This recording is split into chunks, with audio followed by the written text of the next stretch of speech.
Due to Mardi Gras, we have a 6-minute dispensation in starting time. So happy Mardi Gras to everyone. And this begins the open session to hear public comment before closed session.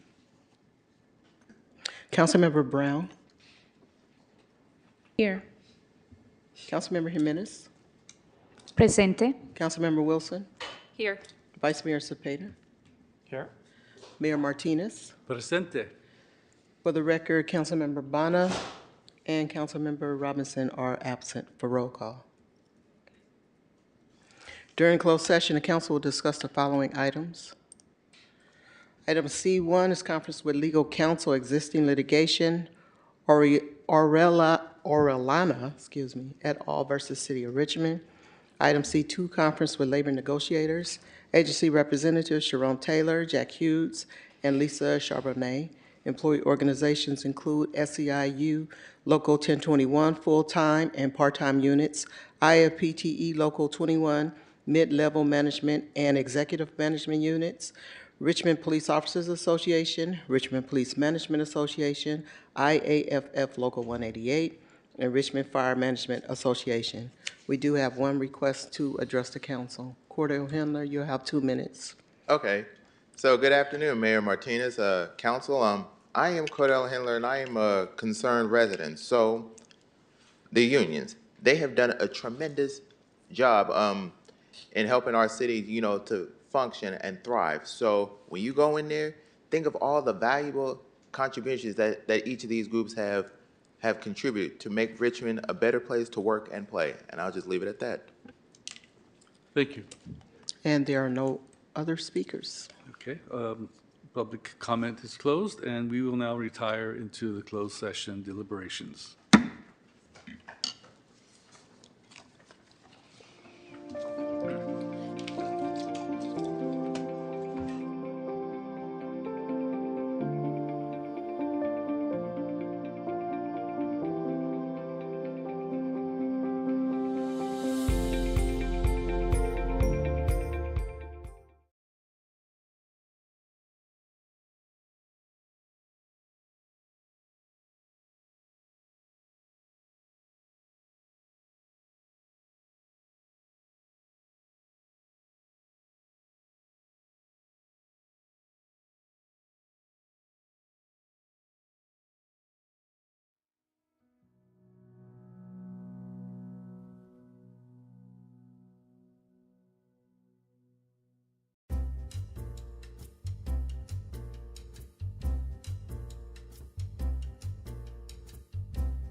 the regular meeting of the Richmond City Council, and we'll begin that with the Pledge of Allegiance. I pledge allegiance to the flag of the United States of America and to the republic for which it stands, one nation, indivisible, with liberty and justice for all.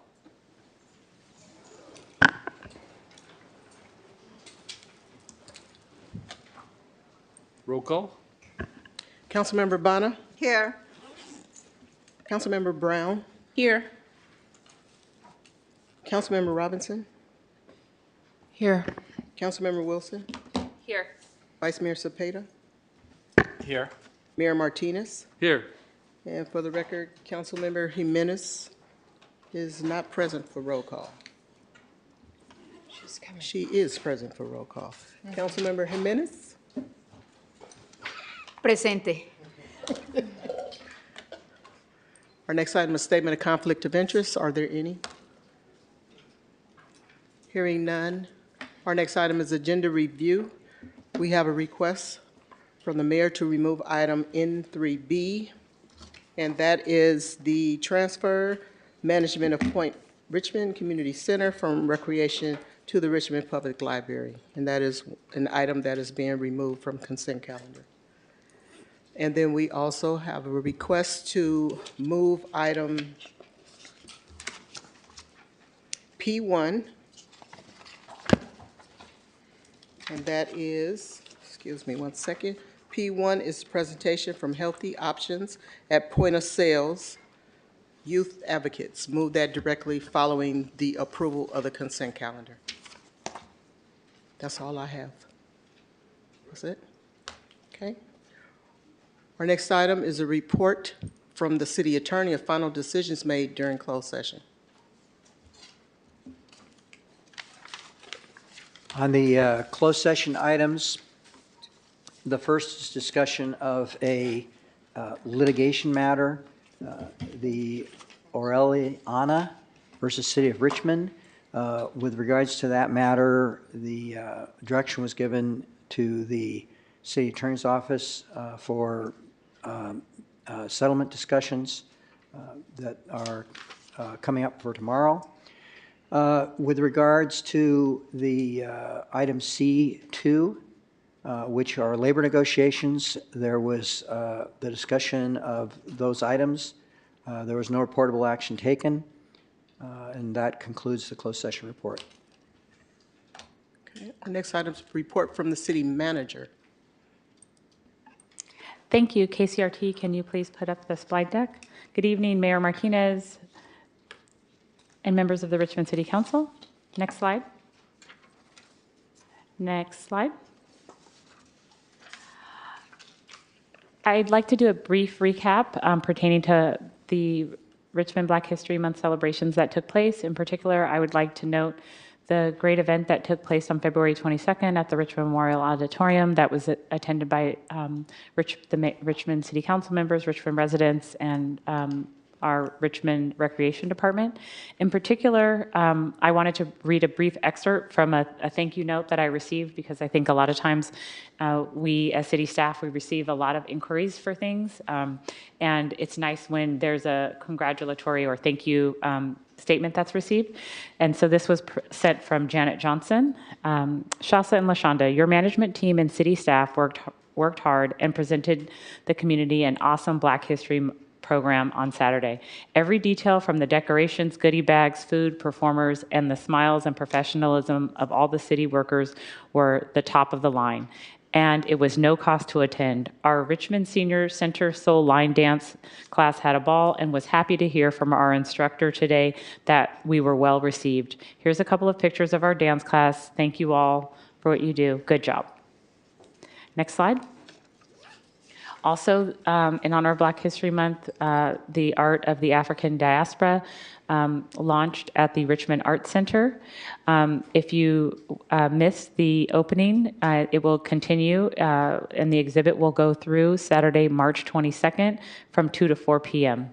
If you haven't ever been, I highly encourage. It's a wonderful annual event here in the Richmond community. Next slide.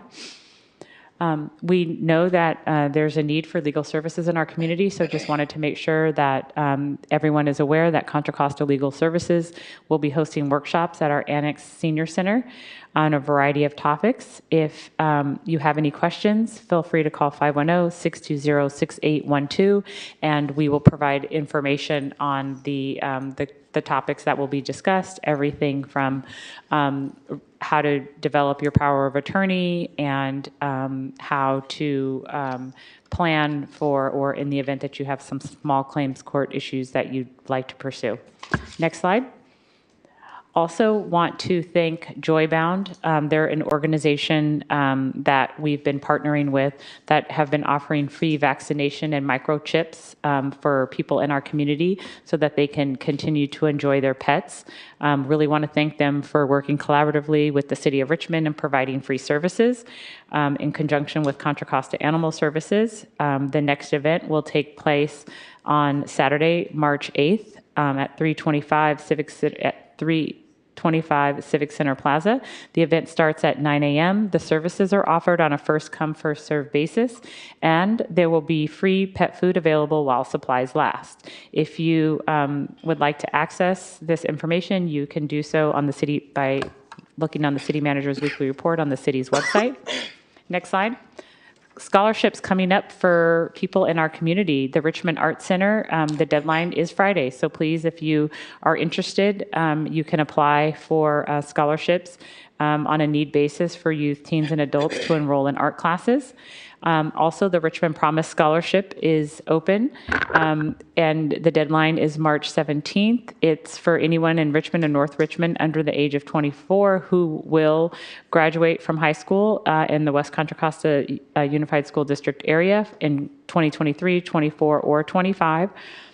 The goal is to create a college-going culture and technical assistance programming opportunities with a renewable award of $1,500.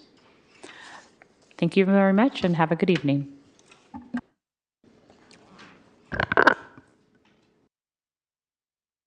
Sharon, would you like to proceed? Good evening, Mayor and Council Members. Sharon Taylor, Human Resources Director. I am presenting to you our new employee hires. KCRT, thank you. Next slide.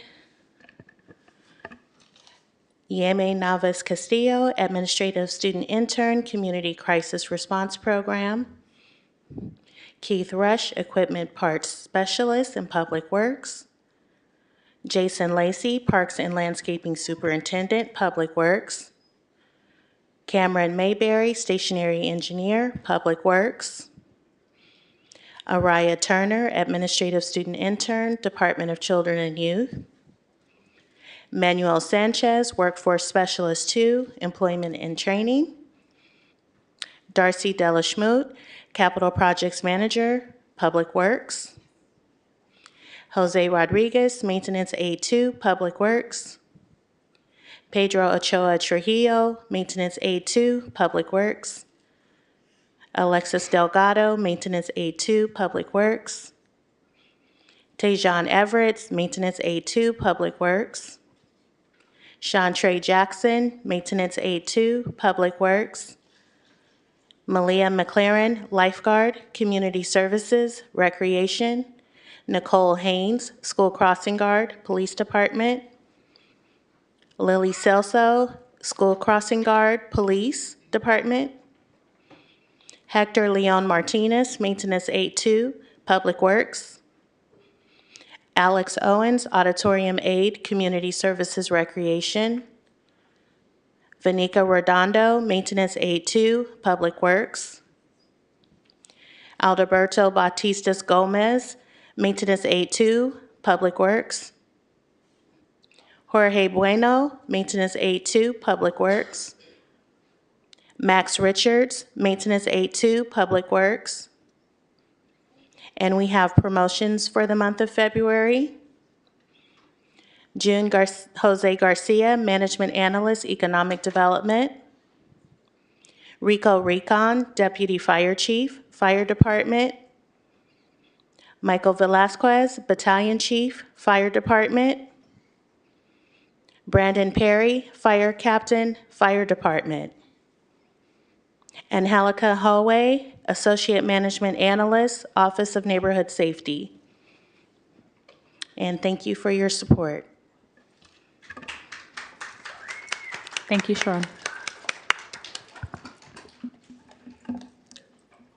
Our next item is open forum, and this is an opportunity to give public comment on items that remain on the consent calendar or items that are not on the agenda. And as a reminder, item NB3, that's to transfer management of Point Richmond Community Center from Recreation to the Richmond Public Library. That has been taken off of the consent calendar, and you will have to wait to make comment on that when it is called for discussion at the end of the agenda.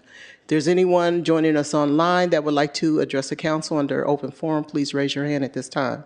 We have four in-person speakers.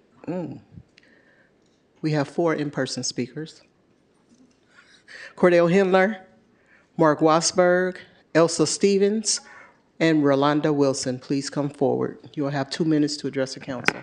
Cordell Hindler. That's me. So good evening, Mayor Martinez, council. I am Cordell Hindler, and I got some items to share with you all. So what's being passed around is that I was going back through the minutes from when Henry Gardner was here. He brought up a very good point, is that, like, you know, treating your city staff with respect. From what I saw in the video, it was like, it didn't sound like no respect at all, because your city staff worked tremendously to stay here past the 11 or 12 o'clock time just to present on their items. So in the future, we need to, like, work together with our city staff, because they do a lot for Richmond. And as far as, like, the consent calendar goes, so I want to thank you, Mayor Martinez, for bringing this item forward, because today is International Women's Month. So we have these fantastic individuals here have done a lot of good jobs. So I want to thank the city clerks for doing their hard work. City manager, we got female city council members. So, and this is a wonderful opportunity. So I want to thank you personally, Mayor Martinez, for acknowledging all the hard work. That it's about time that we have women in city council. I'm happy about that. So I'll just leave it as is. So they deserve a big round of applause. All these women have done a great job for Richmond. And since I have the last few minutes, so I do have a future agenda request to bring forward. So if you remember when UTI came last week to present on their item, one of the things that kind of stood out to me was that we need to have the city and the district, you know, working collaboratively, you know, not only get our education on the right track, but also not reducing the staff shortage. So we need teachers in our school districts. So I'm hoping that it can be agendized for the next meeting, reinstating these standing committees, and I'll leave it at that. Mark Wasberg.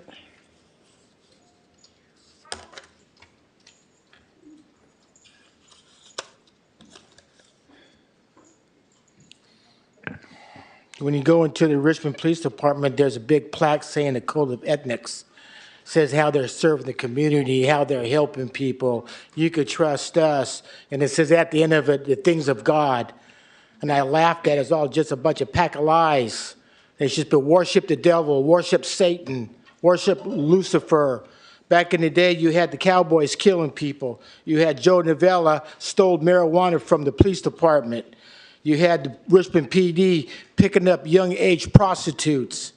They killed Petey in cold blood. They violated Cowboy Gus's constitutional rights and my constitutional rights. You got the police chief threatened to kill her daughter because she was being a prostitute. Now, you're going to tell me you're going to expect garbage like that? When I needed help, the Richmond PD did nothing. I was assaulted twice, and they did nothing. This one cop came 8 hours later. He called. He goes, "Can we help you, Mr. Wasberg?" I said, "Yeah, you're supposed to show up." "Well, you know, we got things to do." Yeah, I said, "You got things." I will never trust a cop here in Richmond, never again. I will never support these no good stinking pigs ever again. And I'm still having trouble with that son of a bitch. And I'm not going to call 911 again. It goes to show how corrupt and worthless that the Richmond PD is. They don't give a crap about nobody. They're not your friend. They're the worst enemy they could have. Mark Gagan Lighting Court cost me $400. And then you had that piece of crap, Tim Simmons, violated my constitutional rights. And then, who was it? Lieutenant Stonebreaker was supposed to help me with that psycho at the hacienda.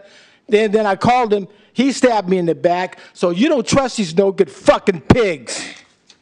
Elsa Stevens.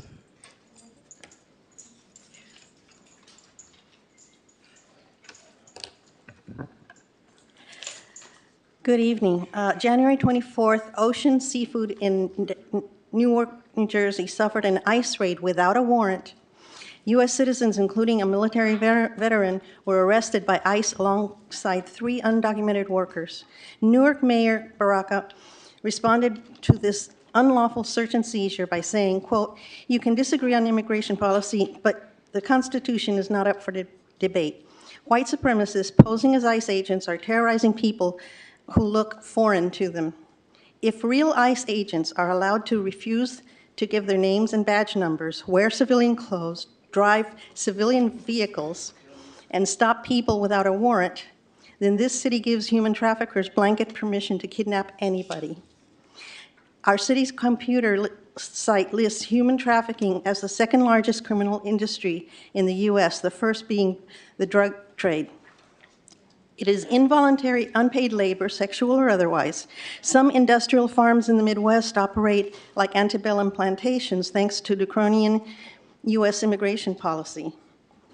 I was so proud of our police chief, Bisa French, when she spoke at St. Mark's Immigration Vigil. She said California forbids local police from enforcing ICE measures and that her department's job is to keep all Richmond residents and Richmond visitors safe. I ask that Richmond keep that promise not only by not cooperating with ICE, but by arresting ICE agents if they overreach. Make it hard for ICE imposters to harvest humans in our city. Thank you for listening. Our last in-person speaker is Rolanda Wilson.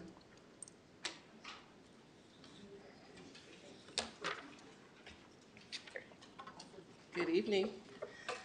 Mayor, Vice Mayor, City Council members, my name is Rolanda Wilson. I am a volunteer with the Red Cross. I am delighted to be here during March when we honor the American Red Cross for its humanitarian commitment to serving communities across the United States and around the world. Thank you for your continued support of the American Red Cross. When help can't wait during emergencies, American Red Cross volunteers step up to ensure that those in need receive relief and care. The American Red Cross enjoys a long history of partnering with the City of Richmond to benefit our community. In 2024 alone, we participated in emergency preparedness events and fairs throughout the city, including the Richmond Senior Center, the Richmond Senior Safety Summit, Park RX Day, North Richmond and Musical Festival, and the West County Contra Costa Fire Safety Council. Those were wonderful opportunities to meet local residents and talk about disaster preparedness, our programs, and volunteer opportunities. We provided the care and shelter training and simulation at Richmond Memorial Auditorium to the Employment and Human Services Department and City of Richmond staff. This training provided knowledge and skills to support the Red Cross in shelter setup and management. We did have a blood drive in Richmond, and it collected a total of 19 units of blood, which can potentially save 57 lives. These are just a few of the examples and activities that we've engaged in during the last year with the city, and we look forward to partnering with the city on events during the coming year. Our community counts on the American Red Cross for help during the day, and supporting our community is at the heart of what we do. Working with partners like the city helps us to continue our mission to prevent and alleviate human suffering in the face of emergencies by mobilizing the power of volunteers and the generosity of donors. On behalf of the volunteers and those we serve, we want to thank you and the City Council for standing Your time with has the American expired, Red ma'am. Cross. Thank you. That was our last in-person speaker. Now we'll move to the online speakers. The speaker is Michael Fitzhugh. You will have 2 minutes to speak. You may begin. Hi, I'm Michael Fitzhugh, a resident of Marina Bay. Congratulations to all the new and promoted city staffers. Council, I'm joining you to express my disappointment about two matters and to implore you to do better because I know you can. First, I'd like to point out that the actions leading up to today's early meeting experiment and email discussion with city staff constituted a clear violation of the Brown Act, something I look forward to seeing formally recognized. I empathize, I get it. Deciding things by email can be tremendously convenient and efficient, but having a public discussion after the decision has been made is a poor substitute for right process. It's my understanding the City Council follows Rosenberg's Rules of Order, which require a resolution to change the time of a City Council meeting. That resolution has to be adopted by a majority of the Council in a properly agendized public meeting. Second, I'd like to recognize the incredibly confusing and awkward way in which you've thus far approached collecting resident input into the city's upcoming budget. Not only did you start off bad with the poorly attended Our Future Economy event, which waved off many would-be attendees with the message that it was sold out, despite the clear evidence it took place in the capacious Richmond Memorial Auditorium, but you've continued to do very little to invite residents into meaningful conversations about our most pressing civic priorities. Council members Zepeda and city staff and Richmond Neighborhood Coordinating Council are doing better, all having organized upcoming opportunities to collect citizen input. The RPA has organized a roundtable too, which would be awesome if I were affiliated with the RPA. The connecting thread is lack of care. I know you have a lot on your plates. I know that even when we create opportunities for meaningful engagement, people don't engage. But I'd urge you to be more thoughtful. Thank you. Thank you. There are no more speakers. Our next item is approval of the consent calendar. As a reminder, item N3B, the transfer management of Point Richmond Community Center from recreation to the Richmond Public Library will not be included in this approval of the consent calendar. Do we have a motion? I move to approve the consent calendar. A second? I second it. All right. Councilmember Brown? Yes. Councilmember Bana? Yes. Councilmember Jimenez? Yes. Councilmember Wilson? Yes. Councilmember Robinson? Yes. Vice Mayor Zepeda? Yes. And Mayor Martinez? Yes. The vote is unanimous. Our next item is item P1 under new business. And that is to receive a presentation from Healthy Options at Point of Sales, youth advocates, and direct the city attorney's office to prepare an ordinance within 60 days requiring large retail stores to stock healthier items at checkout areas.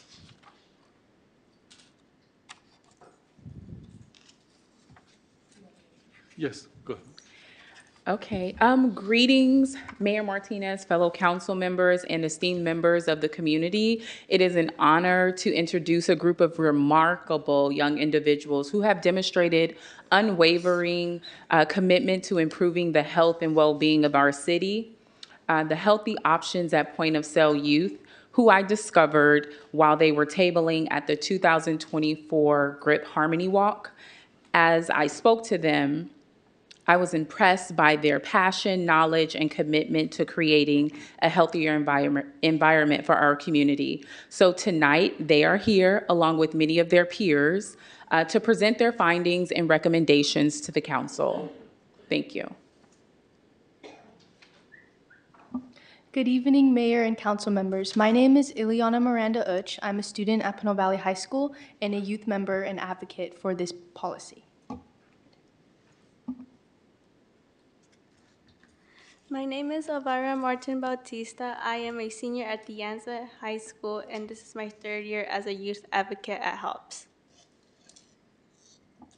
So today we're here to introduce Healthy Retail, which is and share its success in other cities and discuss the opportunity to possibly bring this to the city of Richmond.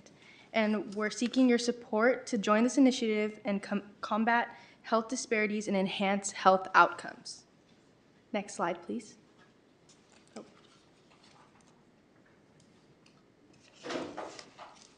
Next slide, please. Next slide, please. So these are our youth advocate and members who are all on this team. We've all been putting in work to support the initiative and also contact others like community members for further support. Next slide, please. This is the history of coalitions. So in 2018, HOPS was launched to address health disparities in Berkeley, California. Berkeley became the world's first city to implement a healthy checkout policy.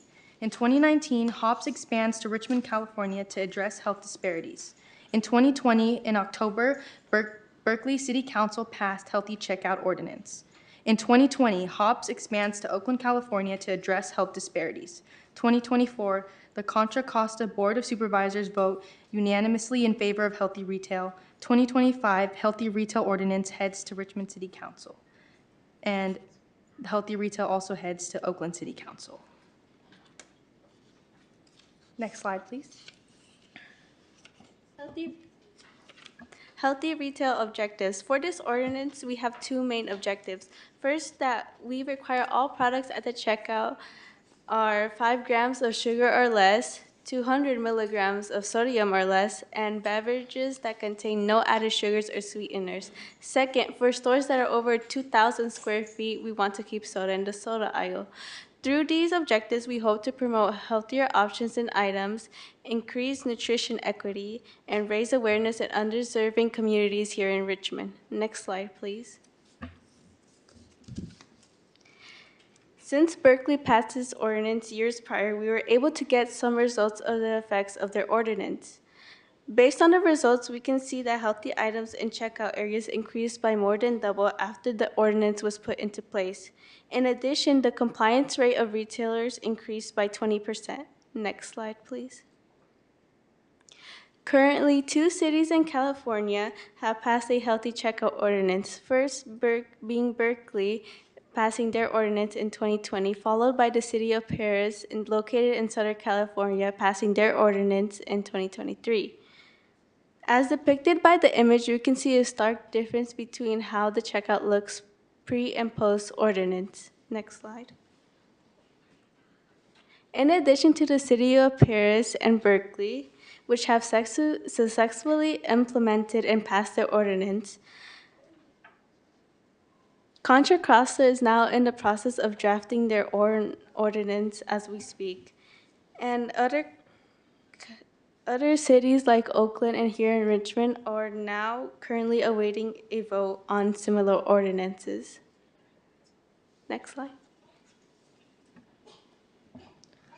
So why Richmond? About 34% of Richmond, or 32,000 people, some in this room, reside in critical food access areas or areas considered underserved when compared to the study area as a whole. On average, Richmond residents must travel almost a mile to reach a full-service grocer.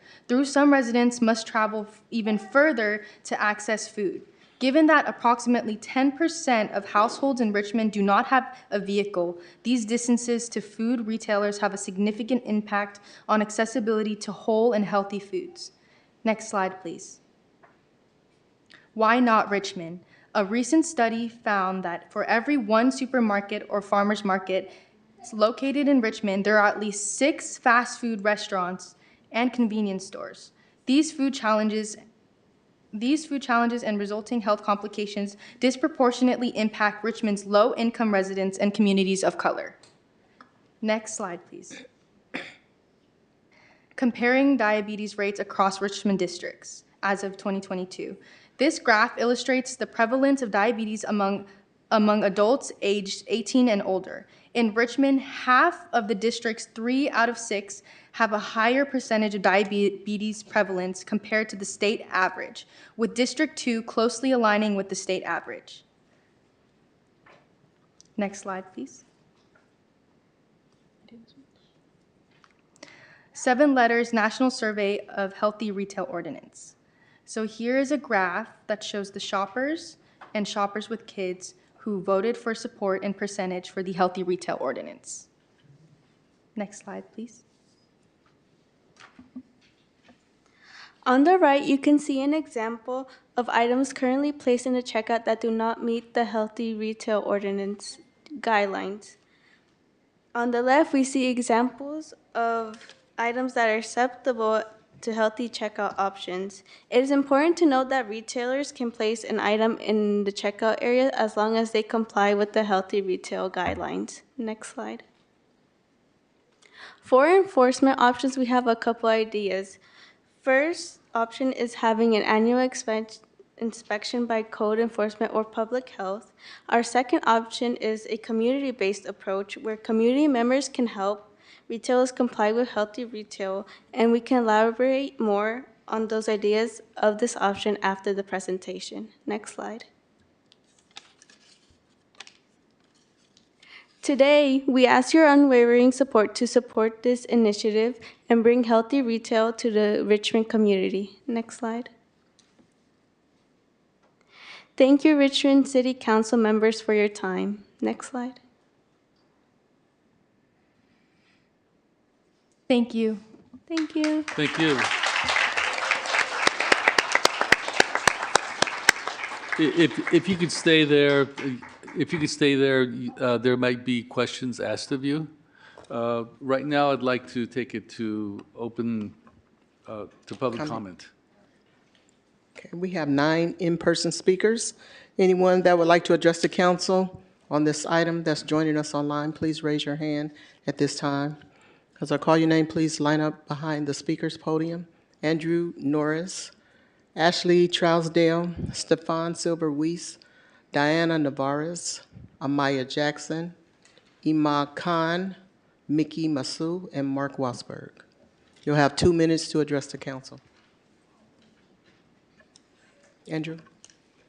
Oh, hold on. Press the red button. There you go. Okay. Good evening, council members. My name is Andrew Knorr, and I work at the Food Bank of Contra Costa and Solano. It is an honor to speak with you tonight, and I care deeply about what happens in the great city of Richmond. The Food Bank has a strong presence in Richmond as we work with local partners to serve over 20,000 people per month who struggle to make ends meet and need healthy food. I'm here tonight to personally advocate for the passing of healthy retail in Richmond. There's quite a strong interest in the concept of healthy retail, especially from families. It turns out that 76% of parents who shop with kids in the U.S. would rather wait longer in a healthy checkout lane rather than a short line with unhealthy food. You have an opportunity to make our lives healthier and boost families to help make healthy snack choices for their kids. Healthy retail also aligns very well with a nationwide initiative started this decade by the federal government called Food is Medicine. It also much aligns with the Food Bank's strategic goals to provide and ultimately increase the amount of healthy food to our community. Food is medicine pertains to the application of the fact that high-quality nourishment from food and drinks are pivotal for overall well-being. Consuming the right food can prevent, manage, and even reverse conditions like heart disease, obesity, type 2 diabetes, and more. Regarding diabetes, as per data from 2022, the diabetes rates in most districts of Richmond exceed the state average and some other Bay Area cities. Healthy retail, therefore, can help catalyze food truly being medicine for all of Richmond. Respectfully, to conclude, I'd like to highly encourage the City Council to pass healthy retail in Richmond. It will usher an era of health and prosperity, not only for locals, but for businesses as well. I thank you very much for hearing my comments here tonight. Ashley?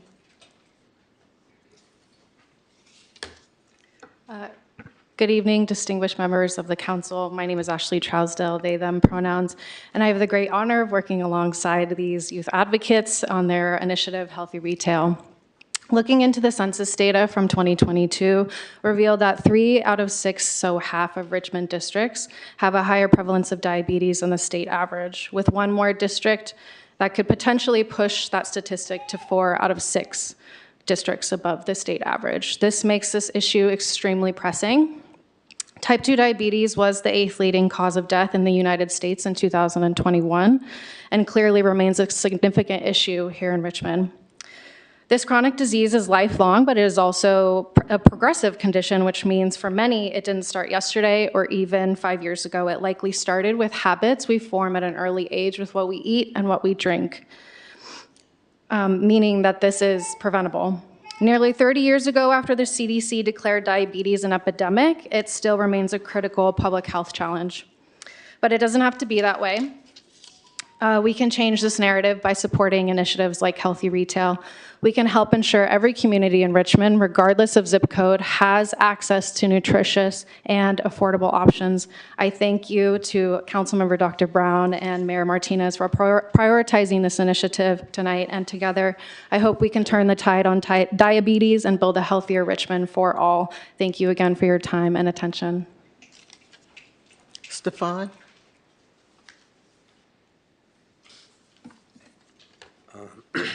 Good evening, council members. My name is Silver Weiss. I'm a youth intern for the Richmond Food Policy Council. Speak louder. Oh. I'm very passionate about helping people, and I enjoy working towards our goal to passing healthy retail ordinance.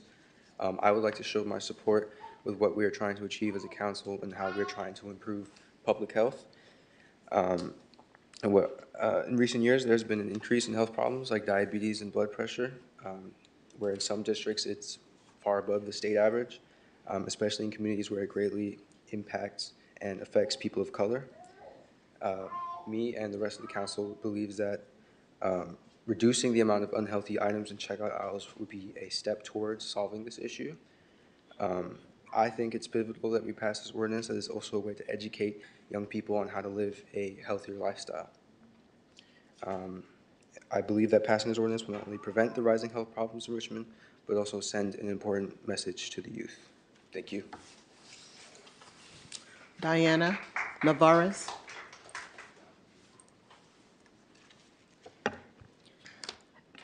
Hello, good afternoon. My name is Diara Navarez, and I'm currently a junior at De Anza High School, and I've been here with HOPS for 3 years. I'm here today with my colleagues to discuss the same ordinance we presented some years ago, but with more helpful information and empathy. Growing up with a mother who has diabetes has been very difficult for me. I say this because whenever she is shopping, she struggles to find healthier options that are suitable for her blood sugar levels. It has always been challenging for her to buy healthier items while on the go. Seeing junk food everywhere is both unfair and tempting, especially for people in my community who are often in a rush and easily swayed away by addicted options. I live in District 4, where a study in 2022 revealed that 12% of residents have diabetes, and my mom is part of that percentage.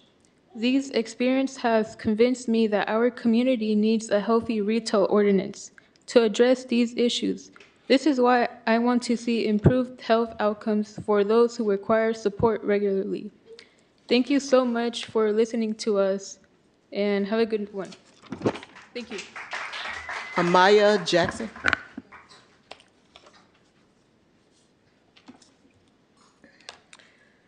Good morning, council members. My name is Amaya Jackson, and I'm in the 11th grade at De Anza High School. This is my first year in HOPS as a youth advocate. The HOPS initiative is aimed to replace harmful impulsive buy items such as candy, chips, and sugary snacks with alternatives that are more nutritious. Showing more of healthier products, we hope to foster a shopping environment that promotes healthy eating habits. For example, snacks like granola bars, fresh fruit, and almonds are more likely to be chosen by customers on the go if they are positioned in busy locations. This has an impact on me personally because when my mother and my brother go shopping together, my brother begs for rewards when they reach the checkout lane since he sees these bright candies and sweet foods on display. My mom finds it difficult to say no at that point, so she makes an impulsive purchase that gives my brother more sugar in his diet. But what if in the checkout aisles had healthier alternatives like fruit, nuts, and whole grain snacks, or granola bars instead of candy? My brother will therefore want a healthier treat whenever he asks for one. To sum up, stores may assist parents make better dietary choices for themselves and their children and contribute to a healthier eating culture for all by encouraging parents to replace sugary snacks with healthier options. This tiny adjustment can have a big impact on diabetes prevention and on the consumption of sugary, unhealthy foods over the time, improving the health of both adults and children. Thank you so much for listening. Ima Khan. Good evening, Richmond City Council members. My name is Imahan, and I'm a senior at Dianza High School. I'm excited to share that I'm part of Healthy Options at Point of Sale, HOPS initiative. I live in District 1, where we face significant health concerns with 13.3% of our population living with diabetes. This issue is particularly personal for me since we recently found out that my dad is pre-diabetic. Watching my dad manage his prediabetes has made me more conscious of what we eat. We have started checking labels for sugar and sodium content in nearly everything we consume, and it's clear that small changes can lead to a significant difference. We understand that making healthier choices can be challenging, especially when it comes to the options available at checkout lanes. That's why healthy retail ordinance is so important. Through HOPS, we can educate our community about healthier choices and create a supportive environment where everyone can feel confident in their food decisions. By passing this ordinance, you will empower individuals to make better choices without feeling overwhelmed, ultimately helping to address a critical issue like diabetes in our community. Together, we can make healthy options easier and more accessible for everyone, ensuring a brighter and healthier future. Thank you so much, and I hope you can support us. Nikki Masu. Nikki. Good evening, Richmond City Council members. My name is Miki Masui, and I'm a member of HOPS as well as a student at Dianza High School. As you know, we're dedicated to creating a healthier environment by replacing unhealthy options at checkout lanes with better choices. I recently came across a study from Current Developments in Nutrition that shows that 70% of foods and drinks found at checkout lanes are unhealthy, with an alarming 89% of snack-size options being junk food. This is concerning because in those moments of impulse, we're often reaching for a snack that isn't good for our health. I understand how easy it is to give in to those temptations, as I've experienced it myself. It's even more challenging for families like mine, where the stakes are high because my father and grandparents are living with diabetes, which adds on to our worries about making healthier choices. I urge you to reflect on how this situation impacts our community's well-being. Together, we can make a difference that supports healthier choices and nurtures our community. Thank you for taking the time to listen, and I sincerely hope for your support in this important effort. Our last in-person speaker is Mark Wasberg.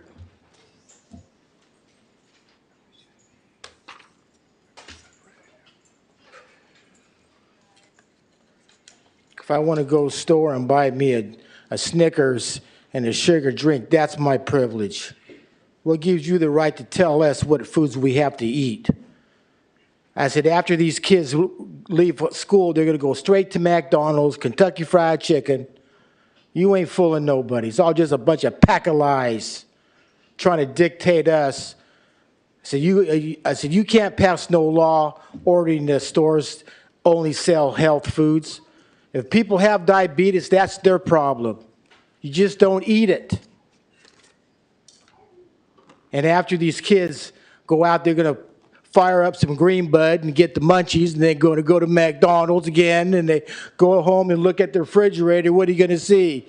I said, you're going to see sugar drinks. You're going to see fattening foods. They're going to be munching on these little snacks. I know Brown's having a due our respect, girl. I like you anyway. So I said, this is stupid. These kids don't know nothing. They still living at home with mommy and daddy. They've been brainwashed by the news, by you people, by these other people. They don't know nothing. She couldn't even read the agenda, what she was talking about. And you're going to have these juvenile delinquents tell me what to eat, that I can't eat a Snickers, that I can't have me a sugar drink. You can pass all the resolutions you want or ordinance. It ain't going to stop me from eating what I want to eat. This is stupid. This is not Russia. This is not China. In another couple more years, they're going to forget all about it. They're going to end up going to a 4-year college, learning what they want to learn, probably get married and have kids. They're going to forget all about it, and their kids are going to start eating fattening foods, McDonald's and Kentucky Fried Chicken. I was a teenager myself, so you ain't kidding me. These kids are just talking stupid. That was our last in-person speaker. Now we'll move to the speakers online. The speakers are Ali Wolgemuth and Ali Raymold. You will each have 2 minutes to speak. You may begin. Ali Wolgemuth. Good evening, Mayor and Council members. My name is Ali Wolgemuth, and I'm an Associate Director with Bay Area Community Resources. And I'm here today as an ally to the Hops and Youth Advocates. I have been working with community advocacy for over 15 years, and I know that enforcement is a key consideration for any public health policy. And so I'd like to highlight how other cities are approaching healthy retail enforcement. In the city of Berkeley, environmental health is responsible for conducting annual store inspections to ensure compliance with their healthy retail ordinance. The city of Paris uses an administrative enforcement model to enforce healthy retail, where staff issues notices and have the option to enforce financial penalties for noncompliance. In both of these cities, the jurisdictions provided times for education and support before enforcement began to make sure stores had plenty of time and the knowledge to come into full compliance. In other jurisdictions where healthy retail is being considered, they have considered other options. One of these is complaint-driven enforcement, where community members report violations through a city hotline for administrative follow-up, while other jurisdictions are exploring community-led enforcement through civil action, allowing residents to help hold retailers accountable. These examples offer different pathways for Richmond to implement healthy checkout in a way that aligns with both the community needs and city capacity. By shaping a retail environment that makes healthier choices more accessible, more affordable, and more appealing, Richmond and its food retailers can support consumer values while advancing public health. Thank you so much for your time and commitment to this issue. Thank you. Our next speaker is Ali Raymold. Good evening, council members. I'm Dr. Alexandria Reimold, and I'm a postdoctoral scholar at UC Davis, leading research on healthy checkout policies in Berkeley and Paris, California. I'm here to say that evidence for a healthy checkout policy is clear. This policy works. Unfortunately, checkouts are often unhealthy. According to our research, without healthy checkout policies, the majority of food at checkout consists of candy, sugary drinks, and salty snacks. Salty and sugary foods are at checkout not because they're the best option, but because large food and beverage companies pay retailers to put them there to capitalize on last-minute impulse purchasing decisions. Healthy checkout policies improve this issue. After implementing a healthy checkout policy, Berkeley saw a 125% increase in healthy options like nuts, seeds, fruits, and whole grains at checkout, leading to significant reductions in added sugar, saturated fat, and sodium at checkout. In general, retailers support healthy checkout policies. In Berkeley, over 80% of store managers reported that they supported the policy and that the policy was easy to implement. Furthermore, we know from international research that healthier checkout standards reduce purchases of junk food and help consumers make better choices. Healthy checkout policies promote equal access to healthy foods. Our research shows that communities with more Black, Latino, and lower income residents are disproportionately exposed to unhealthy checkout environments. So a healthy checkout ordinance ensures that every neighborhood, not just wealthy ones, have access to healthier options. Cities have the power to shape food environments. Richmond has the opportunity to lead by ensuring that healthy choices are available, accessible, and easy. The data shows that healthy checkout policies work, and I believe every community deserves access to healthier food. Thank you for your time. Thank you, and that was our last speaker. Thank you. I'd like to start off by apologizing for the ad hominem attacks by someone who doesn't quite understand the policy that you're trying to pass. So anyway, I do understand, and I want to give you an example of how this works. At lunchtime, I went to the refrigerator And I was cognizant and focused on what I was going to drink. And there were sodas and there was water, and I chose water. Later on, as I was eating my lunch, someone came up to me and just offered, "Hey, you want one?" And without thinking, I said, "Sure, why not?" And that's why I have this here, because it was offered to me in a space where I wasn't thinking about what I was doing. Now, if you go to the store and you go back where all the sodas are, you make the decision, no, I don't want this because it's not good for me. And then you go up to the front and there's all these offers. And you're talking to the clerk, you're talking to the person in front of you, and you're not thinking, and you grab one. So that's why this policy is a good policy, and you're not telling anyone what to do. You're giving them the option to decide what to do. I mean, if they want to drink a Coke, they know where to find them. If they want to eat a candy bar, they know where to find them. You don't have to put it up in front of their face so that that's the last thing that they're thinking of. And that's a marketing through placement, which is wrong. I'm curious about convenience stores, well, mom and pops especially, who have these sorts of items up in front. How do you propose getting them to move the items? Because I see mom and pops as being more vulnerable to their bottom line by making this change. So right now we're trying to focus on stores that are over 2,000 square feet, meaning like the big stores, like for example, a Safeway or something, like something big first, and then we see how like implementing goes. But for the mom and pop stores, there's a concern right there, and we acknowledge that because that's where like a lot of profit comes from there. But what we're trying to do is like have like items that fit in that guideline. So it's like there's like a range of like multiple items that fit the healthy checkout guidelines. I don't know if you want to. Okay, thank you. Yeah, so, and it is the larger stores that are the most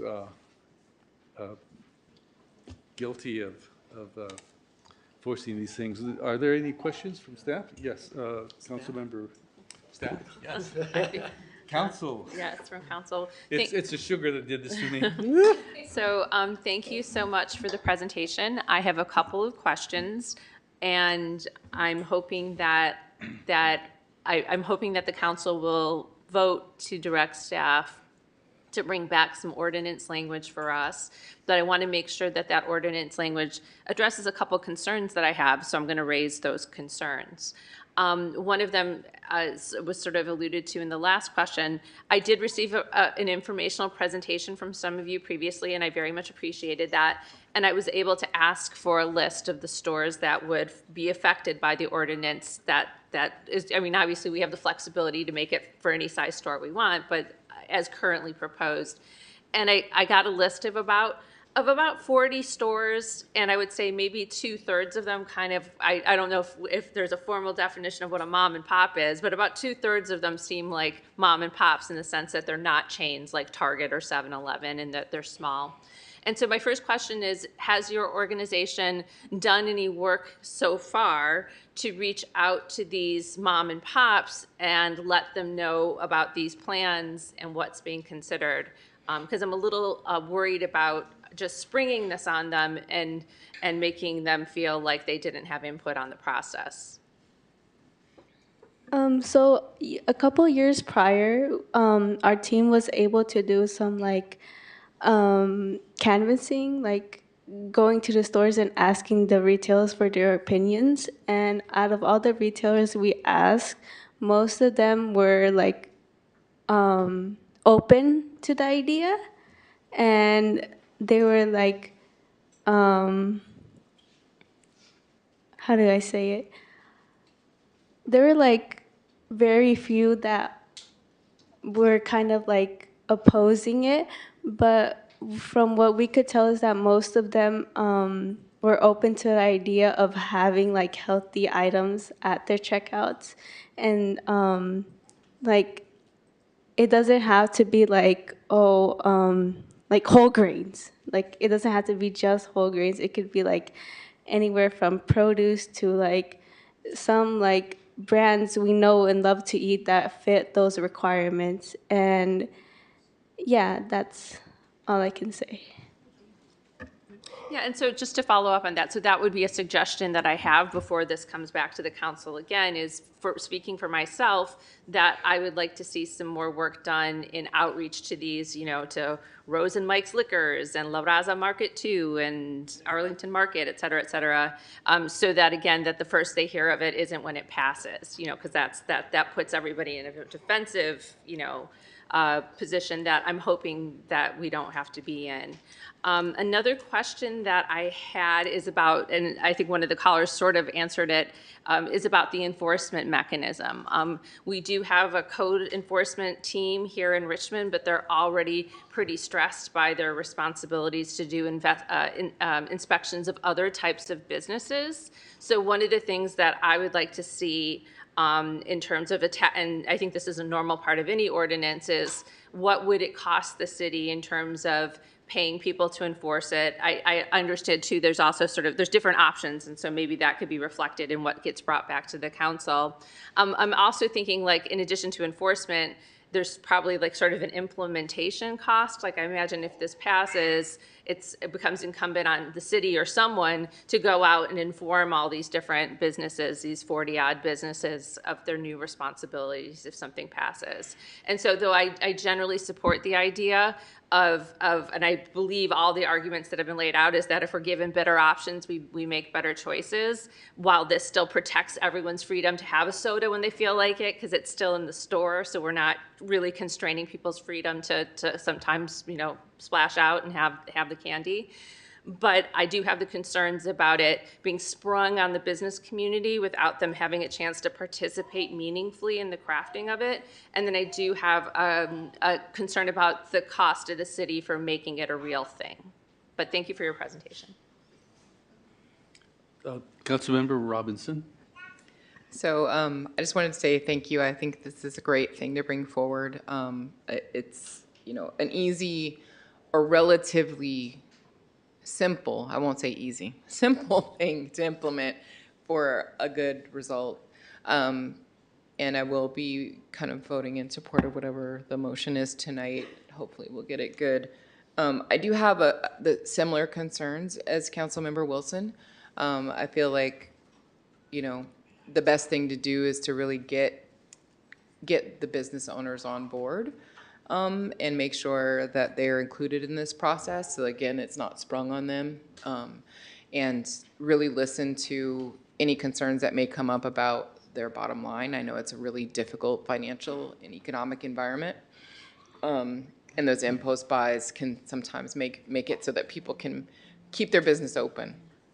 So making sure that they're a part of it. I am also really concerned about enforcement. I know we have a hard time enforcing our tobacco laws because we don't have enough enforcement capacity currently in code enforcement. So that is an issue. And I just wanted to kind of put it on the record that really feel very uncomfortable about kind of deputizing community members to enforce ordinances. I think that can put us in a really difficult landscape if we make that a norm. We see some of that kind of thing happening for topics that we do not support across the nation, where individual citizens are deputizing themselves to enforce new rules coming down from the federal government. And I just feel like that is a slippery slope. And I feel very uncomfortable about that. So I would highly discourage us from moving in that direction. And then the last thing, the thought that I had was the 60 days. This is requesting that our direction give our staff and city attorney 60 days to draft the ordinance, and just wanted to know if that's a realistic timeline. I know we have a lot of things on deck in terms of city attorney and ordinances and other things that we need to look at legally. I wonder if you have feedback on that time frame. Well, part of the answer to that is the question to the other, the program of noticing people, how long that's going to take. I think if we're the city attorney in Paris, which is the other community they mentioned. So I have people who have worked on that. I haven't talked to them, but I think that could help us move forward more quickly if that was the council's desire. So normally just putting together an ordinance is not such a big deal, but in this case, what we're going to put in the ordinance is the enforcement strategy. There's sort of 3 different ways to go. You've already negatively commented on one. The other 2 would involve working with staff on the resources they thought were available and how that would be funded, and that might take some time to talk through. And certainly you can define a time frame, and if we hit very difficult obstacles, we can come back and explain it. I think it would, things like defining the checkout area. There's questions that I would have on, the size of the store. Where is the cutoff? Is the whole area, checkout area, what's that defined as? These are some detailed questions that, in my experience, the best thing would be to come back and have at another meeting, which maybe that could be done within 30 days. We come back and give you some specific choices, options of how to do that and how it's been done in other locations, and have talked with staff about what they envision as the staffing of this. And so after we got that input, I think it takes 30 days to make an ordinance effective. I think that 60 days from that, getting that advice is not unreasonable. So I also kind of want to ask of the city manager, I know there are many, many projects and proposals and new divisions and other things moving forward that are tasked to staff. So this would be a new project tasked to staff. And I just wonder, how does that affect current projects and timelines? And does that mean that something we're currently working on will need to stop? Is there another way to deal with time so that we could do this project without overloading or stopping things that are currently in motion? Thank you. All very good questions.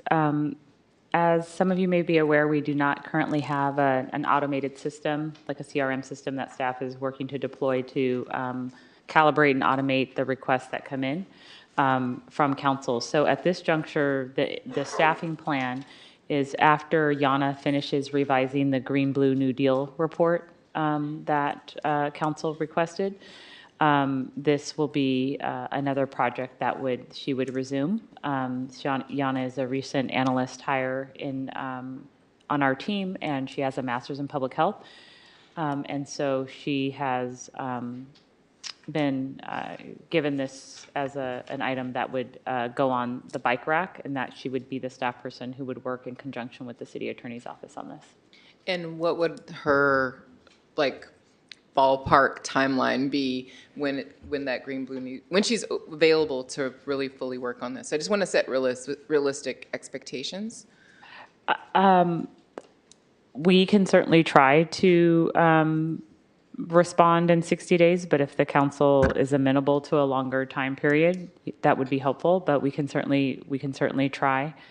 To respond, I think the opportunity here is that there's an existing framework that already exists, and young people who are really engaged. And so in my mind, part of the opportunity here is to couple this request with the implementation of our health and all policy strategy.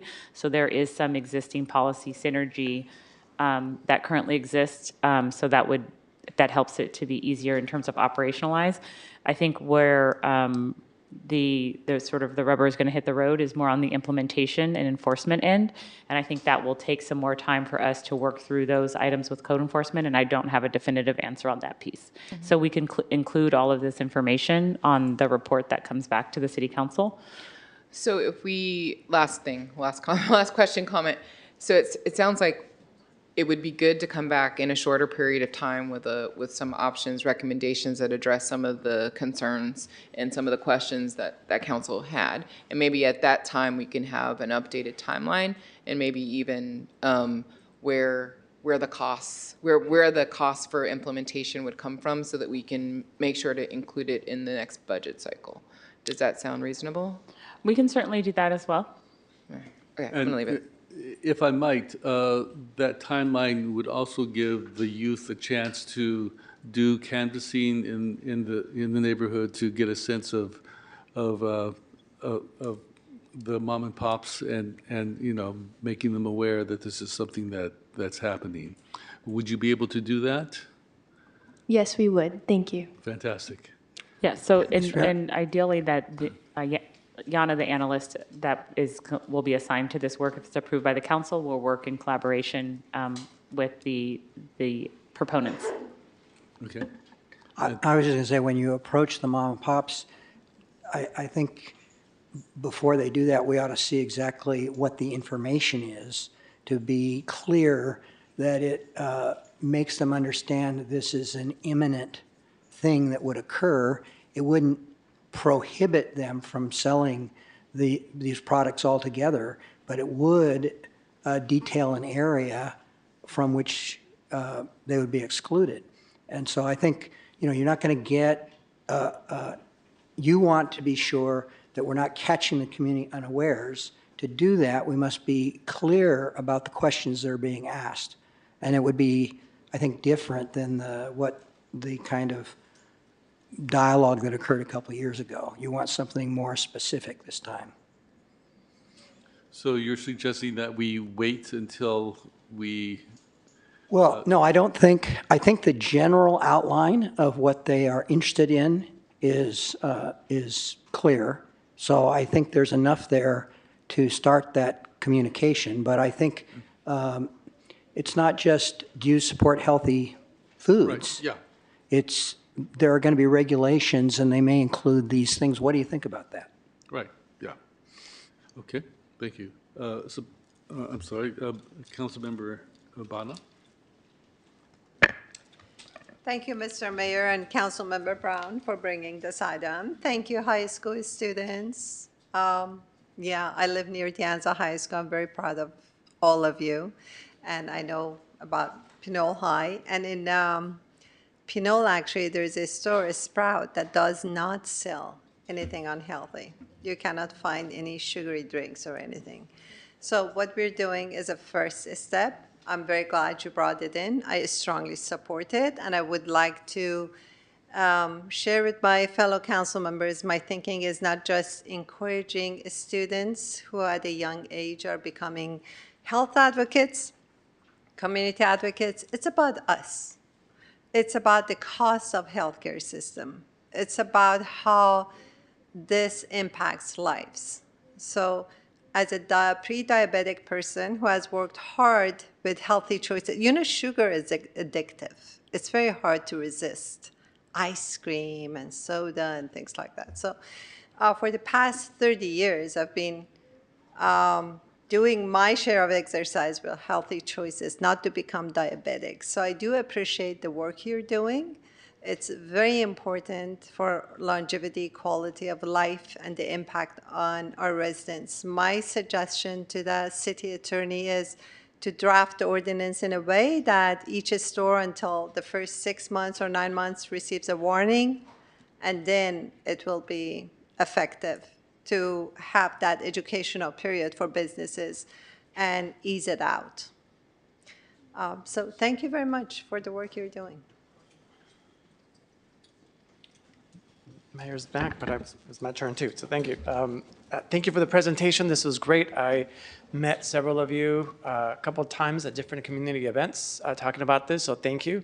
Councilmember Brown beat me to it, but I'm glad that she did because it's a great, great thing to bring forward to the community.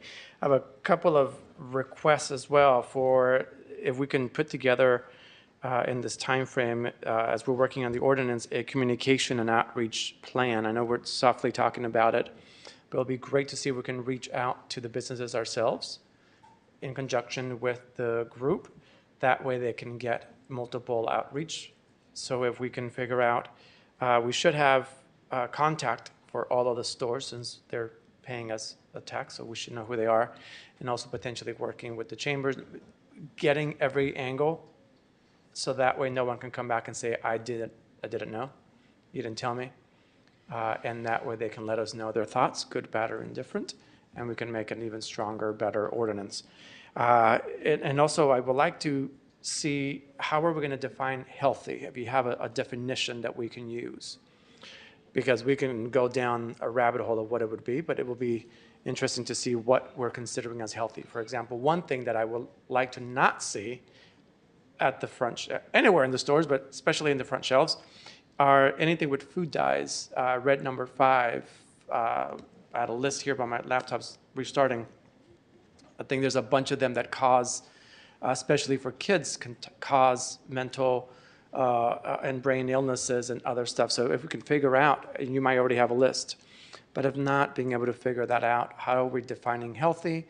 And then making sure that we can get as much stuff there as possible. We're not prohibiting it everywhere else in the store, so if people want to eat unhealthy, they definitely can. But as they're checking out, it won't be an impulse buy, and hopefully we start changing the perception and perspective of people to start eating healthy in our community. But I want to thank you for the data you have so far, and the bringing this forward to us. So thank you. All right. Councilmember Brown. Yes, I would just like to say thank you so much for coming before the council with an amazing presentation. Just re-emphasizing the precedents that we need to set in our own communities, what health looks like, and giving access to those neighborhoods that don't normally have access. And I think that you guys were able to convey that very beautifully. As far as the motion is concerned, Mayor, there's been a lot of requests and requirements added, so. Right. Go ahead. Can I propose a motion that we ask for staff and the city attorney to come back in 30 days with options for how to move forward with this ordinance? Perhaps draft language if they're drawing from existing ordinances, but they also come back with information regarding the concerns that we had. So concerns around cost, concerns around implementation, enforcement, and kind of present what options might be available. I second that. And also, I would like to include coordination with the youth. Yeah. Okay. So then. Yeah, so the whole, to repeat the motion, is that we would like to direct staff and the city attorney's office to work together with the youth group, with the HOPS, to come back to council within 30 days with a set of options that address the concerns that were expressed tonight, and present options for how we can move forward with this ordinance. With a focus on cost, implementation, and enforcement. With a focus on cost, implementation, and enforcement. All right. With that clarification, may we have a vote? All right. Councilmember Brown? Yes. Councilmember Bonner? Yes. Councilmember Wilson? Yes. Councilmember Jimenez? Yes. Councilmember Robinson? Yes. Vice Mayor Cepeda? Yes. And Mayor Martinez. Yes. The vote is unanimous. Thank you.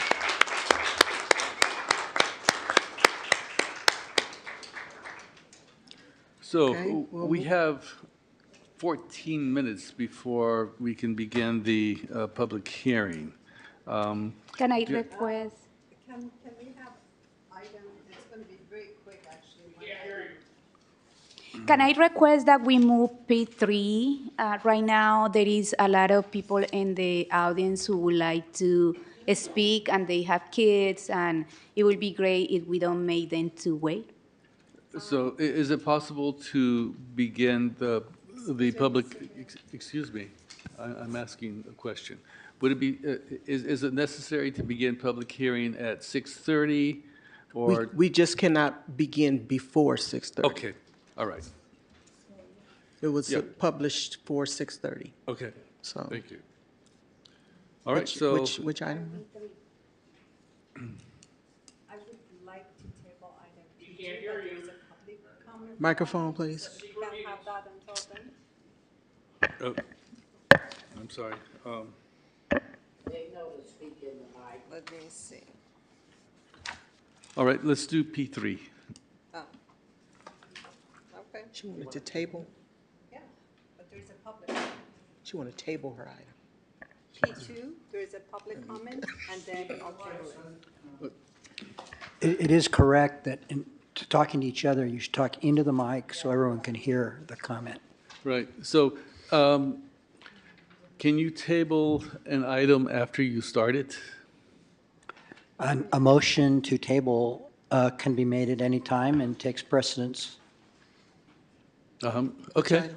well, Which item? No, I want to hear the public comment. That's why we're Again, doing it, don't, and we wanna- you don't whisper to each other, you speak into the mic. Thank you. so in that case, I would like to start as soon as possible on the public hearing. So I will entertain P2. Thank you. Item P2? Point. So are we listening or are we tabling it? Sorry, No, point of we're clarification. listening it first. So I believe there's a public comment about P2. If you could hear that, and then we take it from there. Item, But you're taking the agenda item. There hasn't been a motion to table. There isn't an intent to table. No, but, okay, there's a public comment. We would like to hear it, and based on that, decide whether you want a table or not. I'm sorry, that's not how it was presented. I would like that, like, for the respect of the public, that we hear P3 first. I think, like, there is a bunch of people here, and I would love that we don't make them to wait. I think like that, like, I request that we hear P3 first. Yes, and I see them, so we will go with P3. P3? Thank you so much. Okay. Item P3 is to direct staff to allocate up to $1 million from fiscal year 24-25 surplus funds for immigrant legal services and a public awareness campaign for immigrants in Richmond to know their constitutional rights and issue a request for proposal to select the fiscal sponsor to distribute allocated funds to nonprofit organizations that will provide such services.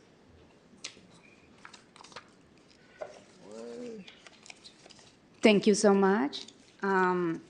So and thank you, Councilmember Robinson and Councilmember Cepeda, for co-sponsoring this item with me.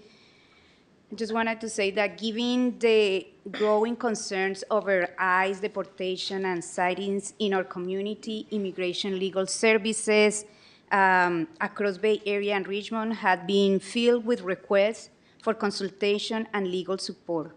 For instance, the calls to the Stand Together Contra Costa headlines have increased last month of around 330%. this is a significant need that we want, like the community is telling us that they need, and also education about the changes in policies at the federal level. There is a lot of fear, a lot of miscommunication, a lot of things that we as city need to stand together and support our community. And I think like in this time, we cannot lead by fear. We need to lead by doing the right thing. And the right thing right now is to, as leaders in Richmond City Council, to stand together against hate and against racist policies. So the proposal is to allocate $1 million from the fiscal year 24-25 surplus and to put it into supporting legal services and education. I am just going to say that I want a city that really creates an environment where people is being attacked with racist policies at the federal level, feel that the city is supporting them, and we say together that we welcome every single person in our community, that we are here to support the most vulnerable members of our community. And right now, the attacks on immigration are really intense, and we want to send a clear message to our community that Richmond City Council is here to make policies and allocate resources to support this community so they don't feel like they are alone in this. So this is what I want to propose, and welcome. Before you go any further, I want to clarify the fact that this item was decided upon very quickly, and I don't believe we gave the audience a chance to put in a request to speak.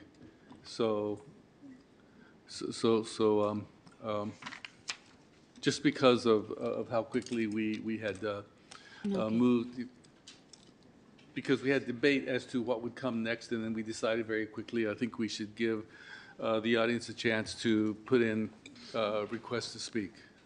Thank you. I also just wanted to have a minute to say why I'm supporting this item. I feel like it's really important in this moment to be clear about where we stand and what's going on. There is an effort in the country right now to divide our community and to think of people as other than us, and not to see other people's struggle as our problem.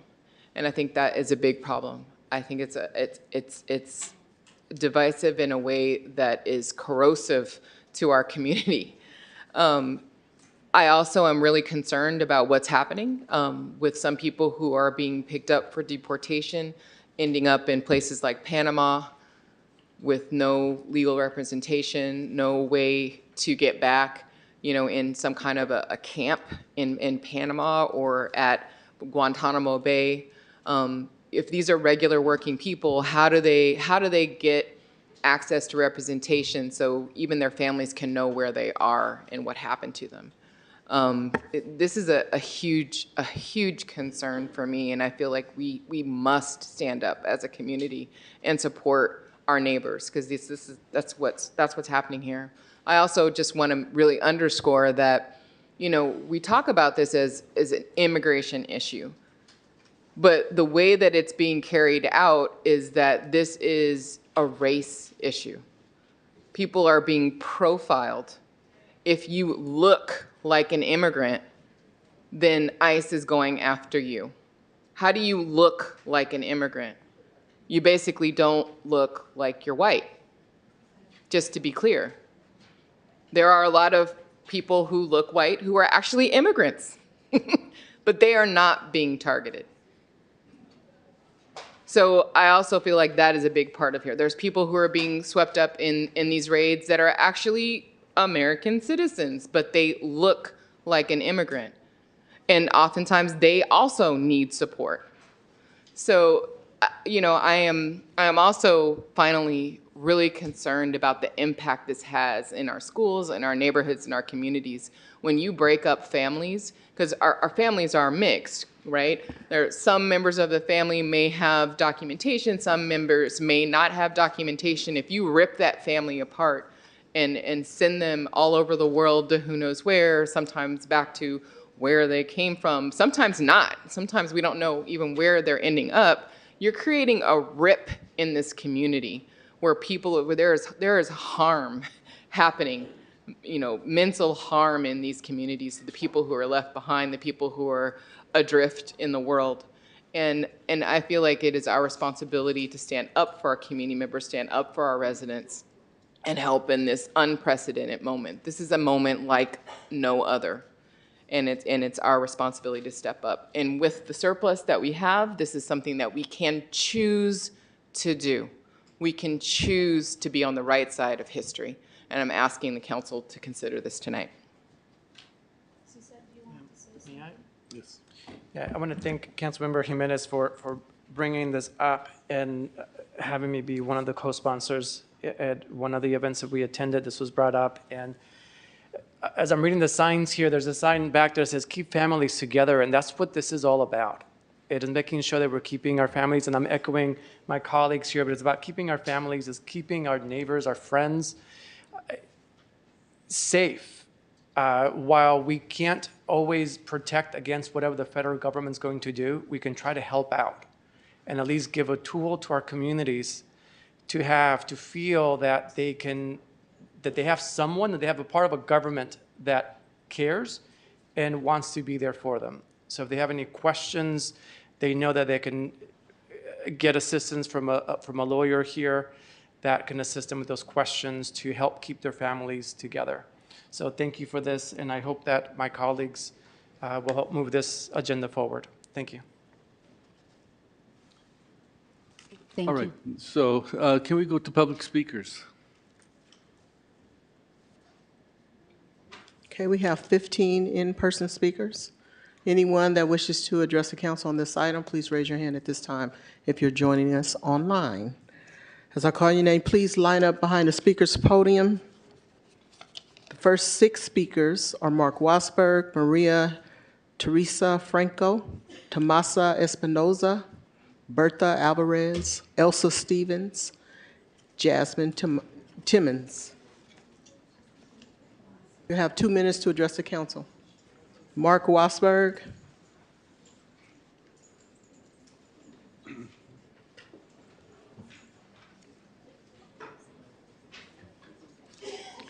Illegal immigrants have no constitutional rights. This is why they're being deported. They have no right being in my country. And you think you're going to stop, you think that stupid police chief of yours are going to start arresting ICE, you got another guest coming. Because Tom Holman said, the federal government said, they're coming into your homes, your houses, your workplace, your churches. They're going to pull you off the street, and they're going to ship you back. So I don't know where you get this stupid idea that you can spend all this money protecting criminals, which they have no right to be here. You seen it on the news.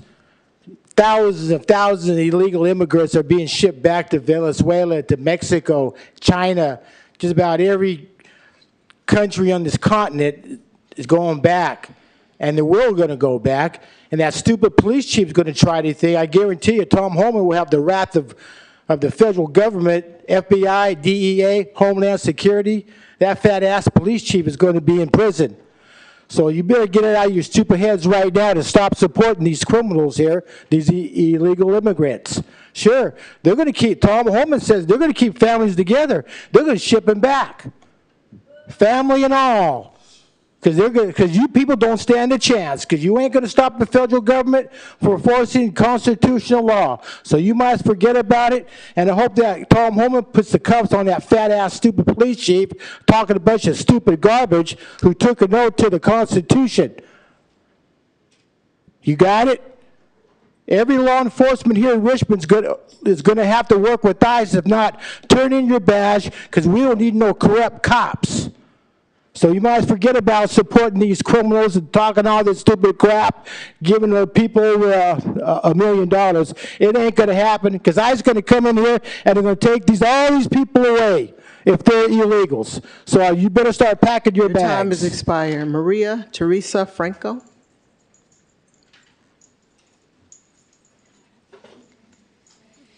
Are you translating? Translating, okay. So you'll get 4 minutes instead of the 2 minutes. Gracias. Buenas tardes, alcalde, concilio y personal de la ciudad. Mi nombre es María Teresa Franco Alvarado, vicepresidenta de Rising Juntos en el Oeste. Good evening, Mayor and Council and City staff. My name is Maria Teresa Franco Alvarado. I'm co-chair of Rising Juntos West. Nosotros somos un grupo, creemos en la justicia racial y el del migrante como un valor fundamental.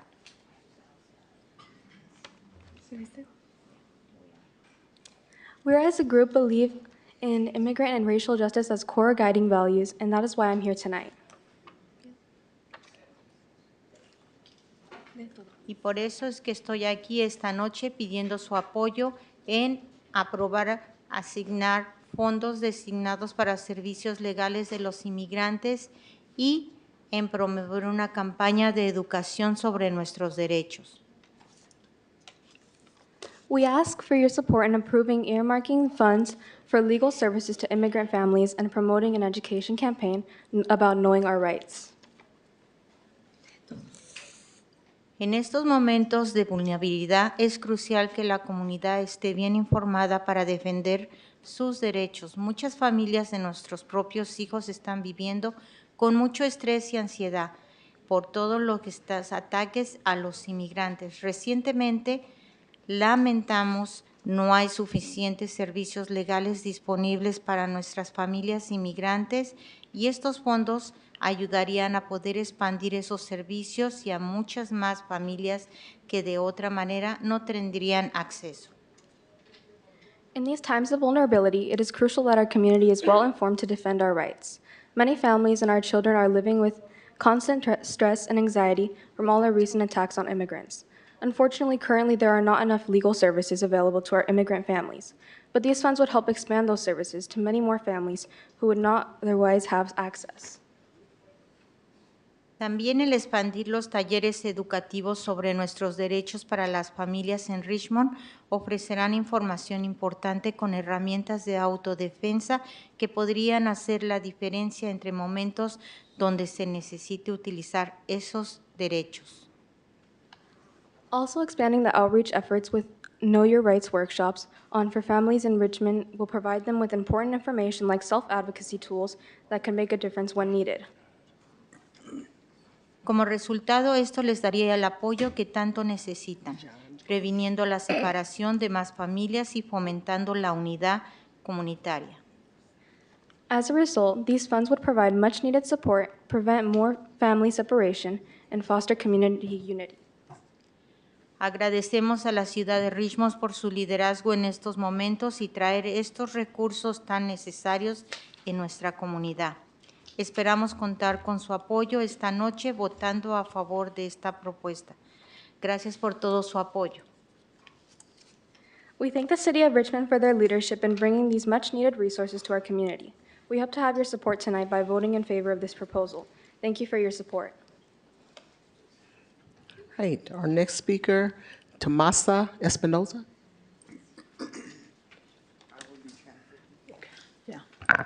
First in Spanish, later in English.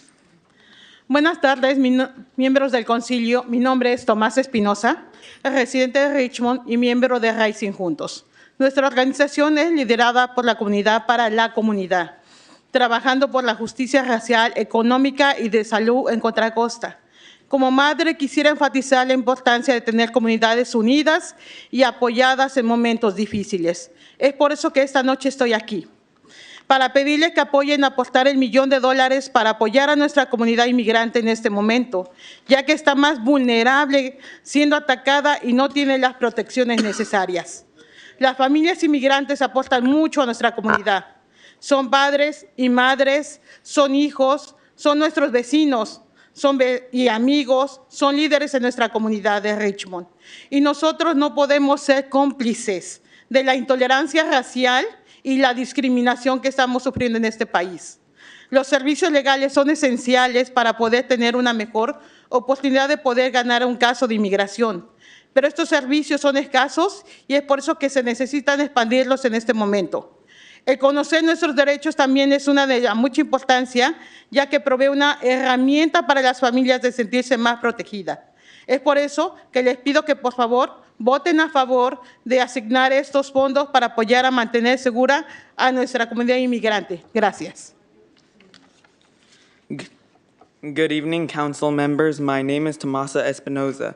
I am a Richmond resident and a member of Rising Juntos. We are a community-powered organization working for racial, economic, and health justice in Contra Costa. As a mother, it's important to emphasize the importance of having unified and supported communities during these difficult times. That's why I'm here tonight to ask you to support allocating $1 million to support our immigrant community right now. Our community is left more vulnerable as they continue to be attacked and do not have the necessary protection. Immigrant families provide so much to our community. They are fathers and mothers, they are our children, they are our neighbors and friends.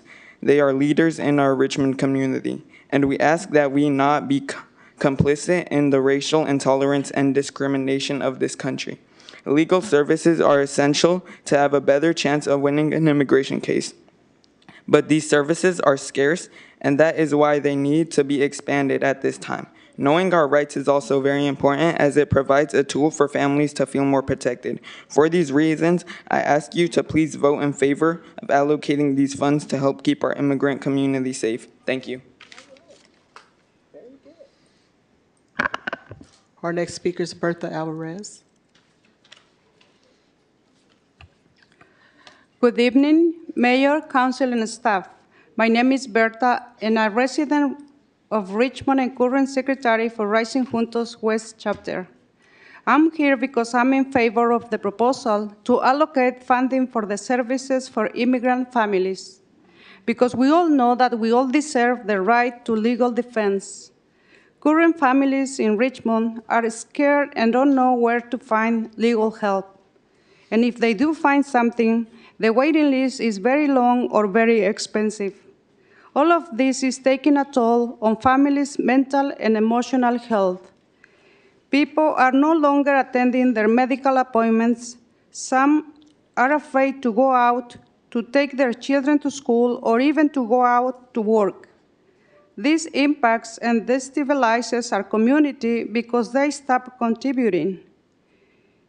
And this affects the whole community because it gets weaker, and we all suffer when a part of our population feels unsafe. But all this can change if our immigrant community had more resources and legal services, because having legal support makes a difference in a mom being able to pick up her children from school and come home to cook, or a dad can go to work and return home to be with his children and kiss them good night. And you have the power in your hands to keep these families together. You can make a difference for thousands of people here in Richmond by voting in favor of the proposal to invest $1 million in legal services. We hope we can count on your vote tonight. Thank you. Okay. Our next speaker is Elsa Stevens, followed by Jasmine Timons.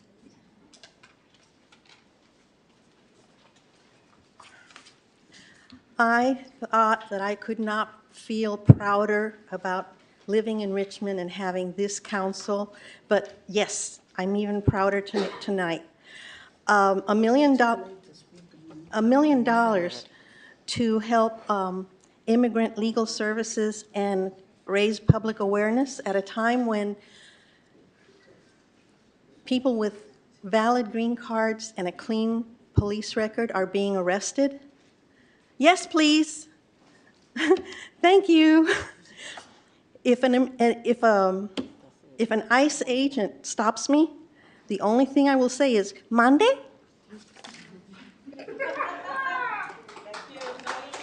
Our next speaker is Jasmine Timons, and will the following individuals please come forward? Chris Taff, Sarah Guardian, Crescent Diamond, Dennis Perez, Rosie, Andrew Melendez, Lorena Reza, Rosalind Diaz, Amber Hatfield, John Joya, and Pam Saucer Bilbo. Hello, good evening. I'm a new resident to Richmond, but I would like to ask you to consider this proposal. It is so important. I have family on both sides of the US-Mexico border. By and large, people who come and work here are tax-paying citizens. They work hard, they support our communities, and it's terrifying right now. And to not be able to, the fact that you could get pulled into an ICE van for speaking Spanish on the street, regardless of your paperwork, is insane, and it does rip our families apart, and that destabilizes our community. So I would like to ask you to please support this and get people the information that they need. It's confusing to know what to do, and even for somebody like me that was born in Massachusetts, how can I help? So yes, please consider this. It's incredibly important, and these are scary times, and more information and support that we can give, the more stable and happy Richmond is. And yeah, sorry, I'm a little nervous, but please, thank you. Chris Taff. Hello, I'm Chris Taff. I'm a preschool teacher. I identify as white. As a preschool teacher, I work with all kinds of families. And I am proud to live and work in a city that is considering this measure. As the Councilmember Robinson stated, these people migrants are our neighbors. They live in complex family structures where some of the people may have papers and some may not, but all of them contribute to the community and form together a tapestry that is very valuable and that is worth protecting. But they are being terrorized by ICE, police, and the regime that's in power. Often they have no legal resources, making this an excellent measure to pass. The measure would strengthen our community, our tapestry of cultures, and our economy. I urge you to pass this measure. Thank you. Sarah Guardian. Sarah? Is she here? Okay, our next speaker, Crescent Diamond. Crescent Diamond. Hi. First of all, I just wanted to thank Council Members Jimenez, Cepeda, and Robinson for proposing this fund. Sorry, I'm nervous. This is my first time speaking at a city council meeting, so this is very important to me. And I'm also very emotional because, I really, what Councilmember Robinson said, I think is so true, especially that this is about racism. And I'm a homeowner in the Belding Woods neighborhood, and Jamila Brown is my council member, so I hope you will support this measure or this fund. I just want to say that our community would not be the same without our immigrant neighbors, and they're such a huge part of our economy and our culture. They're our friends and our families. I've been to a few Know Your Rights trainings in the past few weeks, and I can tell you there were huge attendance. There was a lot of people that needed that information, and I know that that kind of education needs funding. Also, people really need help, legal help, and I think the only way they're going to get it is when people like us are willing to give some of our tax dollars to that. So thank you very much. Dennis Perez. Yeah, I just want to say I support this measure. I think it's a proactive measure. You have people, Bertha Alvarez, when I heard Bertha, I thought it was my mother, right? But my mother wouldn't be in these council meetings, right? She wouldn't be, right? She might be in the future, hopefully, let's cross our fingers, but, she wouldn't be. So we got to meet people where they're at. And so that's why I think this measure is something that's not just, we're reacting to what's happening around the world. No, it needed to happen, right? And now we see it, that needs to happen. It's in everybody's eyes, so I'm glad it's catching on that we need to do this. But that's why I support this, because I think it'll meet people where they're at. Rosie? Good afternoon, council members and mayor. I'm here today in support of this happening, of this passing.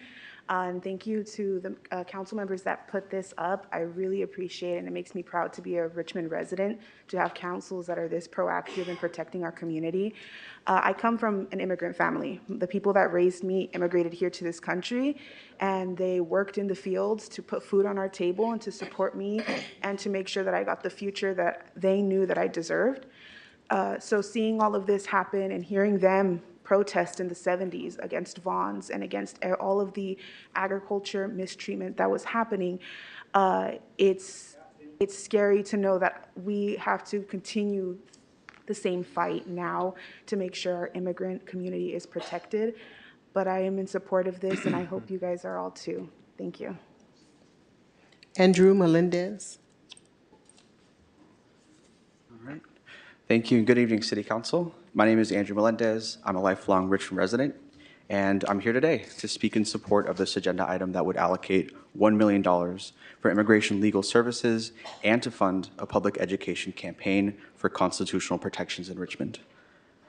Right now, it's very, very clear that our cities and our communities are facing heavy stress from our new presidential administration, as well as from ICE, who at this time have been empowered through different executive orders to raid homes, tear apart communities through raids and deportations. And this has created a situation where more of our immigrant population than ever before are seeking support. And this creates a massive stress on our local immigration legal service providers here in Richmond. So what this money will hopefully do is greatly boost the capacity for our legal services to meet the needs of our community right now. I envision that these legal services could hopefully be provided throughout all different parts of Richmond and different community hubs, different spaces, and I just want to see it more accessible for our community to seek legal support and legal immigration support if needed. I'm also really supportive of this campaign, hopefully, for our city to hopefully know more of their constitutional protections. The reality is that many in our community do not know that they have rights. But the reality is that everyone here in the United States has rights regardless of their immigration status. And so I'm really blessed and I'm really, really happy that this council is here to really champion this item, and I really hope that you will vote in favor of this. Thank you very much. Lorraine Riza? Hi, Lorraine Reza here. I'm from the North and East neighborhood. First, thank you to our city council members and Mayor Martinez for continuing to uphold the safety of our community members on a number of issues. To speak to the Fund for Immigrant Legal Services and Resources, it's critical that we show our neighbors who are immigrants that we care for them and will do as much as we can to protect them. It's critical that we show we will not tolerate the racism and white supremacy that continues to rear its ugly head, like we saw from tonight's first speaker. I'm a teacher and I'm from an immigrant family, and I witnessed so many impacts. It's critical that immigrants are able to have access to much needed legal services that are usually so expensive to hire. Without those legal services, many people, especially our youth, must forego continuing their education so they can work long hours to scrape together the needed finances. Previous speakers have mentioned the emotional and the mental toll on immigrant families, but the truth is that we all end up bearing this emotional and mental health toll. We, as a healthy society, that comes from us taking care of all of our community members, not just the privileged ones. So I urge you to please pass this measure and fund these legal resources for immigrant families. Thank you very much. Jocelyn Diaz? Hi, good evening, council members. Thank you so much for opening the floor. My name is Jocelyn. I'm a proud resident of the city of Richmond. I'm also the daughter of immigrants who grew up in LA and who clearly remembers the early 2000 raids. I remember being a child and seeing how my community organized underground. But I also remember the lasting toll it had on my community, with having friends who were there one day and not the other, loved ones who were there one day and not the other. Today I'm asking the city of Richmond to take a stance and to support the ongoing organization that's going on in our communities to protect and to continue to support each other during these terrifying times. I have facilitated several Know Your Rights training, and without fault, every single time there is a request for legal services, especially legal services that are accessible, financially accessible for folks. And I've seen the impact that these trainings have within the community by empowering them, by helping them feel a little less scared every single day. I only hope that as a city, we can do the right thing and stand in solidarity with our community, because a harm to one is a harm to all. Thank you. Amber Hatfield. Hello, thank you. My name is Amber Hatfield. I'm a resident in District 3, and thank Doria Robinson and Claudia Jimenez and all of the council members who put this together and the staff that worked on it. I just want to say that we are on the unceded territory of the Ohlone people, and that the wealth of this nation was built on the enslaved African people who came and built the entire wealth that we are using today. And this foundational injustice needs to be rectified as we continue forward, if we were to continue forward. And I think that giving this money to support immigrants who came here in any way they came here is extremely important. I think that our federal immigration policy is deeply racist and also broken. It does not include a path to legal immigration for farm workers and many other workers that are necessary, important workers that we need for our systems to run. Also, there are a backlog of 3 million immigrant cases, so legal cases. So we need this money so much. And I encourage you all to vote yes, and thank you very much for considering it. Our next speaker is John Joya, and our last speaker will be Pam Saucer-Bilbo, in-person speaker. Then we'll move to the online speakers. Good evening, Mayor, council members. I'm John Joya. I live in Richmond, proud to represent West County on the Board of Supervisors. Thank you, council members, for putting this on the agenda. I wanted to say a few words about the great need and why this is necessary. As you know, during the last Trump administration, Contra Costa County, working with community partners, established something called Stand Together Contra Costa, which is a program that we fund out of our county general fund and run through our public defender's office. And you may hear the head of that program a bit later. I know he is zoomed in. We have spent probably close to $14 million over the last 7 years funding this program to protect families. This is about protecting families and protecting our economy. Nearly 30% of the residents in this county are immigrants, a larger number here in Richmond. Over 35%, this is a countywide number, of small businesses in this county are owned by immigrants.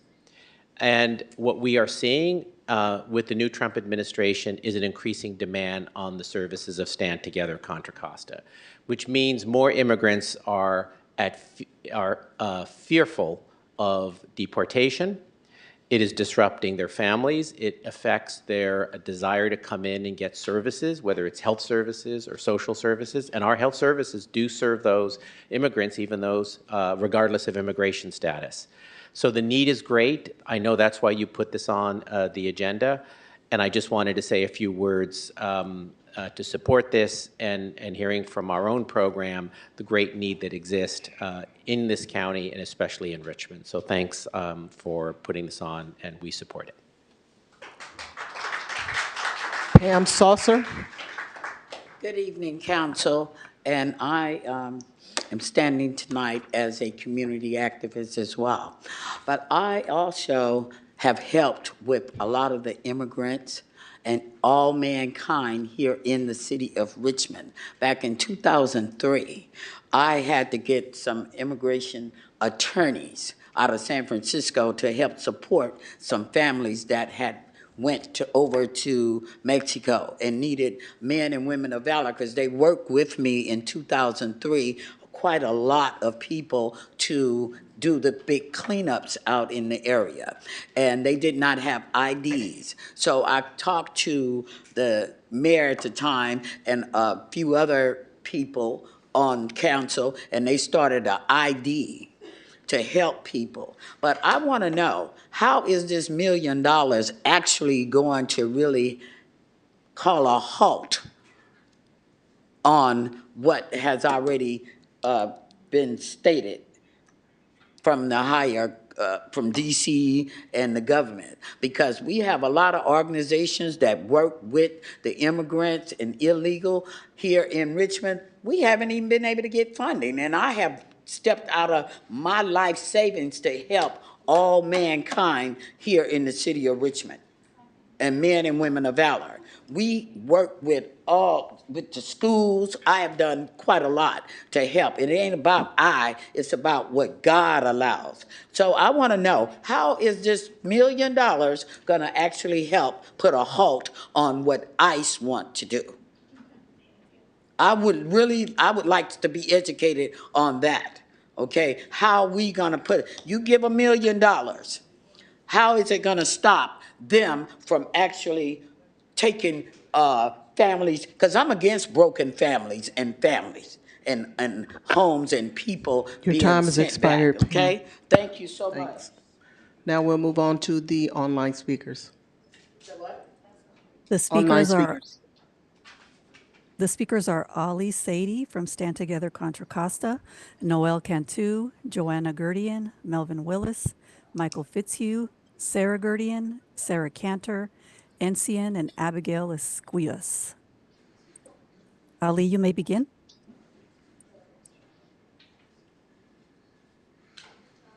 Can you please unmute yourself?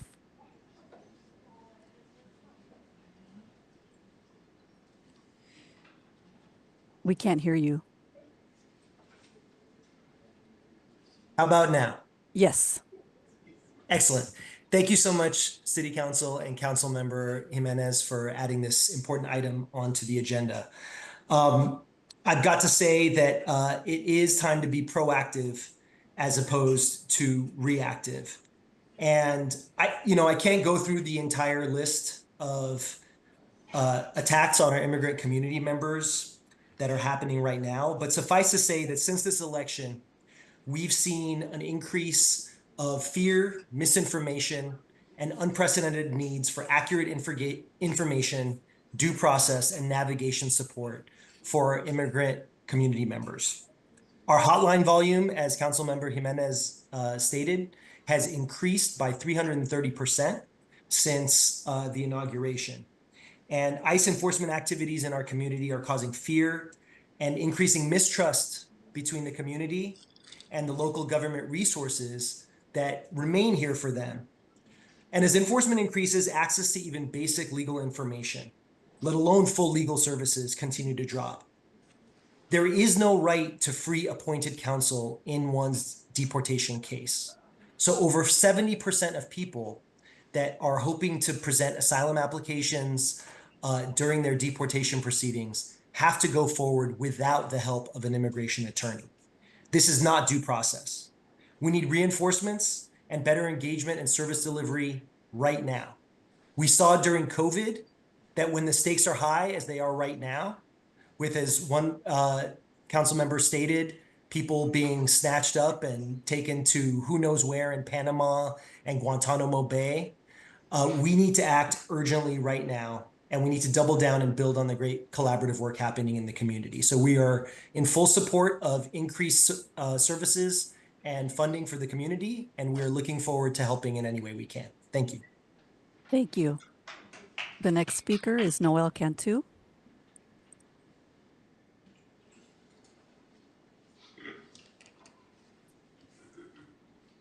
Noel, Hi, can you hear me?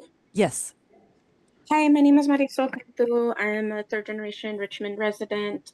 I'm a proud granddaughter of immigrants, and I am so thankful for Claudia Jimenez's, Councilmember Claudia Jimenez's leadership, as well as Councilmember Doria Robertson's leadership. And thank you, Cesar Cepeda, for supporting this. I want to just share a little bit about some of the work that different organizations have been doing. In particular, Reimagine Richmond has been doing Know Your Rights trainings because of the high demand. And as of yesterday, in the last 6 weeks, we have trained over 1,200 people throughout Contra Costa County on their rights. That is a very small group of members that are all volunteers leading the way, something that the city should have done about 6 weeks ago. This is the time for our city and our electeds to stand in solidarity and to support community organizations that are doing incredible work in the community. Stand Together has, as you've heard, has been inundated. Catholic Charities has been inundated. Other organizations have been inundated with calls and consultation needs. I also want to share personally, I'm a teacher at Contra Costa College, and the first week of class, I had received over 5 emails just from one class saying that people were afraid to leave and they were not able to come to the first week of classes because they were afraid of deportations. In the last week, I have talked to a school in Richmond that says they have created carpool so that families who are afraid to leave their homes can get rides from other parents and children can go to school. Grassroots organizing is Your time has working. expired. Thank you. The next speaker is Joanna Gerdian. Hello, good evening, Council. My name is Joanna Gerdian, and I am the Resident Leadership Manager.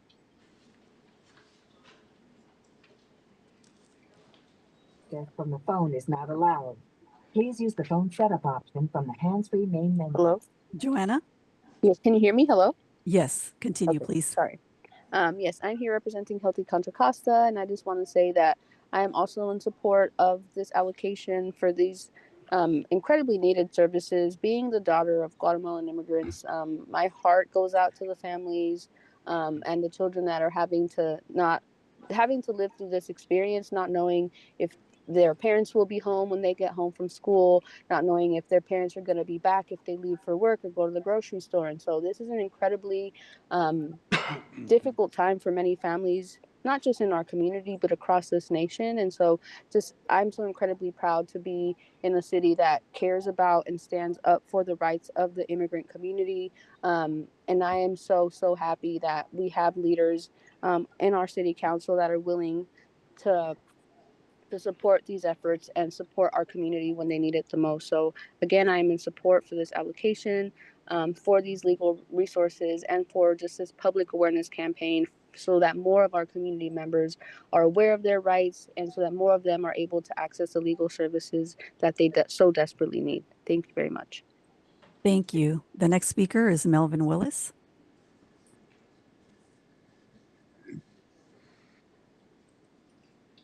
Melvin, you may begin. Hello, mayors, member of the Richmond City Council. My name's Melvin Willis. I'm an organizer with Richmond Progressive Alliance and ACE, Alliance of Californians for Community Empowerment. I wanted to thank Vice Mayor Cepeda, Councilmember Jimenez, and Councilmember Robinson for agendizing this item. I'm not going to repeat everything that folks said, but at the end of the day, what's happening to our communities, there's nothing to justify it. From my perspective, this is all fueled by discrimination and hate, and frankly, white supremacy, targeting people of color and separating families because you're telling them that they don't belong. There's nothing ever justifiable about going after somebody based on where you're from. The only thing we should be judging people on is how they treat others in the community and how they treat the community around them. And the fact is that our immigrant communities do have rights, but much like anybody else, if you don't know what your rights are, you stand to be taken advantage of by the systems that are supposed to be implementing integrity and justice.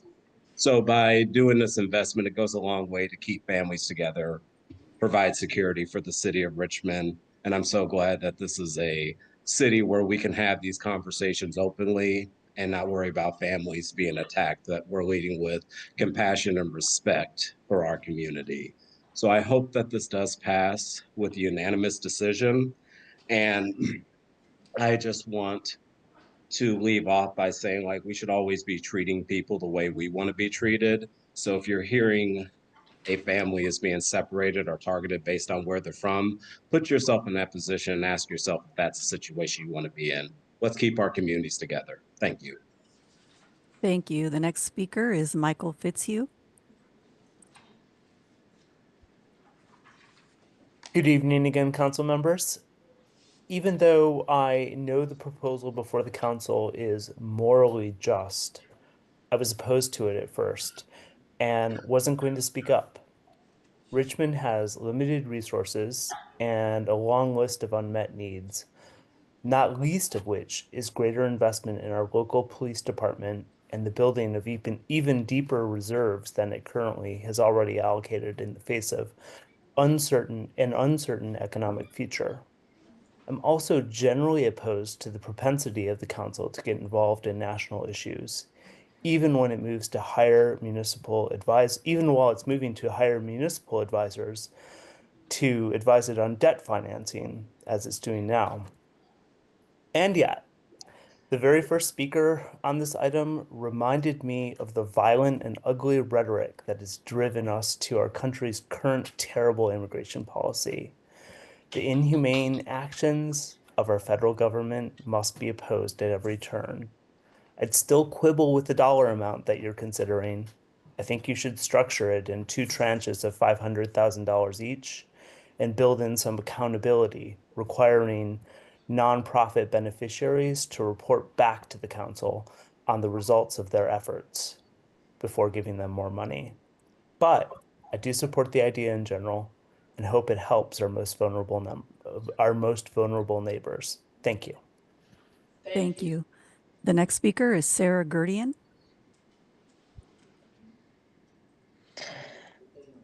Good evening, Richmond City Council members. My name is Sarah Gurdian. I run the Contra Costa Budget Justice Coalition, and I would like to thank Councilwoman Jimenez and Robinson and Cepeda for bringing this forward and really ensuring that public funds are being used to address the community needs. And that is exactly the leadership that we need at this moment. Our community is relying on each and every one of you to protect them. And so I support the allocation of the $1 million to go towards immigrant legal services. And to the rest of the council, I really hope that you all stand in solidarity. Thank you. Thank you. The next speaker is Sarah Cantor. Hi, Council Mayor Martinez and everyone in the audience. My name is Sarah Cantor. I'm a Richmond resident, and I am full-throatedly in support of this item. As a previous speaker said, I am consistently so proud to be a Richmond resident, and this just makes me even prouder. Things like this are why I tell everyone who will listen that Richmond is the best city in the world. I am so grateful to be in a city where our local government holds up the values of supporting every single community member, regardless of immigration status, house status, race, class, etc. I want to make sure that I'm not repeating everything that's already been said. So some things that I haven't heard said yet. One is I've heard a lot of discussion about how immigrants are important. Immigrant families are really important, and immigrants who contribute to the economy are really important. And I just want to be clear that single immigrants who have no job also really matter to me. And every single member of our community is valuable and deserves to know their rights and have legal representation. Mark Wasberg, the first speaker, I am so grateful to hear the huge outpouring of the opposite opinion. You do not speak for us. You are a vile stain on this community, and I am nothing that you said is accurate. For any, and then again, for individuals who are listening, I'm glad that the city is doing this work, and it's up to each of us to think about how we as individuals can support our immigrant community, intervene when ICE is trying to take people. Thank you. Thank you. The next speaker is Encian. You may begin. Thank you. My name is Encian Pastel. I lived in District 2 in Point Richmond, and I'm a preschool teacher. And I just want to add my voice to the others in support of funding legal services and resources for immigrant families. And I hope this item will pass unanimously. As an early childhood educator, I know that the trauma of being separated from caregivers harms children now and throughout their lifetime. And I also know that the ongoing condition of stress and fear faced by caregivers is absorbed by children as toxic stress and trauma. I know that the city of Richmond can't stop the terror that the federal government is creating right now, but I believe that passing this item will decrease that terror by providing real resources to fuel the strength and resilience of immigrant families. And just adding thanks to the previous speaker who mentioned not only families, but solo adults as well. Thank you very much. Thank you. Our next speaker is Abigail Esquivias. Hi, good evening, everyone. My name is Abigail. I work with Social Justice Collaborative, a nonprofit organization that has provided immigration legal services since 2012. Last year alone, we served over 1,400 people facing deportation. In recent months, our organization has seen a sharp increase in individuals seeking services, resources, and information, anything that might help ease anxiety. Clients share that they are afraid to leave their homes, afraid to be near any government office, and struggling to live their daily lives. Some have reached out to us in crisis, overwhelmed by the uncertainty that they're facing every day.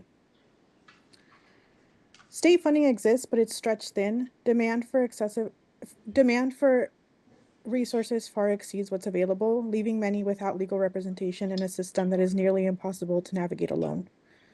We know the statistics. Having an attorney significantly increases a person's chance at winning their case. The system and immigration process was never meant to be fair or humane. It's deeply violent and racist. Legal representation and know your rights education are two ways to fight back against it. Our immigrant neighbors are being threatened, attacked, and persecuted, and thus I cannot see this funding as optional, and thank you for taking this very important step. Thank you, and that was our last public speaker. Thank you. So now it's time for questions, comments. Councilmember Bana. Thank you. So I do support this fund. I think it's very much needed for our community. I have some questions to make sure it's spent most efficiently, because the agenda says it's for public awareness and no public awareness campaign and know your right, know your constitutional rights. I agree that it shouldn't be just volunteers and nonprofits that do Know Your Right campaign. The city should join. But there were a lot of talks about legal services, having attorney legal representation. So I wonder if the city administration is going to do RFP. Are they going to go strictly based on this directive about awareness campaign and know your rights, or will there be any budget for legal services and representation? I was talking to one of the nonprofit organizers in the city, and she mentioned one good thing the city could do is to provide something similar to Richmond Rapid Response Fund that they had, with some flexibility to help them allow families and immigrants as they see fit. So I wonder how it's going to work. Hi, through the mayor as the chair. Upon the council adopting a motion this evening, staff will effectuate that, and it notes here that there will be an RFP. Right, but the way you write RFP, Will be predicated based on the motion this evening. that's what I'm saying. So my suggestion is to have the city administration talk to nonprofits who work on this, like Stand Together, Rise, and come back. Can I tell you what is the intent?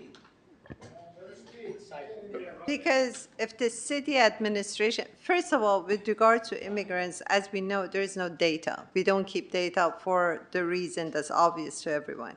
So we don't know how much of money is needed for what part. So if the city administration consults with those nonprofit organizations who provide legal services, they will be in a much better position to write the RFP and make this money most efficient.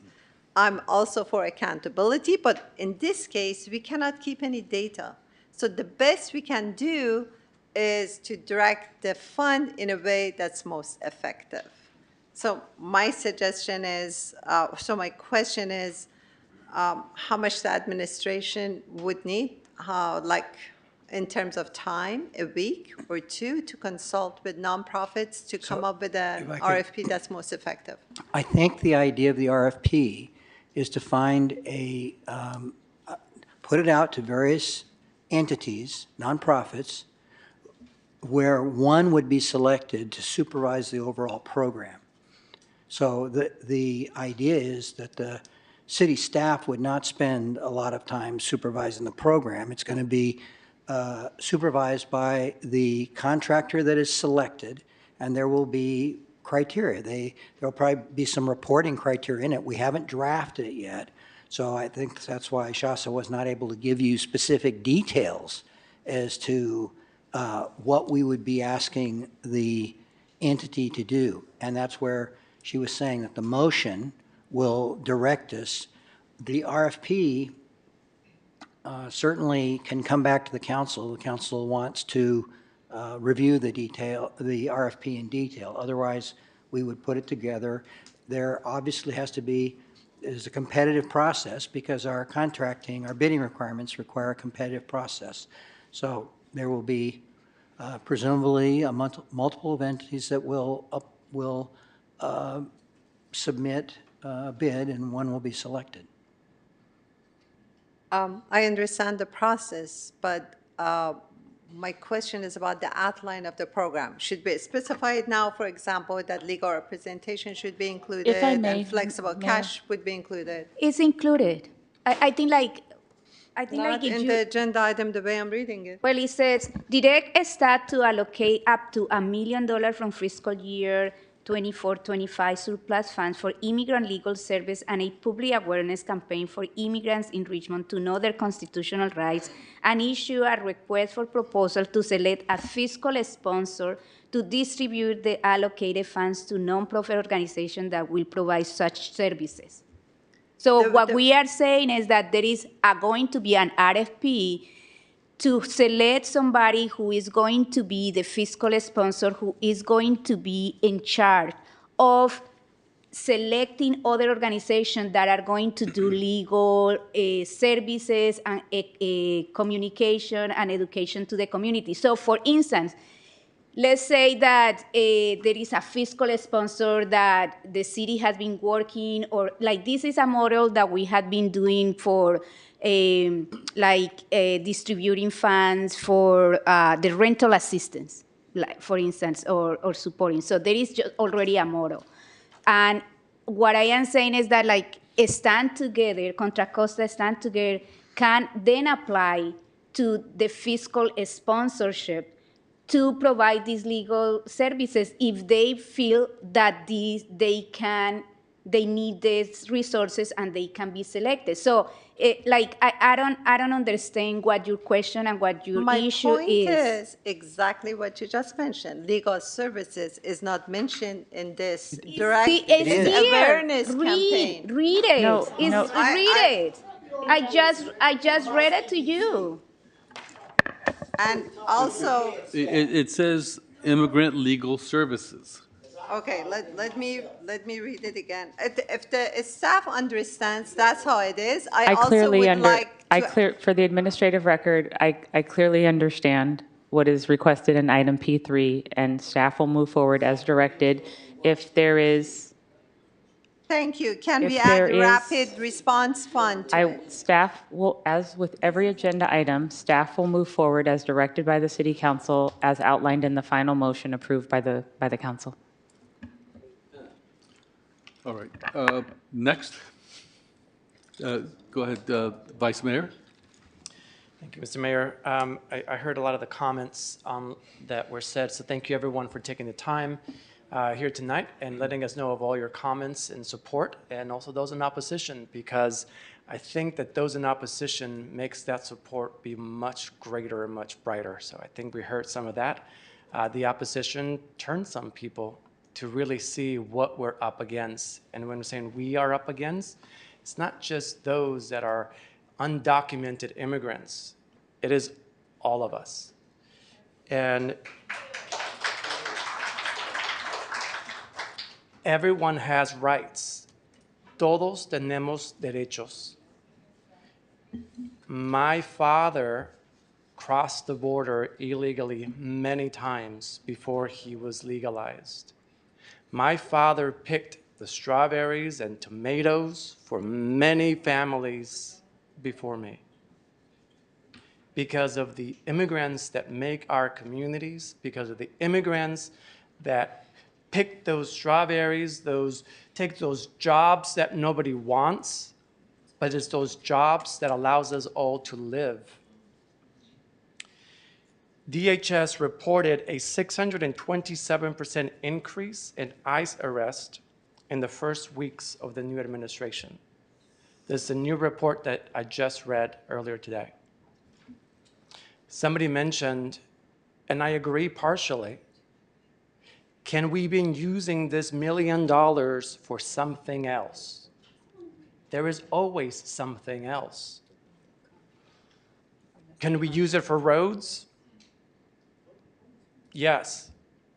But imagine an empty road because our families and neighbors have all been taken. Can we use it for lights? Yes. We need a lot of lights around Richmond. Well, what good is a light if all of our community is in darkness? Can we use it for parks? Well, what good is our parks if it turns into a barren land without our kids and families? So what can we do to make sure that we're protecting the most vulnerable, that we're protecting each other? So thank you all for coming out and sharing your thoughts and your support. Councilmember Wilson. Like all my colleagues who've spoken so far, I think this is a great idea. I'm so happy that the 3 council members brought it and put it on the agenda. And I agree with those in the comments who expressed the idea that this is great and time is really of the essence on this. And so the only thing that I would recommend, and I guess maybe I'm going to ask if this is a friendly amendment to the 3 sponsors on the bill, is that we put in a time constraint for how quickly we'd like to see, or how quickly we will require the city staff to come back. I'm sorry, is the idea they're going to bring us back the request for the RFP to approve, or to bring back the contract? The contract. Yes, the Okay. latter. So I would. Can I start it at 30 days? Like, make a proposal, an amendment. Is it friendly that we bring it back within 30? That we require staff to bring back the proposal within 30 days for the council to review? There's no motion. Oh, sorry. Someone should make a motion. I will make a motion. Yes, staff can do that. Okay. And I will make a motion to move the item.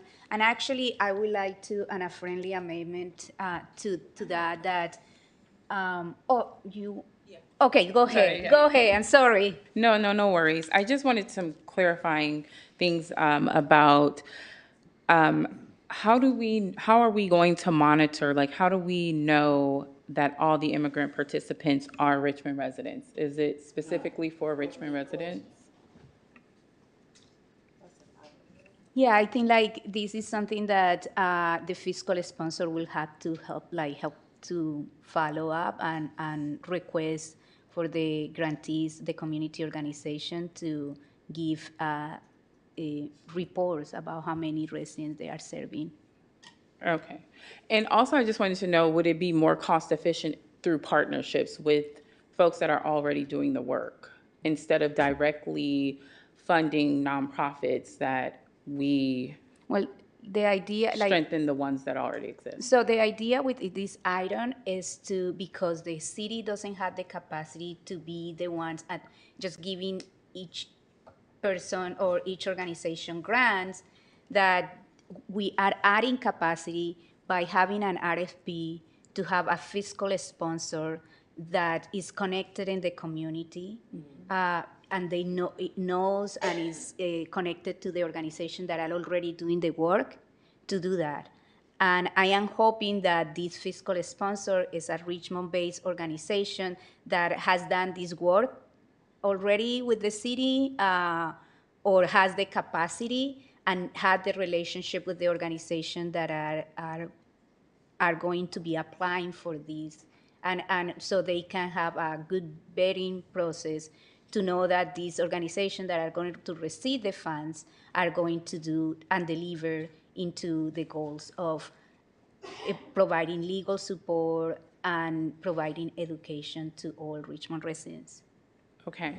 And lastly, I just have one last question regarding the urgency of this matter, just to, like, what's prompting, well, I'm not going to say what's prompting the urgency, because we know that, that it exists, but I'm just wanting to understand, has there been any families or individuals from the city of Richmond that have been deported, that we know of, that have been deported, or families have been disrupted, or any other thing like that that would prompt such a need to?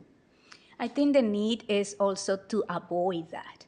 It's not just to say, oh, we are already deporting people, but it's just like there is so much fear in the community. Yeah. I know that like people, like there are some people that are not sending their kids to the schools. They are students in Contra Costa College that are not going to the school. So there is so much fear because they don't feel like the city is giving, or there is no protection. And like the thing of knowing that a standard together in Contra Costa, the volume of calls has increased 330%, is it tells us that there is a need. And we cannot wait until one person is being deported to have that as the reason why we are putting this money. I think like what we are doing is to be proactive, to avoid, because any person in Richmond that gets deported is too many lives that are going to be impacted. Yeah. It's not just that person, it's the families, it's the neighbors. So I don't see this as a data driven in terms of like, oh, is happening, people are getting deported right now. No, it's more about we are standing here together today to be proactive and leading the way on how we know that the situation is really critical, so we can avoid that people in our community get deported. Yes, and I understand prevention. I'm just wanting to know, do we have any data surrounding, has there been any type of contact with residents? I'd like to say that the data that we do have is the reaction of the community. We had a march from Richmond High down 23rd all the way to Barrett and back. I participated. We had another march on Friday to St. Mark's. So the community is activated, they're concerned, and then, we had the day where people didn't go to school, didn't go to work. So we need to show people that we are supporting them in their need for existence in our society without fear. And I think the community's reaction is all the data that we need. Also, like Ali's ID, who is an immigration attorney, is on the call, so maybe we can ask him to send more information or to do it right now. But for me, the thing is more about how proactive we are. We don't need to wait until people are getting deported to Yeah, I know don't that want there that is to a happen need. either, just so Okay. we're clear. I just wanted to know some more context around, allocating such funding without, we're gonna vote on this and we don't know the, who would be the person that would be selecting, like, once we select the person who will administer the funds, like, will all of the organizations that have been doing services already, like the 23rd Street Merchants holding, the police department holding Know Your Rights and things like that, how do we track those things? How do we track that people are not being left out? I think more so that's what I'm. Yeah, well, people will have the right to apply for these funds, and then they will have to give the information and giving the information to us. I think like there is already models with rental assistant and the COVID emergency funds where people got some funds and they were reporting to us. So, Okay, yeah. thank you. You're welcome. Yes, Councilmember Robinson. Yeah, just to say a couple of things. I think what we were trying to go for with this is to make sure that we were following the procurement policies of the city by using an RFP process. In that RFP process, the city staff will help us make sure that we have accountability built into whomever gets chosen. There will be accountability measures, reporting, other things built into that. And I think our city staff has a lot of experience making sure that they build these processes, the grant process, whatever, so to make sure that our contractors are accountable to what they said they were going to do. And what we were trying to do is, we're in kind of an urgent emergency situation. We know our staff has so much on their plates, they cannot take this on, and so that's why we wanted to find an exterior organization who does have the capacity to take this on, who can be accountable to our procurement processes, and then who can hold an open process, right? That was the other big concern, is that there would be an open process so that anyone could apply for these funds who was doing the work. There'll be guidelines around, what they're applying for, and they have to make sure that they're doing the work that we're needing to be done. But the idea was that, yes, there are existing organizations that are doing this work. And from what I understand, and I don't have exact numbers right now, but I think there's some people online who may have, is that the request for legal services is skyrocketed, in that there's long lines. And if you were in a situation where you're vulnerable in this moment, what you want to do is speak to a lawyer to understand for your particular situation, what are your options? What are your legal rights? What can you do before you get arrested, right? And then if you, God forbid, actually do get somebody in your family or whatever does get arrested, you need somebody to help advocate for you. As it was mentioned, you don't have the right for free legal aid as an immigrant. And so if you find yourself in that position, there will not be a public defender coming to your aid. So, I feel like it's a good process. We tried to really make sure that it was following a procurement process that was open to all the people, all the different organizations that were doing the work, already doing the work, and that there would be accountability built in, and that it was responsive to this moment. So I hope that's clear in everything that was happening, and I trust our city staff can make sure that it comes out right. Mr. Mayor, excuse me. I agree with what was just said. I do want to clear up, there was a bit of a discussion earlier about what's coming back to the council. The staff report, the way it's written, says that the staff will coordinate the selecting a fiscal sponsor that will coordinate the receipt and distribution and will issue the RFP. So it doesn't say the RFP is coming back to the council. So I think then what is possibly coming back to the council, which it doesn't say, is the award of the contract. And I think that If was that's in the interest true, of I don't think time. that can be done in 30 days, for Yeah. example. I think that was in the interest of time, knowing that we're in a particular moment and we need to move fast. So we need to be in communicate. We've already been in communication with staff. I think they're clear on what we need. We think we have clarity on that, and we're trusting them to move forward so we can move forward concertedly.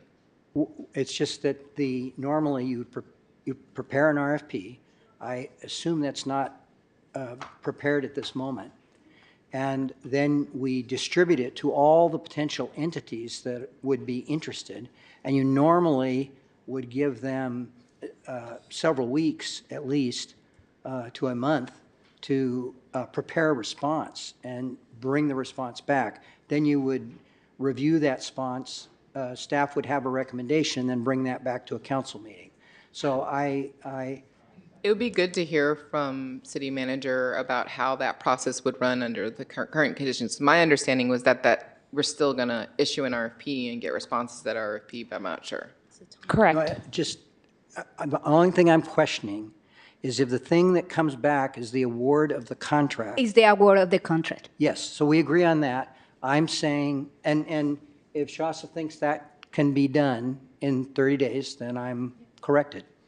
I think it will take longer than 30 days. Yes, staff is going to follow the Richmond Municipal Code and will return, provided the item is approved on April 1st. I'm sorry, I didn't get that. Can you repeat? Repeat yourself? My understanding is that the council would like staff to come back on in 30 days. So that would be either the meeting of April 1st or the meeting of April 15th. With the RFP? No. With the, contract? Okay. April 15th. So April 15th would probably be the date because it's the 30 days is not quite April 1st. So it'd probably be April 15th. Thank you. And if there's delays, I will send an email if staff needs more time, but our goal would be April 15th. So I would like to make a motion, and I would love to add something in the motion, just based on another item, to direct staff to allocate up to $1 million from fiscal year 24-25 surplus funds to immigrant legal services and public awareness campaign for immigrants in Richmond to know their constitutional rights, and issued a request for proposal to select a fiscal sponsor to distribute the allocated funds to nonprofit organizations that will provide such services. And staff will come on April 15 with the awarded recommendation. And I would like to add this is not here, but I would like to say that municipal IDs are important, and instead of just going back to request a staff to do some determination about how this could be free for community, that we allocate $10,000 of these $1 million to hold it for providing free municipal IDs to residents who wants to do it. Last year, they issued 212 municipal IDs that more or less cost $5,000. So I am requesting that we add, from these $1 million, we allocate $10,000 to hold it for providing free municipal IDs. Mayor, if I may, through the chair, respectfully, fiscal year 23-24, please, unspent. Oh, 23-24, I'm sorry. Yeah, 23, 24. Mr. Mayor? Okay. May I? Actually, Cepeda had his hand up before. Do we have a second? I'll second it. Okay, so we thank have you. a first and a second. I just want to make a comment that I received texts, and I haven't been able to verify them, but I do text to see, and the ICE doesn't collaborate with our police, or I should say, our police does not collaborate with ICE, so it's really difficult to tell whenever they're here. So, but I received texts from individuals saying, I saw something, is something going on? Is that I think I saw, but we haven't been able to confirm. So they are in our backyard. And one of the communication that I received was from another higher office saying, did you know that they're right next in their backyard? So the threat is real. It's hard to know when they're here because we can't have that data because we don't collaborate with them. But I just want to put that out there, that it's there. Thank you. And yep, there's already been a second. Okay, so we have a first and a second. Councilmember Bonner? I wanted to thank Councilmember Jimenez, not just for bringing this, also for adding legal services. I appreciate that. To me, that's very important that the money is spent most efficiently. About that $10,000, I would like to request for it to be discussed separately. The reason is that item P2, I brought it because municipal IDs are very important for residents to apply for medical, to apply for driver's license and everything. And then Brian Hofer from Secure Justice contacted me and said, we need to verify to make sure that this doesn't lead to their information be shared with ICE. So I suggest we move that portion of the motion and discuss it separately because we need to verify with the city to make sure things are okay and then move forward. I think like for me, it's just to let's move it like that because the need is higher and we don't need to study. We need the money there to do it. So, but we haven't heard public comments about it, and that's a separate item. People get the ID because they're very well aware of the importance of it. So, Councilmember Wilson? Yeah, I was just going to say, like this, by putting this money aside in this way, we're not requiring anybody to get a municipal ID, nor are we encouraging them to get a municipal ID. We've had municipal IDs, I think, since 2011, is from my research. And so I think it's a good idea that if someone decides part of their strategy, which hopefully they've worked out with an attorney and other experts, is that they are going to carry a municipal ID. We've just made it a little easier. So I don't think this is causing us to do, and if there's something we need to know about the way that our current municipal ID program is managed that is in some way making people vulnerable, I hope that you'll bring that back for a future meeting because that would be a different conversation. I call the question. Let's vote. I'm sorry, are we combining item P2 and P3 now? no, what we are saying is that we are going to allocate $10,000 from these $1 million to allow people who want municipal IDs to have it free. I called the question. Let's vote. So, Mr. Mayor, it's a procedural question. I called to question. No, it's a procedural question. That's my item P2, that $10,000. Is it mixed with item P3 now, or we're going to discuss it separately? I'm confused. It's a separate agenda item. You're acting now on agenda item 3, not Okay. agenda item 2. Okay, but P2 will be discussed. Thank you. Ready for the vote? Yes. And then just to confirm, the vote is to close debate, or is it on the motion? Because calling the question is to Close the debate. Yeah, so we have to Yes. make a motion to. Do we need to vote on Oh, whether we're Yeah, calling so it? I think we should just end debate without the motion. And then Okay. Yeah. Well, then- Okay, thank you. Councilmember Brown? Yes. Councilmember Bonner? Yes. Councilmember Jimenez? Yes. Councilmember Wilson? Yes. Councilmember Robinson? Yes. Vice Mayor Cepeda? see, And Mayor Martinez? Yes. The vote is unanimous.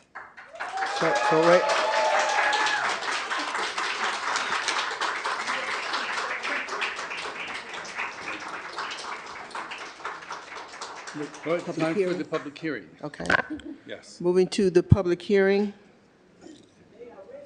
Item O1 is to hold a public hearing pursuant to public notice to adopt a resolution denying the appeal submitted by Lonnie Holmes of the Planning Commission's denial of a conditional use permit to convert an existing office building into an emergency shelter at 207 37th Street and uphold the Planning Commission's decision denying planning application number PLN 23-360. Thank you, Ms. Clerk. No, one moment. Good evening. One moment. We haven't opened yet. So the mayor is stepping aside. So I think we still have quorum. So then we're moving forward. And yep, nobody will move. The first step here in the process of the public hearing, and Ms. Clerk, correct me if I'm wrong, but it's to receive a staff report. Respectfully, there's not 5. We don't have quorum, so. We have a quorum. Oh, I'm We have sorry. quorum. We have 4. Yeah, 4 is a quorum, right? Yeah, and Soheila's Yep. right there. So we'll start with the staff report. Good evening, Vice Mayor, Mayor, Council members. I'm Lena Velasco. I'm the Director of Community Development, and I'm here joined this evening by Avery Stark, who is our Acting Planning Manager, and he will be doing the presentation this evening.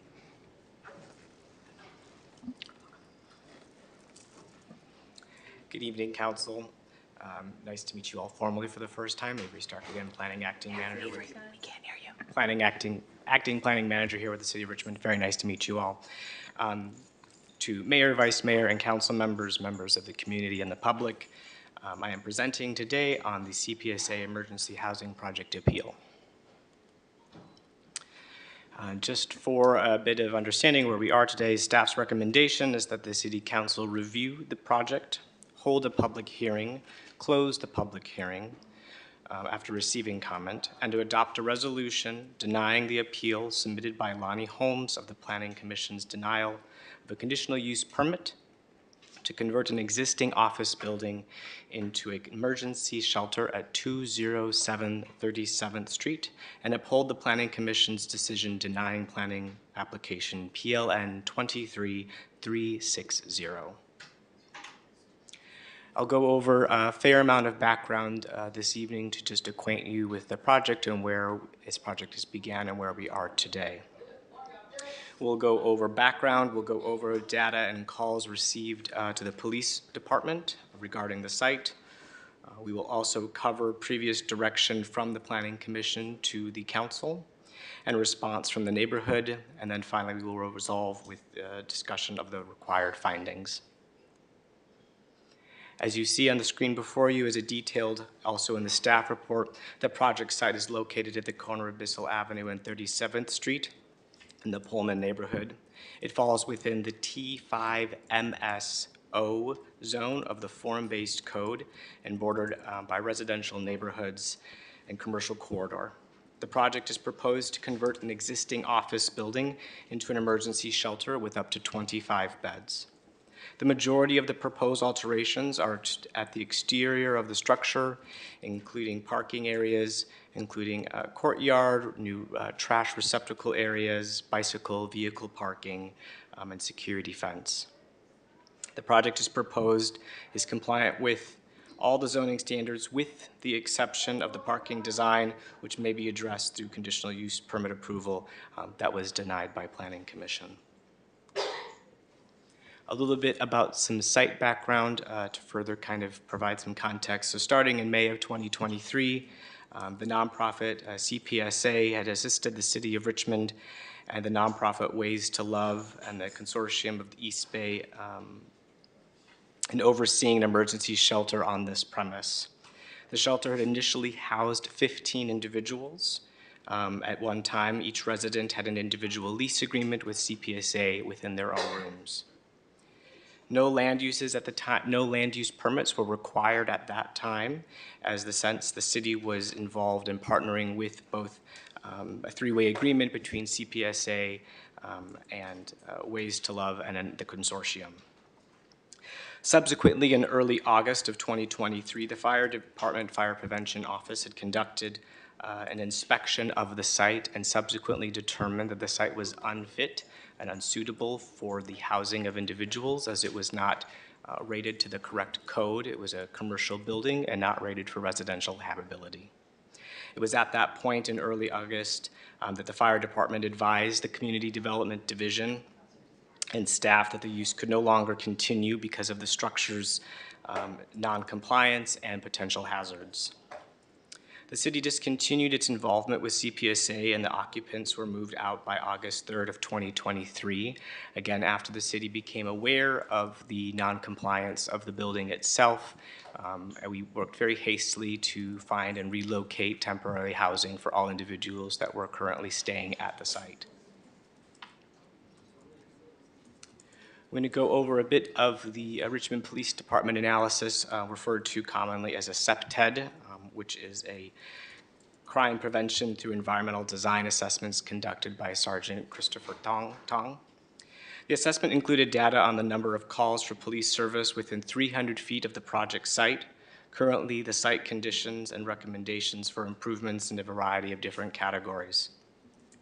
The report was used to inform and recommend conditions for the project and that be included as attachment to today's staff report, particularly the requirement of 2 unarmed security guards at all times on premise 24/7. Going to go into a little bit of the call data that has been received and regarded this project. This is also attached to the application packet and was presented at all the Planning Commission meetings. So in addition to that CPTED report, as you can see here, broken down by month from January to December. In blue is the average number of calls per month from 2019 to the end of 2023. In red is the number of calls per month in 2023. And to take note is that the number of calls per service was higher than average in the months of May, July, and August, during the time which residents were present during the CPSA's initial emergency shelter. However, residents were removed and relocated from the site by August 3rd of 2023, pardon me. And the full data set of all the call data is provided as a part of the packet. I will note that the radius is 300 feet from the project site, and it is important to note that the data, when collected from the police department, has a slightly imperfect accuracy because it is a point on a map, and if the user selects ever so slightly to the right or ever so slightly to the left, you do run the chance of selecting slightly more or slightly fewer parcels within the report, but is within the standard deviation of allowable range for the CPTED analysis. Going to review now just a bit of what Planning Commission has conducted so far. So the Planning Commission has conducted 4 separate public hearings on the items, during which the Planning Commission rendered a decision ultimately December 19th at a meeting after extensive discussion, deliberation, public comment, both in person, online, and in writing. The Commission did struggle throughout that period of time to make this decision, but did ultimately land on a denial of the application based on several factors that I will continue to go over in this presentation. And a little bit about the public speakers from the last 4 meetings. The proponents of the project shared lots of testimony for the shelter, both against and for the project. Negative experiences were shared during previous shelter operations and expressed concern over having similar operations at the same location in the future. And at the direction of the Commission, staff coordinated with a spokesperson of the neighborhood to compile a list of considerations for the project, which was the initial basis for which conditions of approval could be amenable to further negate any impact on the neighborhood. The neighborhood responded unanimously that there are no conditions that they believed would guarantee the safety of themselves, their families, and those in the neighborhood. If approved, the request, so essentially the Planning Commission received the guidance from the community that there was no condition of approval that would remedy that issue. going to talk briefly about state law as it regards to emergency shelters. As you see on the screen, there's a number of different factors that city staff have to consider when reviewing an application for an emergency shelter, which is different and separated apart from a transitional housing facility or other types of housing facilities that may be provided in the city of Richmond. So in accordance with government code, emergency shelters may only be subject to objective standards that already exist within the Richmond Municipal Code or other regulations and conditions of approval that are imposed at the permitted address. So in short, we are limited to looking at capacity, parking, waiting intake areas, on-site management, proximity restrictions, length of stay, lighting security, and operational standards. And to go further here in some detail, according to the state statute, which was on the previous screen, the extent to deem a project compatible or not compatible is based on the ability to address public health, safety, and concerns would not render the project financially infeasible. So recommendations could not render the project infeasible because of the nature of it being an emergency shelter.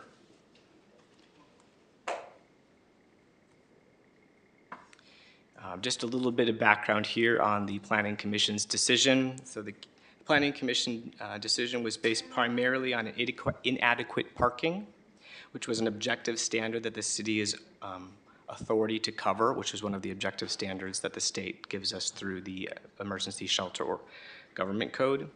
It further addressed security and public health concerns, which were also key factors and are aligned with existing city policies.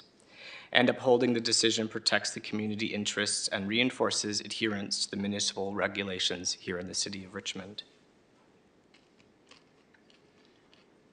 A little bit about the findings which had to be made. So although the Planning Commission did find that criterion 1 and 5 were satisfied, criteria 2, 3, and 4 were not. And I'll just go over them briefly. Specifically, 1, the applicant failed to satisfy the key requirements regarding parking, security, and public health and safety. Regarding parking, the city law allows emergency shelters to have reduced parking requirements, but adequate spaces must still be provided for staff. The applicant proposes only 2 spaces, but the actual staffing requires 5 spaces based on the city standards. The site can only accommodate 3 spaces, making the project non-compliant with the parking regulations in place. The second factor is security concerns. The project is near residential neighborhoods and schools, increasing the need for safety measures. A crime prevention through environmental design, CPTED, was completed by RPD, showing significant increases in calls for service in 2023 when the project was previously in operation. In addition to that, the city proposed a number of security conditions which addressed the CPTED analysis, which would require a minimum staffing level of 3 management staff during the day and 2 nighttime individuals. Looked at graffiti removal within 24 hours and 7 security cameras be placed on the property, and that the 2 security personnel would be on site at all times. The applicant requested modifications or elimination of the security measures, which would reduce the enforcement and oversight of the facility, which ultimately led and played into the Planning Commission's discussion and recommendation. And lastly, a discussion of public health and safety. The applicant refused compliance with litter management requirements despite prior issues with illegal dumping, litter, and potential vermin on site. Without proper maintenance, these conditions would pose ongoing risks to the public health and safety of that immediate area. A little bit about the appeal action of council. The council has the discretion to, 1, reconsider the findings, evaluate new documentation, and determine next steps. The appellant, Lonnie Holmes, challenges aspects of the Planning Commission's discretion, particularly around security and operational requirements. The council can affirm the original decision, modify, reverse the decision if justified, and remand the further Planning Commission review of substantial changes arise. The next steps will depend on City Council's evaluation of the new evidence, if there were any to be found. At this point, staff recommends that the council adopt a resolution, attachment 1 to this packet, to deny the appeal, ensuring consistency with prior decisions and city planning objectives. I'm here to help answer any questions you may have this evening. Thank you.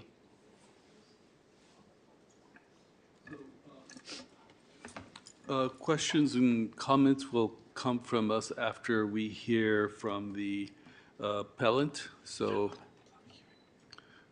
oh yes, so I will open the public hearing, and we will hear the appellant's statement.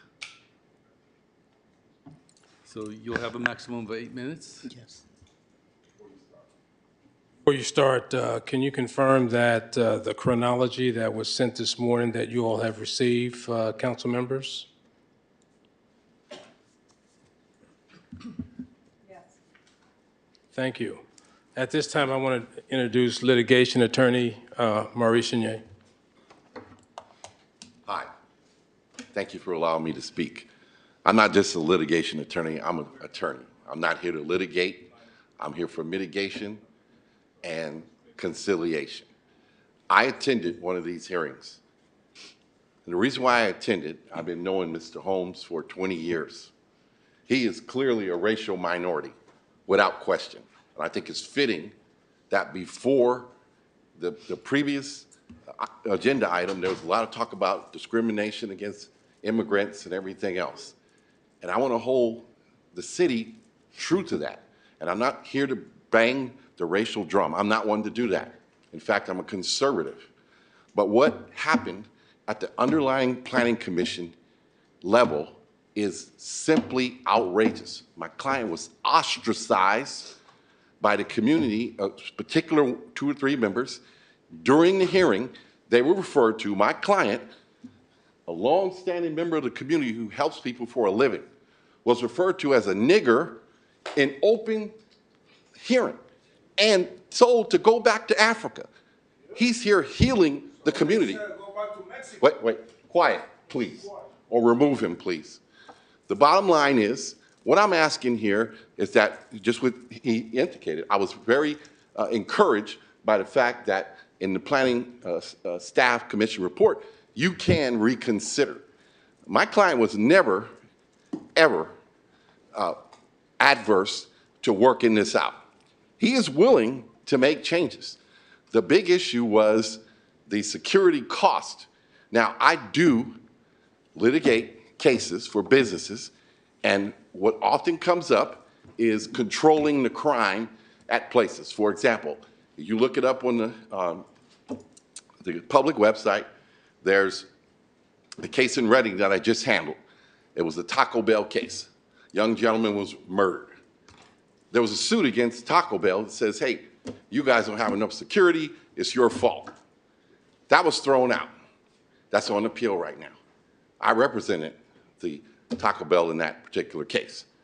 I've also done hundreds of these agenda items. I used to be the Planning Commission and Council for the City of Linwood. I used to be the Planning Commission Council for the City of Compton, and also was the City Attorney for Linwood. I've never seen an agenda item written this way. This is a coronation, and what I'm asking for is reconsideration. Not here to fight. I'm here pro bono. I'm not getting paid. I'm not churning out hours.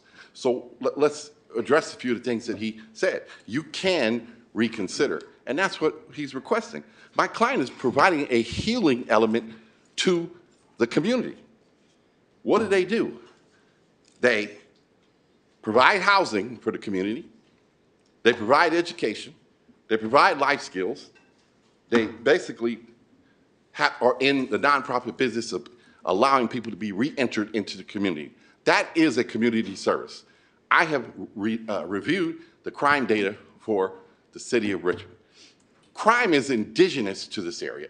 That is a fact. You've been in the top 100 every year for 20 years in the United States. So they didn't make this crime problem you had here. They're here trying to heal it, to mitigate it, to fix it for you. And it's a simple process. They're here to give people who would otherwise be causing problems in the community a chance to reform themselves. Now, I understand that they were originally induced to do this, and they said they had a significant capital outlay. I'm talking $500,000 to do this. And then all of a sudden, the city pulls the plug on it.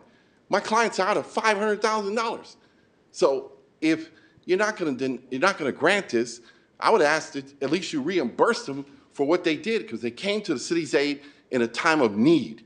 They showed up during COVID. They didn't run and hide. They went, spent money, converted the place to housing, and then now the rug is pulled from under them. Again, I think there was a lot of hate-filled rhetoric from the community, and one of those members is here today. I don't have time to do this. I'm here doing this because of what I heard and what I saw. Okay, now, if you look at the facts, there are different things that could be done in terms of, so I constantly go to mediations and arbitrations. In fact, I'm in a trial right now down in LA. Bottom line is, when we go to mediation, we try to work things out. My client always said that. But I was at the last hearing, it was abruptly terminated by the chair, and he's the one who allowed all these slurs to occur and didn't say anything, which to me was mind-boggling. Because if you do that in Los Angeles and you do that in certain areas in Southern California, you will have a cavalry of reporters here saying, hey, this has to stop. I was shocked that the Planning Commission allowed it to happen. So I think they never had fundamental fairness. Fundamental fairness. You talked about due process. Okay, they never had due process. Is it legitimate? Is it just? Is it reasonable to say, okay, you're niggers and you should go back to Africa, and therefore we're going to deny it? That's what happened. Now, I wouldn't be here otherwise, but I'm here just to ask in conciliation and respectfully of the commission here that this be reconsidered, because my clients are willing to make modifications. They are willing to do within reason the security measures. However, the problem is the security for 2 persons, 24 hours, is a substantial, and I mean substantial expense. You're looking at $100,000 for the security, and then they're requiring them per month. And you're requiring them to then sweep the streets and everything else. That's fine, but they cannot control miscellaneous individuals who dump items on the street. Now, there's no adverse sentiment towards helping with that, but they can't guarantee that that won't happen. So I think there was never a position that they refused to comply. And I know that's not true because I was there remotely in Los Angeles watching it. So with that said, if you have any specific questions of me, you can ask me. But again, I'm asking for fundamental fairness on behalf of my client. Give them due process. Just what you did in the prior, the prior item. You went into this 2 hour or hour and a half analysis. Well, he needs the same analysis. That's all. All he needs is fairness. Don't judge him on his race. Don't judge him on arbitrary, incendiary comments from the community. Judge him on what he's trying to do. He is healing. He is helping. He is fixing your crime problem. So with that said, I submit. Thank you. Thank you. It is now time for the principal opponent statement. Yeah. Is that up? Do you see that? All right. I just want to show commissioners that when we had our license, when we acquired May 2nd, 2023, it says that excuse me? For less than 25, you didn't need a cup. You didn't require a cup. This is what the application of the city has been filed. And now, excuse me, it's supposed to be the principal opponent statement. You're speaking to the appellant statement. So,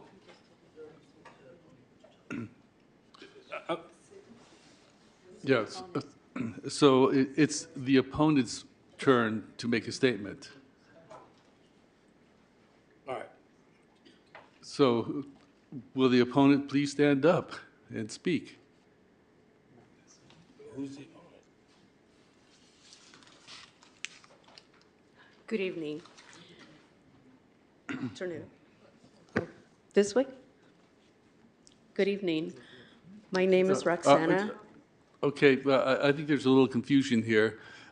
We had the appellant statement, and then we have the principal opponent statement. So it's not time for public hearing, for I've public been comment. speaking for my group. Okay, all on my right then. behalf. So you have 8 minutes. Yes. Okay. And, okay, so again, my name is Roxana, and 100% opposed to this. Mr. Attorney that has just shown up in the last minute has come up with lies. And just like the requestor here has also lied through this whole process. We have, as a community, suffered a lot. And the only reason why somebody was upset in the last meeting, calling him a name, was because I was speaking up here and someone on his group called me out and said that I should go back to Mexico. And that is the reason why he was called out. Okay, that was just based on pure defense. Nobody has called on his race or to why he should not have this. It is only because as a community and as this particular block that we live on have suffered actual real crime, because this shelter was here under no permit, no adequate conditions for this building to house people. It was an abandoned building, business building, that was not to be a house for anyone. It was completely dirty, and the people that were housed there, they told us that it was gonna house 25 people. There were times when we had to call the police, and there were over 40 and 50 people in there. There was crime committed, drugs dealing.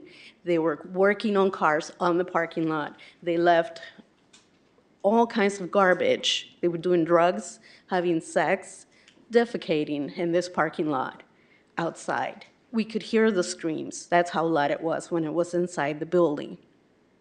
In total fear. Who wants to live like that? All we want in this community is we're working people. We are here because we fear that this shelter is going to bring more crime and the suffering back to what we had in 2023. We have videos, we have evidence of all this happening. And we have taken pictures. Our cars were vandalized, just being parked on the street, because there was no surveillance. So this owner of this building does not have any care to even keep up with this building. It's falling apart. It's in bad condition. And yes, if they want to renovate it, it's not going to work. These people are going to vandalize it because the people that were there before were vandalizing it already. Already they break in right now. We've had to call the police because they break in and they open through the back door. It's happening. This is not a safe place for anyone to live or be housed.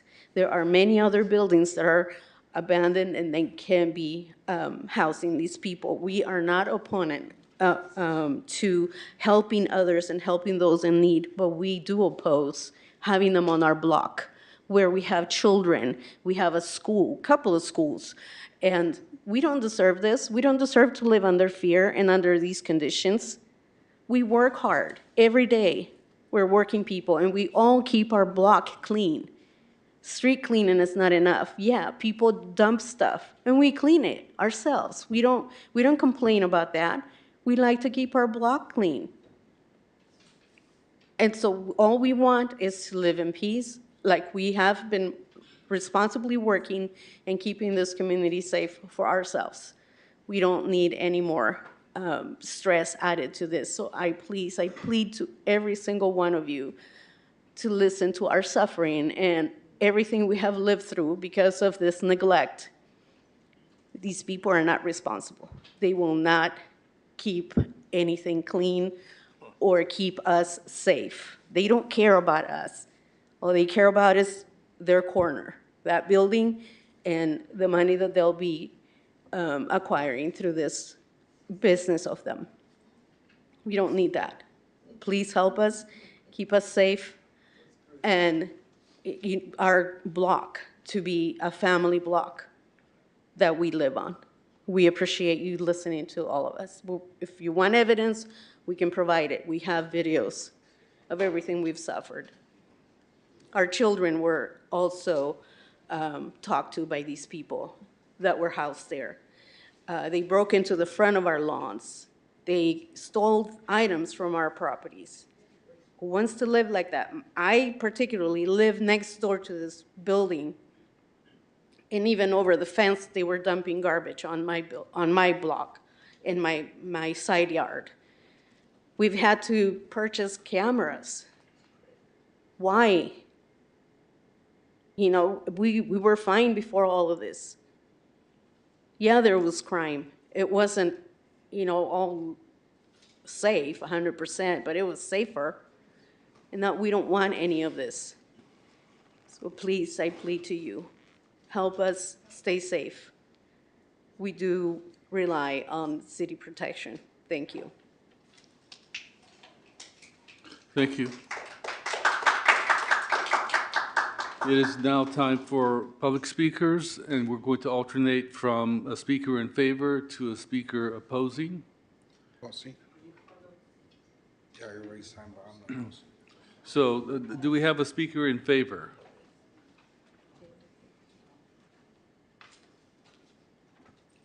Good evening.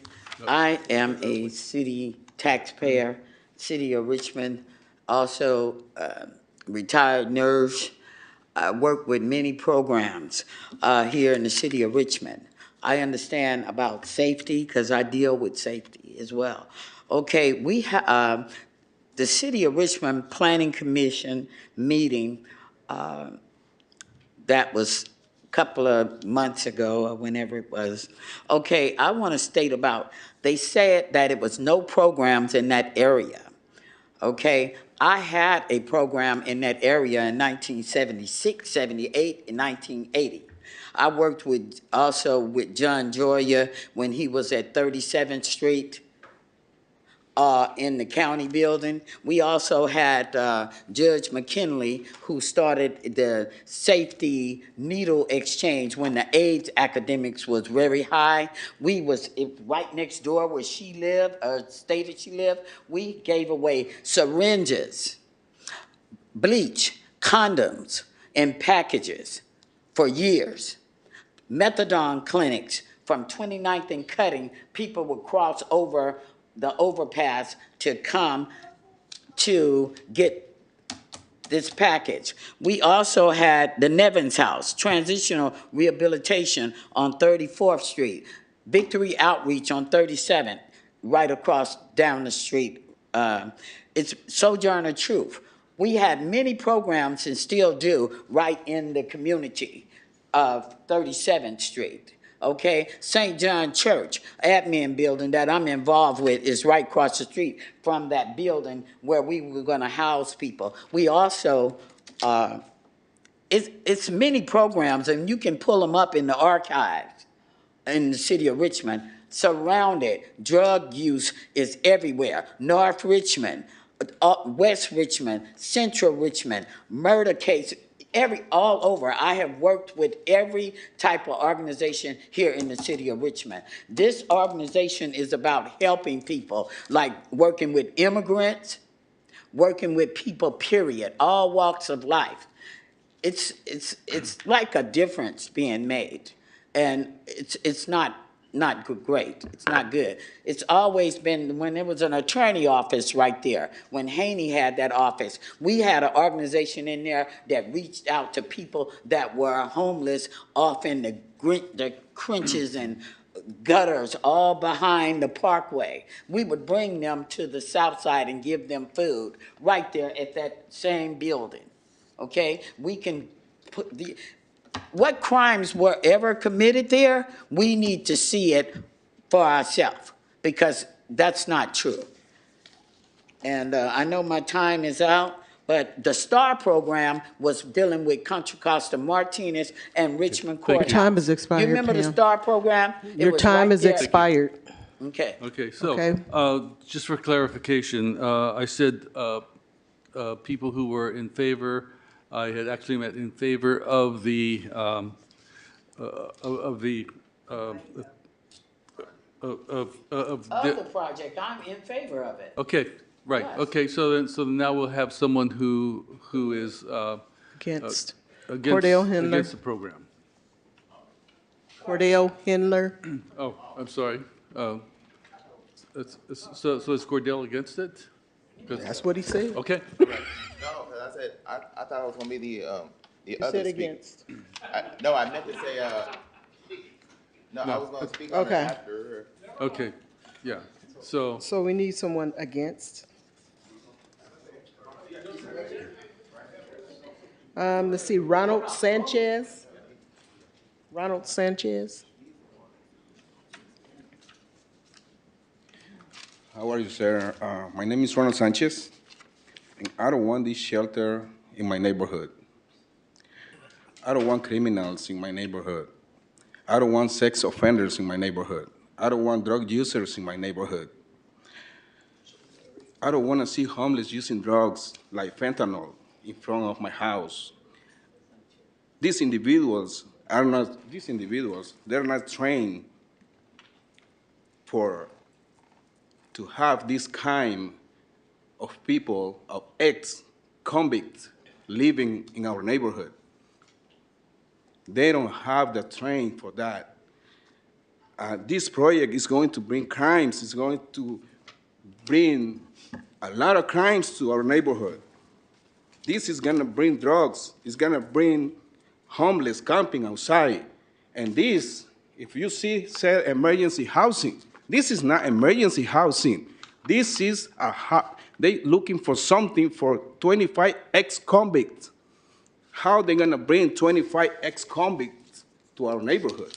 This is something really serious for our families. We have families, we have middle school, elementary school, preschool, just one block away from that building. My family is not going to be safe. Our family is not going to be safe with these individuals walking on the sidewalk just next to our houses. So I pay a lot of taxes on my property to Contra Costa County to provide security for my family, to bring prosperity for our neighbors. So these individuals, what they want is just make business and make money from this contract. They don't care about the neighborhood. They're selfish. I'm not saying that they don't need houses, but not in our neighborhood. They can find another place, but they keep fighting that they want that building. What, in that area? You see kids walking every single day from one school to another one. You see their families walking with them. And now what we're gonna see? Homeless doing drugs. They trespassed my house 2 years ago. They almost attacked my wife. Somebody was waiting for my wife at 11:30 p.m. when she go to work. How you think I feel when I was working? I was working to pay taxes.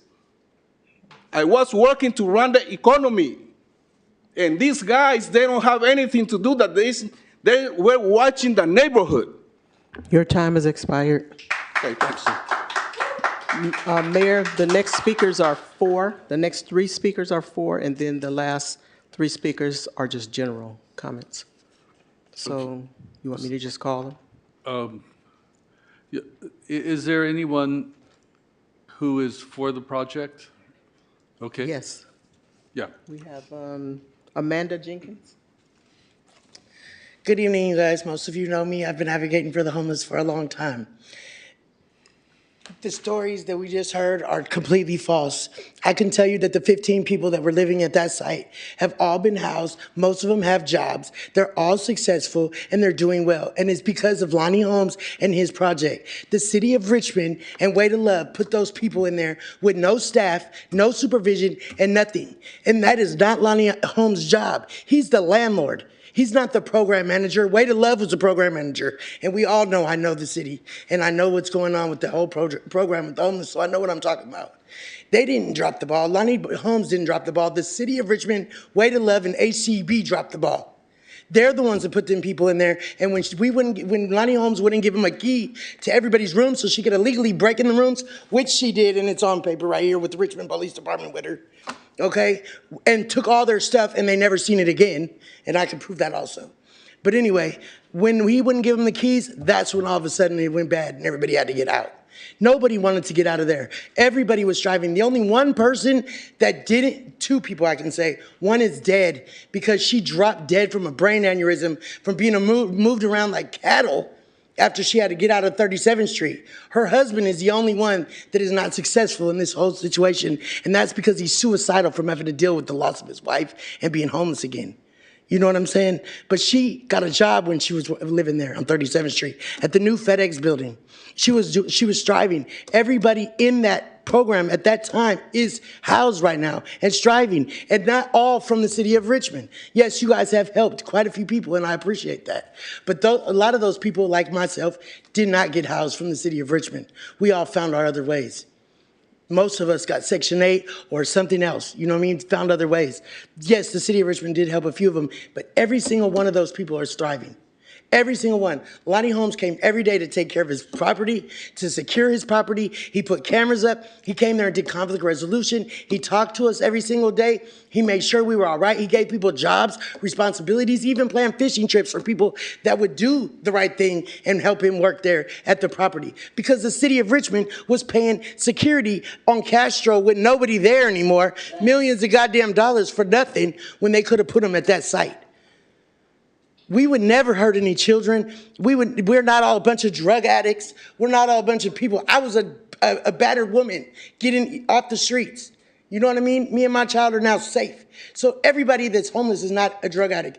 I'm sure you guys all know that. I've worked with many of you on this homeless problem, and I'm sure you guys all know we're not all drug addicts and bad people. With the right program in that building, that's a perfect building for this program. The perfect spot. With the right program and the right people in there, this could flourish. A lot of people could flourish. I beg of you to reconsider, please. Thank you. Do you have anyone against the program? Robert Sloat? Yes. Robert Sloat, okay. Go ahead. He didn't indicate it.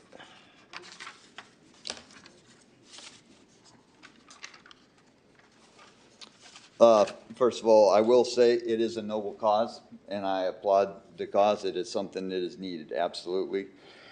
I do think it should be done where it's properly zoned. There has been a fundamental fairness about this process, so I appreciate that. I feel like everybody has listened. People have had a chance to air their opinions and their experiences. But I also wanted to thank you guys and applaud you for the decision to decline the permit for their shelter in this neighborhood. It is zoned for an office building. It's an office building. There's a bank, other offices that are there that really look to the kids that have had trauma in their lives. They're all around that area. Plus there is a residential neighborhood right there next to it. I believe that this is a wise decision that you guys made that recognizes the validity and the wisdom of our city zoning laws and the safety of our residential neighborhoods. So I do want to thank you for that. I think this decision also, I believe, will leave no future regret. When we make an exception for a conditional use permit and then circumstances happen that none of us have control over, and then it comes back and they're like, who approved this? Those are the things that keep me up at night. And I know for you guys as well, a decision to decline a situation like this, I think is a wise and prudent decision looking to the future. It was not zoned, it was not meant to be a shelter. And I think you guys have made a proper decision, and I encourage you to stick with that decision. Thank you very much. Thank you. So is there a person for the project? Clarita Griffin. Clarita Griffin. Sorry, there was a confusion. I'm opposed to it, so. Opposed, okay. There's a Patricia Rodriguez. No. Patricia Rodriguez. I'm opposing to. Should I speak? Oh, okay, let me clarify. Is there anyone any speakers who are for the project?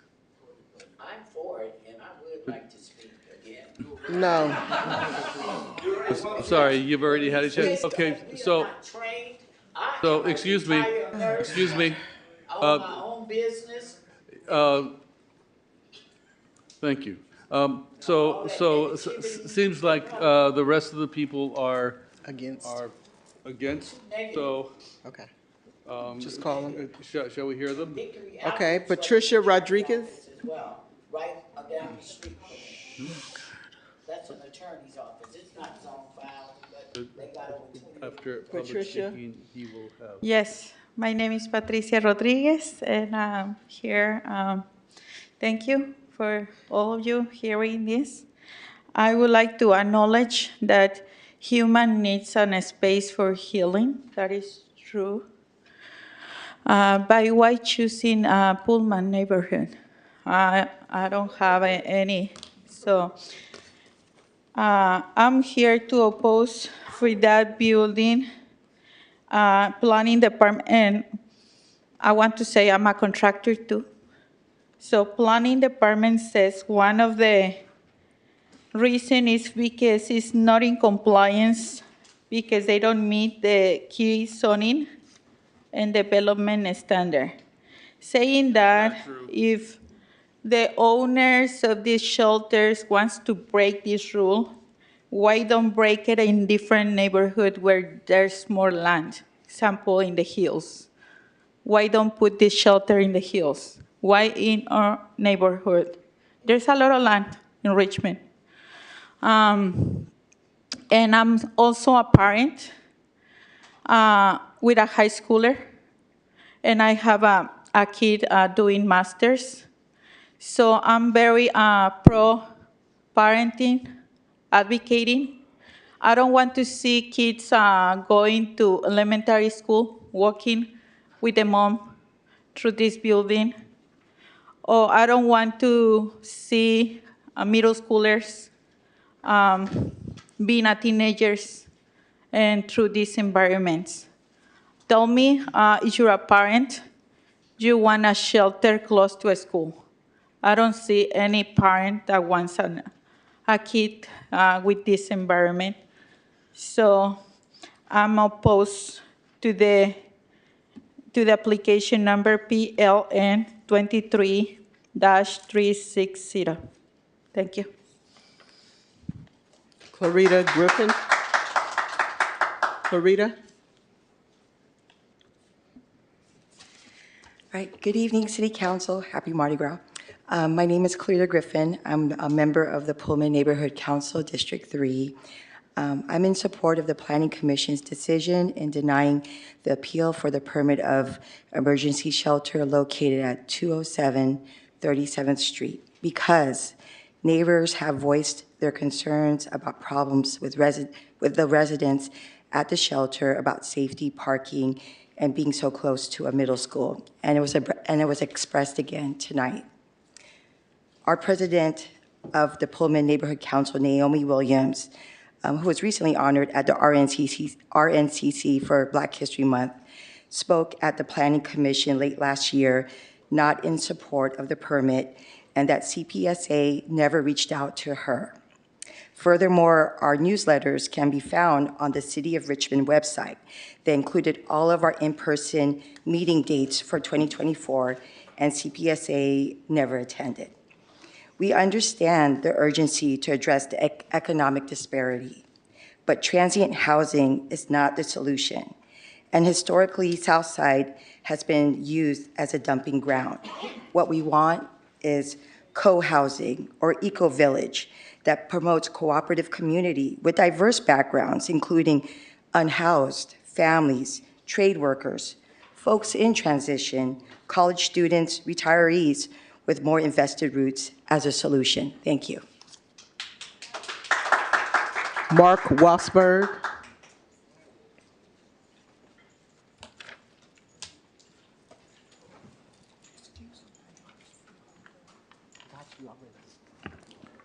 I don't care what shelter you have. You don't have shelters in neighborhoods. Put them out in the field somewhere. Put them out far away from schools. I mean, this, every time I hear the word shelter, it reminds me of a bunch of homeless people who don't want to work, who don't want to do nothing with their lives. This is what you sponsor the people on Riders Road, homeless cabin on Castro. Now you want to make another homeless shelter at Hotel 6. I mean, what you're doing is you're polluting this city of people who don't want to work. I mean, most of these people are just losers anyway. I said, you go down to the rescue mission. What do you see down there? You go to GRIP. I used to go to GRIP almost for 12 years. It's nothing but people who just don't want to have no care about nothing. The most dirtiest people I seen there. One time I was eating that GRIP, the guy stunk so bad, I went outside and I threw up.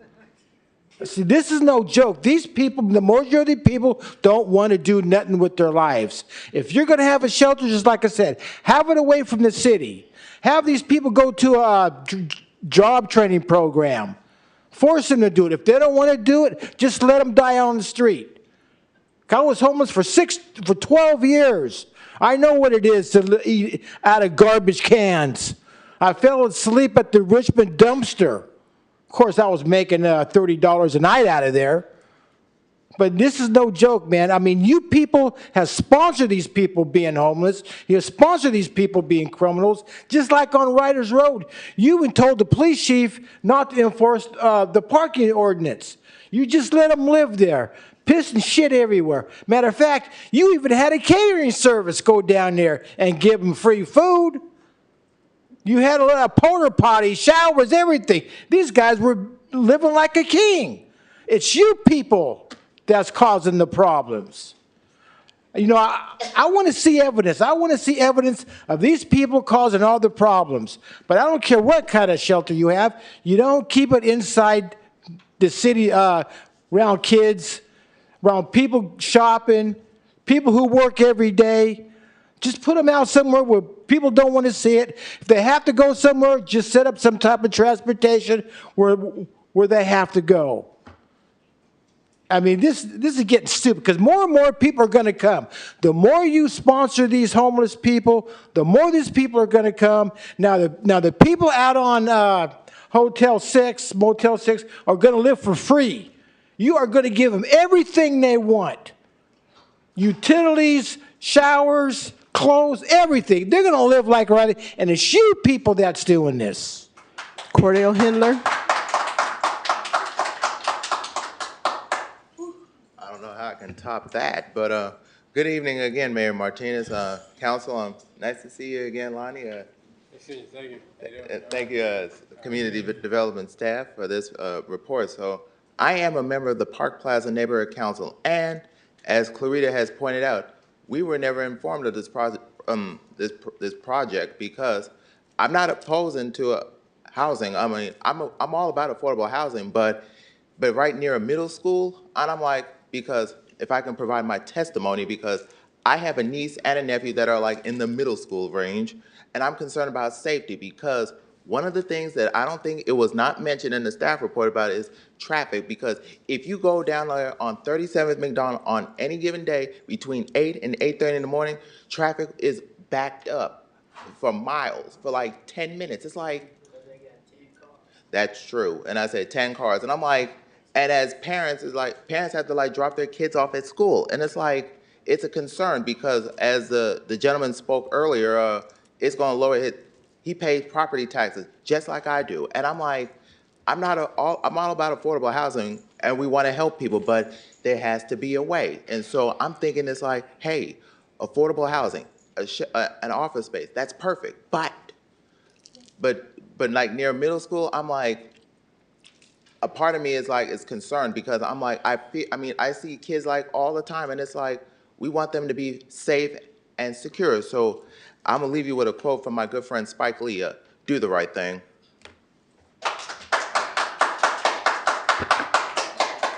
That was our last in-person speaker, and now we'll move to the online speakers. The speakers are Sarah Cantor, Debbie, Samsung, John, and Jonas Julin. You will each be given 3 minutes to speak. Sarah Cantor, you may begin. Hi, Sarah Cantor, Richmond resident. Thank you for listening to my comment. I gotta say, I'm new to this issue. I didn't know anything about this until it came up on the agenda report. I looked into the history of the item and the grounds for denying the permit. And what I am seeing are kind of three main points here. So one is the failure of the fire inspection, the other is parking, and the other is safety. Talking first about the fire inspection, looking at the fire inspector's report, I didn't get any impression that the owner of the building was given the opportunity to remedy any of the issues that were noted on the fire inspection report. A lot of it was that there were objects outside preventing egress. Those were things that could be moved, needed better signage for exits. These are all things that are quite easy to change. And based on the correspondence history, it does look like the fire inspection report was issued, and everyone was asked to move without, like, everyone was asked to move, it seems, before the building owner was even given the fire inspection report. Second thing is parking. I understand the desire to have substantial parking for workers. However, we're talking about 6 workers and wanting there to be 5 parking spaces. We can look at, do these workers even drive cars? Do any of them carpool? Do they take public transit? We're talking about a small number here. I think that there's room to be creative and look at whether that stipulation is actually needed here. And then with regards to the safety stuff, what I've been hearing from the vast majority of the people who have spoken against this project is significant anti-homeless bias. The fact that Mark Wasberg just spoke and called all homeless people losers, and that was well received by the neighbors who were opposed to this project, tells me that there is significant bias happening here. Want to lift up the comments of Amanda Jenkins as well, highlighting that. The evidence that was given to say that this shelter is a safety hazard is the number of calls for service of police. We know that when neighbors are unhappy about something that's happening in their neighborhood, they will call the police. The fact that the people who are speaking tonight called the police on the residents of the shelter does not indicate that anything actually happened that was illegal there. Thank you. Thank you. The next speaker is Debbie, and please state your full name for the record. Debbie Bayer. Thank you. You may go ahead. I want to say something that Sarah was just talking about. I was impelled to put my hand up to talk after I heard it was the first woman who spoke against the project. And it was very disturbing to me when she kept repeating the phrase, those people. She goes, but those people. And I'm sitting here and I'm thinking, who are those people? Who's she talking about? And usually what it means is when you say those people, she wasn't specific, but she said, it's like someone who's not like us, someone other, and that other person, by just thinking about it, you get the feeling of repugnance, someone who's dirty, somebody who's scary, some other kind of person. And I would suggest from what I know about homeless people, um, they're kind of like us, but I mean, there's all kinds of people. Some people are jerks, but they're not those people. There are people that could be in your family or you could know. And so I really object to that. And maybe it hit me because I was listening to President Trump's speech before I tuned in here to the council. And it was just how he spoke. He spoke in such ugly terms about criminals, about immigrants, and just labeled them, stamped a big label of them as being criminals and vile. And I think we have to be really careful. And I was proud of the council for allocating money to provide legal services to immigrants. I think it's something that's really important. But it's the same kind of thing, where you we're trying to say we don't want to be biased against immigrants. Whether they should be here or not is another question. But you want people to be able to have their rights. And because they are human beings with their own dignity. And whoever was living in that shelter, all of them, I would say, were human beings with their own dignity, as are the people living in the neighborhoods. And I'm sorry this couldn't have been worked out better, and maybe it still can be. Thank you. Thank you. The next speaker is Samsung. Can you please state your full name for the record? Because everybody is somebody. And God said we should love one another as we love ourselves. Please. I'll leave, but I'm going to All say right. that. I had to say that Okay. because I love everybody. And so do I, and we heard you. Thank you. And I'm a school teacher like you is, and a nurse, a retired nurse, Next person. and a business owner, Person and a with the name taxpayer, Samsung, can you please state your name for the record? and for justice. I had to say that because I'm Okay, for we right. will go to the next I speaker. ain't gonna stop talking. John, God say so. you may begin, and please state your name. I'm not prejudiced.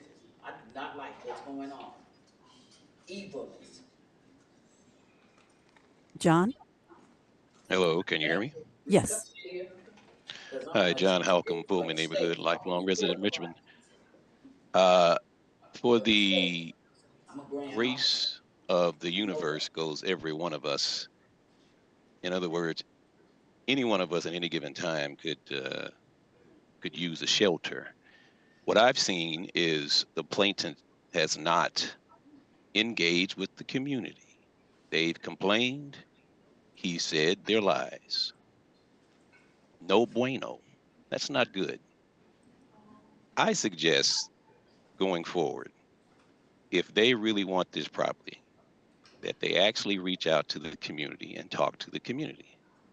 I bet you they can't give you the names of one of the neighbors that they've talked to about this shelter. Not one. But they can come to the board meeting and talk to you, but they will not talk to the folks who will be seriously and heavily impacted by the negativity that we've talked about and we've been fighting for the last 6 to 9 months around this issue. Whatever you do, make sure no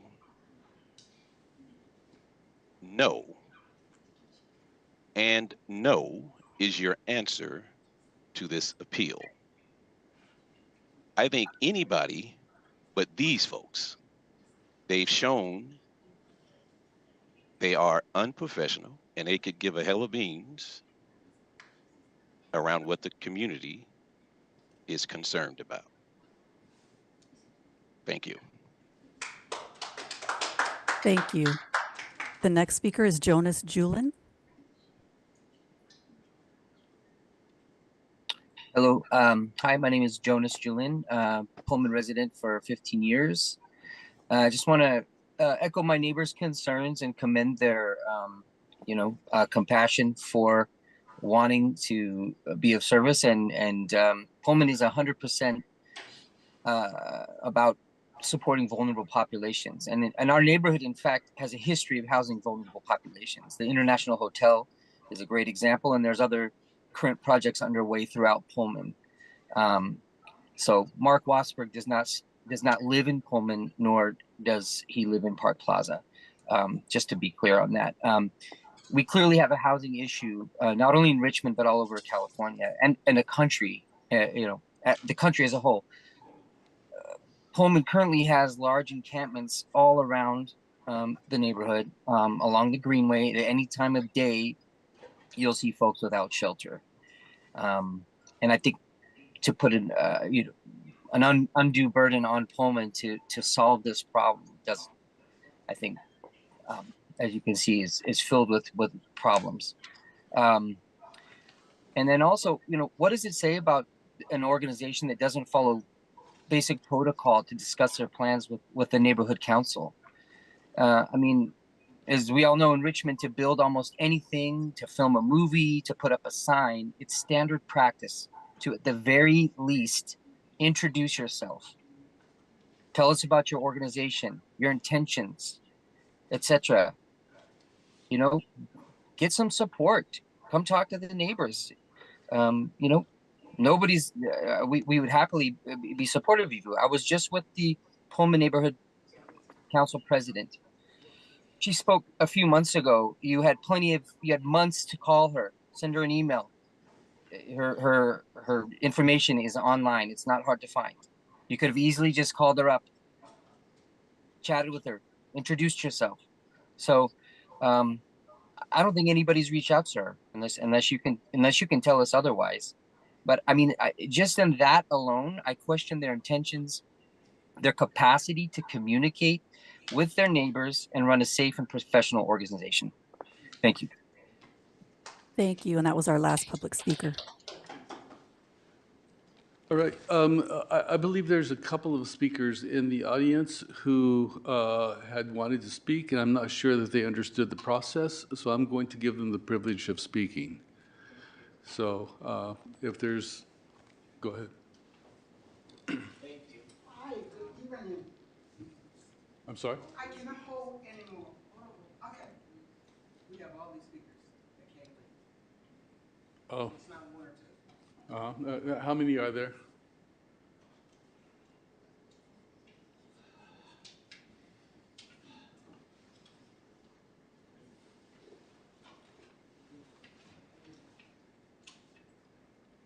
It's 12. Ouch. It is now almost 9 o'clock. We have many items to consider. So I'm going to disallow your chance to speak. You can write a statement and send it in to... Just give me a couple minutes, it's all. Because if we try to come out, you'll ask me and I'm sorry, there's 12 other people. If I gave you a chance to speak, I would have to allow all the other speakers.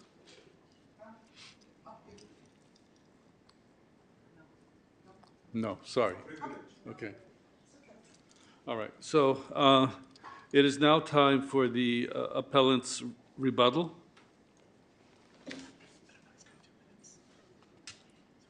Yes, you have 2 minutes. Thank you. I don't know if you see the screen or not, but this is the license that we acquired back in May 2nd, 2023. And it says that for up to 25 beds only, the use type allowed in the zone is, we didn't need it, there's no cup needed. And ironically, we're going through this process for a cup when the application process in of itself says there's no cup required. And this was sent to all the council members as well, okay? You see the date on that, 2023. But let me just go back, because there's a few misnomers I want to clear up. and simply that the project was not our project. We just leased the building. We leased space to the city of Richmond. City of Richmond, HCEB, and Ways to Love. They're the ones that ran the project. And in fact, let me see if I can bring this up real quick. I would tell you, the people you need to be talking to are sitting to my right here. The Castro encampment was a City of Richmond funded project. March 21st, the City of Richmond contracted with HCEB. July 22nd, they hired Vanessa from Ways to Love to manage the Castro encampment. And so the community development folks were right here.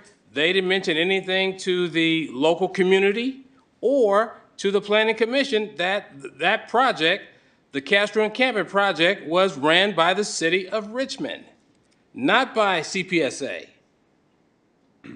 They approached us. All we did was provide space for them because they needed space to house individuals that were unhoused. They didn't give us any information as it relates to who these individuals were. They said, hey, listen, that information is privileged. We had kids in the facility. Time has expired. I thought I got 3 minutes. No? 2. Only 2. So, Sorry about that. All right. Anyway, please, I would just say for the record, please review the chronology that was sent to you, okay? Because we're being vilified here, and this wasn't our project, it was the city of Richmond. These folks here were responsible for that project, not us. Thank you. It's time for the opponent's rebuttal. You have 2 minutes. Yeah, She's here. okay. Yeah, I'm ready to. Okay, great. Terrific. All right, so yes, they can say so many attacks and say that we lie and that we don't have facts. The original permit was denied because they couldn't come up with all of the adequate facilities. So we don't want this, and we don't believe that they will have an adequate place for the people that actually need it. There are so many other options that they can look into, but this building is in complete neglect, and the owner does not care and does not care about our community. So even in the speeches and the people that have already collaborated with their opinion, they never reached out to any of the community members to see how we felt about this. We got thrown into this situation. We lived through the crimes and the many fears that we lived. We don't need that again. I don't believe that they can hold up to their word. So please, just deny this permit. Thank you. All right. Public hearing is closed now, and it's time for clarifying questions to staff and technical questions to applicants. Do we have, yes, Councilmember Robinson? Okay. So for people who don't know, this is my district. I've been following this pretty closely. I was at many of the Planning Commission meetings, including the one where all the racial epithets happened. I was actually sitting in the audience behind, and I know exactly what happened during that time. And I have some clarifying questions, but I also want to make some points maybe later. I don't know what the whole thing is. So there is a claim that I want clarified as to who was running the shelter during the period when it was originally opened and then it was shut down by the city. Who was running the shelter during that time? Because that is the time where all of the problems that everyone's talking about is Sure, and we have Jesus Morales, our housing manager, who assisted in the support of implementation of our encampment resolution grant.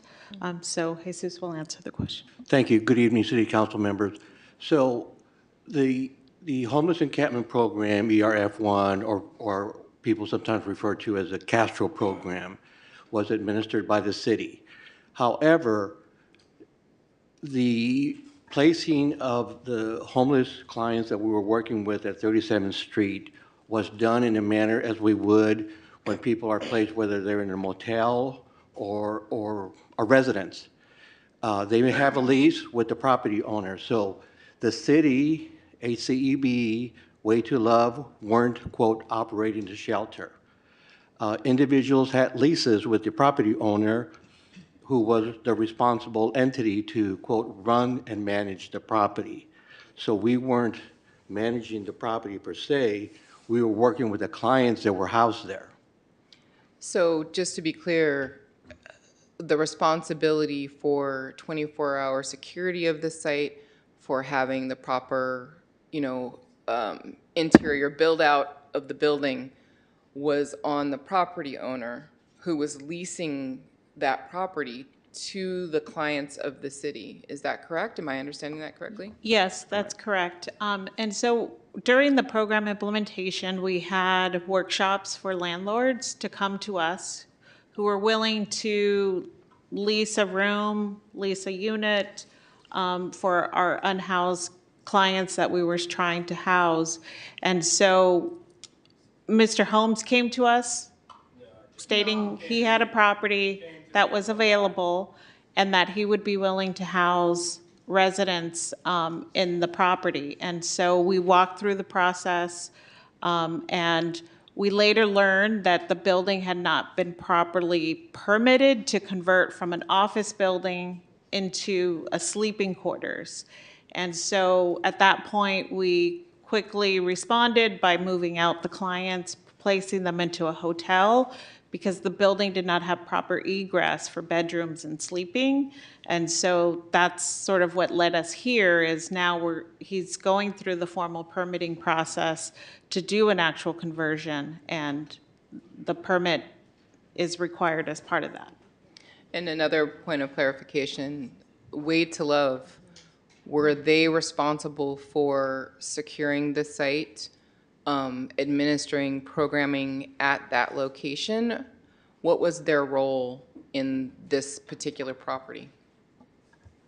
So Way to Love was the project manager managing the program on behalf of the city. We also had a service provider, HCEB, and so they were working with the clients.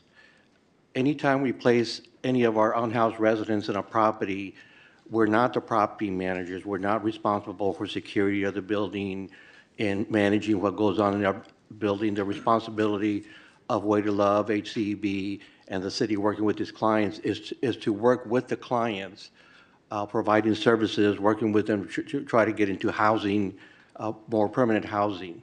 So it's actually just working with the clients. We're not responsible for managing the property because the clients always enter into a lease with the property owner. We're not involved in any kind of property management, securing, or anything like that. Just for further clarification, so it's super clear, by working with the client, you mean, I believe you mean navigator services. So helping folks get signed up for different programs they may qualify for, like food stamps, or on the list for CORE, or finding more permanent housing, or doing these kind of navigator services, correct? Not the day-to-day runnings of the shelter. Is that right, or no? That's correct. So the Way to Love staff might have come to the site in order to work with a client, in order to get them connected to services or to check in on their permanent housing, but they wouldn't be at the site making sure that clients were following all the rules, or in when they're supposed to be in, or there's not more clients there than were allowed or anything. That wouldn't be their responsibility, correct? That's true, but I do want to point out, we always try to make sure that we work with the landlords because problems do come up. And so we always wanted to take an active participation with the landlord to try to address problems that were created. So again, even though we're not managing the property, we always try to establish that relationship because acknowledging that potential problems will happen, we want to be active to work with the client and the landlord to try to address those issues. So another thing that kind of occurred to me while I was listening this time was that, there's a point being made here that shelters aren't meant to be in residential neighborhoods, that they shouldn't be in residential neighborhoods. But when I think about the shelters that we do have in the city, I think they're all in residential neighborhoods. So I'm saying that to make another point. The rescue mission, it's on McDonald, but that, abuts behind them are all residential neighborhoods. GRIP, it's on a main thoroughfare, but there's residences all around there. And I think, I might be ignorant of all of the complaints or troubles or whatnot, but I believe they don't have the same kinds of troubles that were happening at this site. Am I wrong about that, or is it just quiet? People aren't complaining around GRIP? What's the difference between the rescue mission, GRIP, and what was happening here? Or is there a difference? I think a major difference is, so we do see at our current shelters and other places that there do tend to be some off-site impacts, right? So GRIP is both a transitional and kind of a warming center during the winter months. And then the Bay Area rescue missions, where sometimes we do have RVs where people are living in their vehicles that will park adjacent to the property and, seek services when they're available, but are not staying on the property. And so we do get often those complaints that happen now, or somebody may just be living on a sidewalk adjacent to those properties. But typically what we have is, there's the shelter workers are going out onto the sidewalks, offering services, trying to get people indoors if there's room available in the program. And so some of the discussion that came up during Planning Commission was litter, right? Like that will happen. And so again, trying to see if program staff could also help in the maintenance of litter that can often come from a facility that's bringing people indoors constantly rotating services. So, and there was just sort of a request by the property owner to not be responsible for that. So I think sometimes too, when we have active operators that are seeing some of the potential that maybe isn't directly driven by people using that service, but are coming to seek services similar to that. So that was a little bit of a challenging issue that came up as well. So just to put it in other words, just to make sure I'm understanding, there seems to be a difference in the willingness of the property owner to engage in and play a role in limiting the impact in the neighborhood. Am I characterizing that correctly? It would, well, at least at the Planning Commission level, it was expressed that, Mr. Holmes did not feel like that was his responsibility, that they should have no part in it, and it should only be up to Public Works. So that was more expressed at the time of the hearing, that he didn't think it was appropriate for any staff working at the facility to do any of that, where I think we've seen that over by the rescue mission. They do try to keep the area in front of the property clean, as well as over at GRIP. Mm-hmm. And I would actually like to ask a question of the appellant, but I'm not sure if I can. No, you can. Okay, so can I ask a question of you? So you were saying that you weren't running the shelter during the time, that it was way of life. And so I would just like to ask the question directly of you is, who was responsible in your mind for the security of the shelter, for the daily running of the shelter, to make sure that residents were following the rules, that they were, not creating. Right. The information that I had forwarded to you electronically this morning via email, you will see on April 7th, the city of Richmond, Ways to Love, and those folks, they basically indicated and stated emphatically in email that what you all have electronically is that the residents should be responsible for doing security. Okay, because we were talking about costs. I said, well, do you want us to hire security? If not, then you'll have to pay, right? Because we're doing the city a favor. This is not our program. And they said, have the residents do security, okay? So just to be clear, Yes. what you're saying is you felt like it wasn't your responsibility to provide security on site, that because you were just the landlord, it wasn't your responsibility, and that it was going to be the city's responsibility, that you weren't going to take that on, that wasn't your responsibility. Am I That's not what I'm understanding saying. that correctly? Right, okay, to an extent. There was never a problem within the confines of the building, okay? What we're talking about is stuff outside the building, Okay, so let me correct it, that it wasn't your responsibility to be involved in, be responsible, pay for, or make provisions for impacts to the surrounding neighborhood. Is that your understanding? Well, right, and so if there was trash, we cleaned up in and around the building. There was no question about it. What the planning commission wanted is us to clean the streets from the bank all the way down to Bissell. And we're saying, well, wait a second, that's Public Works' job.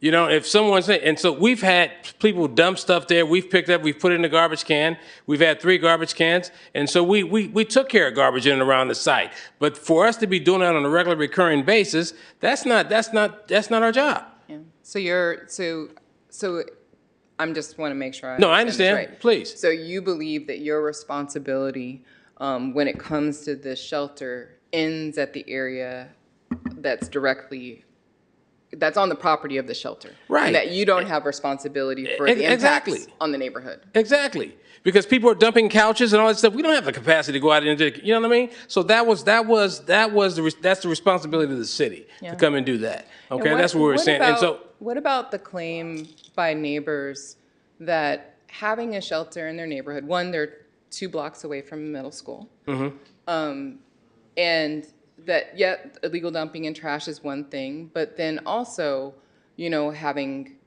people around breaking into their houses or, you know, breaking into their cars or assaulting their young person. That was another thing that was given testimony at one of the planning commission meetings. There was a young man who was like pre-teenish. I can't remember how old he was. He was young and little. He was assaulted by somebody who was coming from the shelter. Are these things that you feel like you would need to be responsible for in some way or make some kind of provision or prevention of? Absolutely. So, Councilwoman, understand this. We had 3 children that went to the John Middle School right down the street. We had 3 children went there. One of the issues was with that mother because there were some health problems and all this stuff is on email, that I brought up to them. I said, well, listen, if something happens to the mother, what are we going to do with the kids? Oh, you don't need to worry about that. So when it came for me asking questions about certain things, that was purely on them because confidentiality was a big issue with them. They didn't want to reveal much stuff to us. For example, there was an individual who they wanted to have stay at the shelter, but because he had some kind of a prior incident that would preclude him from being around kids, then they said, oh, pull that lease, and then they replaced him with somebody else. So there were 3 kids on a regular basis there in that building, okay? We had more women there than men, as well as pets. And so when you begin to look at what our role was, we exceeded what our role was. Not only we kept our facility clean inside, we didn't have problems in there. We ended up buying new refrigerators. We bought food. We had job fairs there. We had barbecues. We had a bunch of things. Folks, they enjoyed it.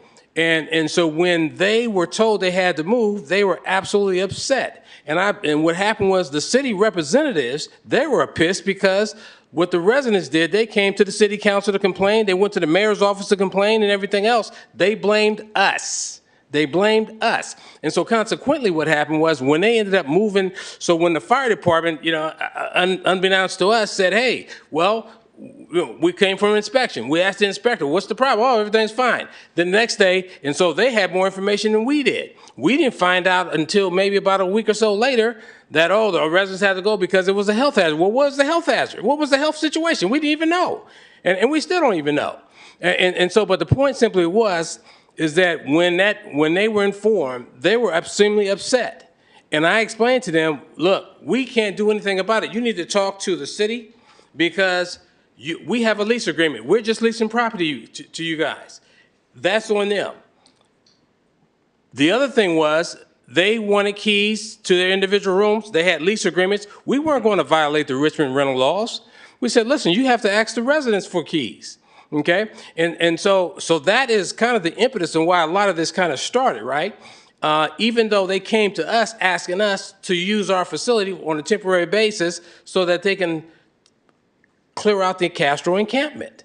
That's what this was all about. Okay? We had nothing to do with it. This wasn't our mantra at all. And so what happened? Just one last question. Sure. How would it be different now? Well, now we'll run the facility. It's our program. That program, the Castro encampment residents, that was the city's program. It was HCB's program. Do you have experience running a shelter? Yes. Right now, we are licensed. Let's see. We have another facility. And that facility right now, we are a licensed substance abuse program. Okay? We're state licensed. Okay? And there's certain requirements to get that state. And it's a very difficult license to acquire. Where is that facility? It's right on Humble Street. It's on the information right here. And so while they are saying that this facility was never legally, we on our license, Joanne, do you have that? On our business license, you'll see both of our addresses on there. Okay, you'll see both of them on there. And so this was the new facility. How long has that facility been running, and is it 5 years. residential? It's 5 years. residential. Yes. How many people are housed there? It's a 20-bed facility. We're licensed for 15 women and 5 children.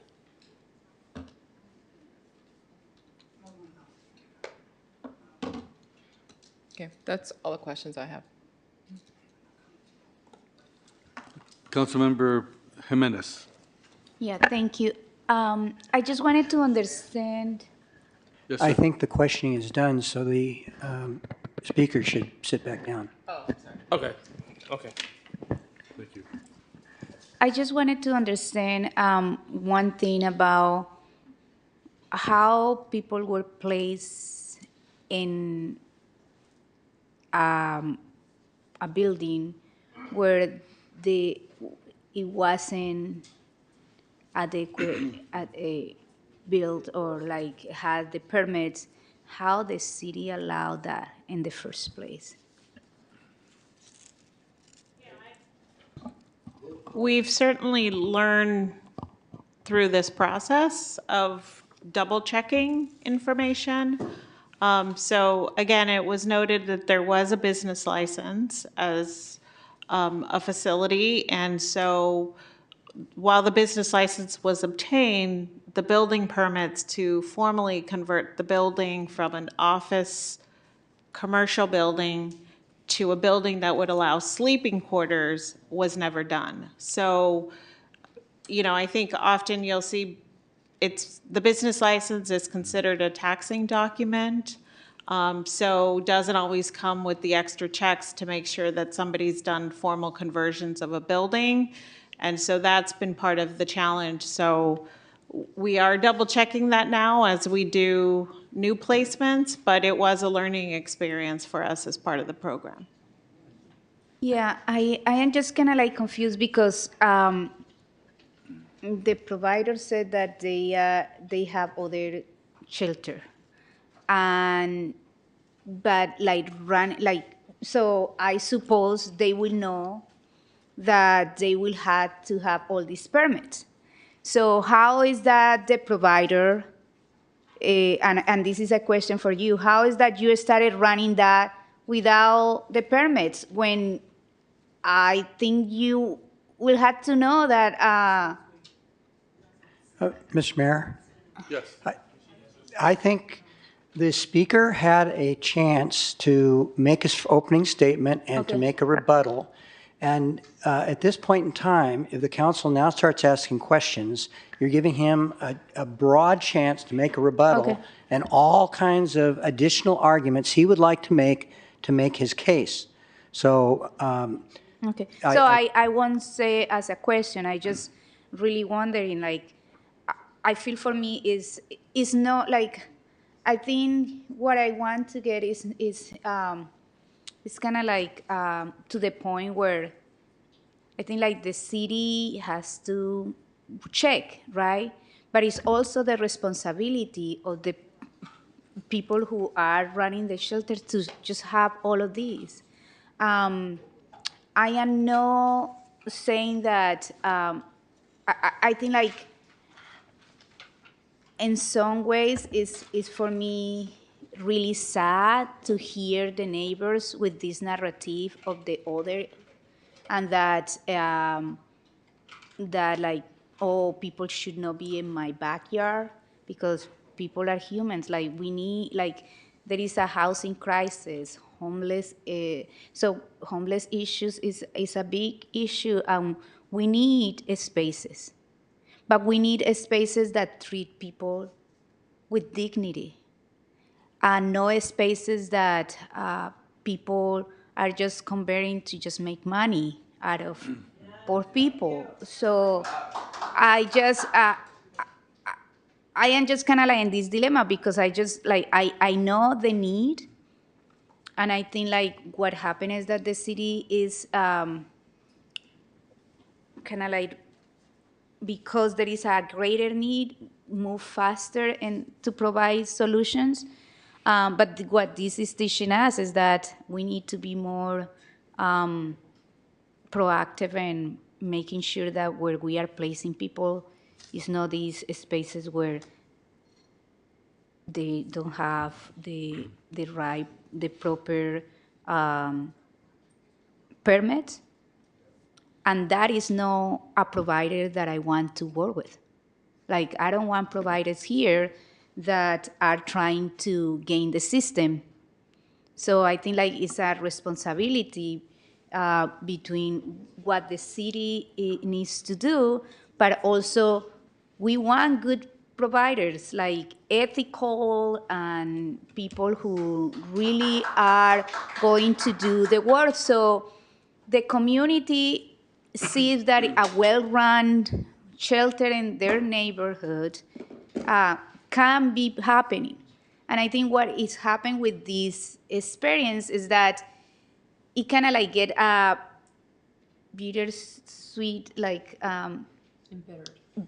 yeah, bitter, bitter to the residents that are kind of like really opposing this. And what we need is that people understand that if we want to resolve the unhoused problem that we have, we need to make sure that we are creating spaces in every single neighborhood in our community.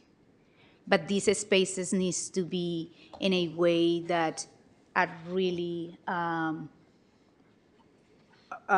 providing a solution and a good living for those who don't have houses. So we need to be compassionate, but at the same time, we need to have standards for those unhoused residents. Thank you.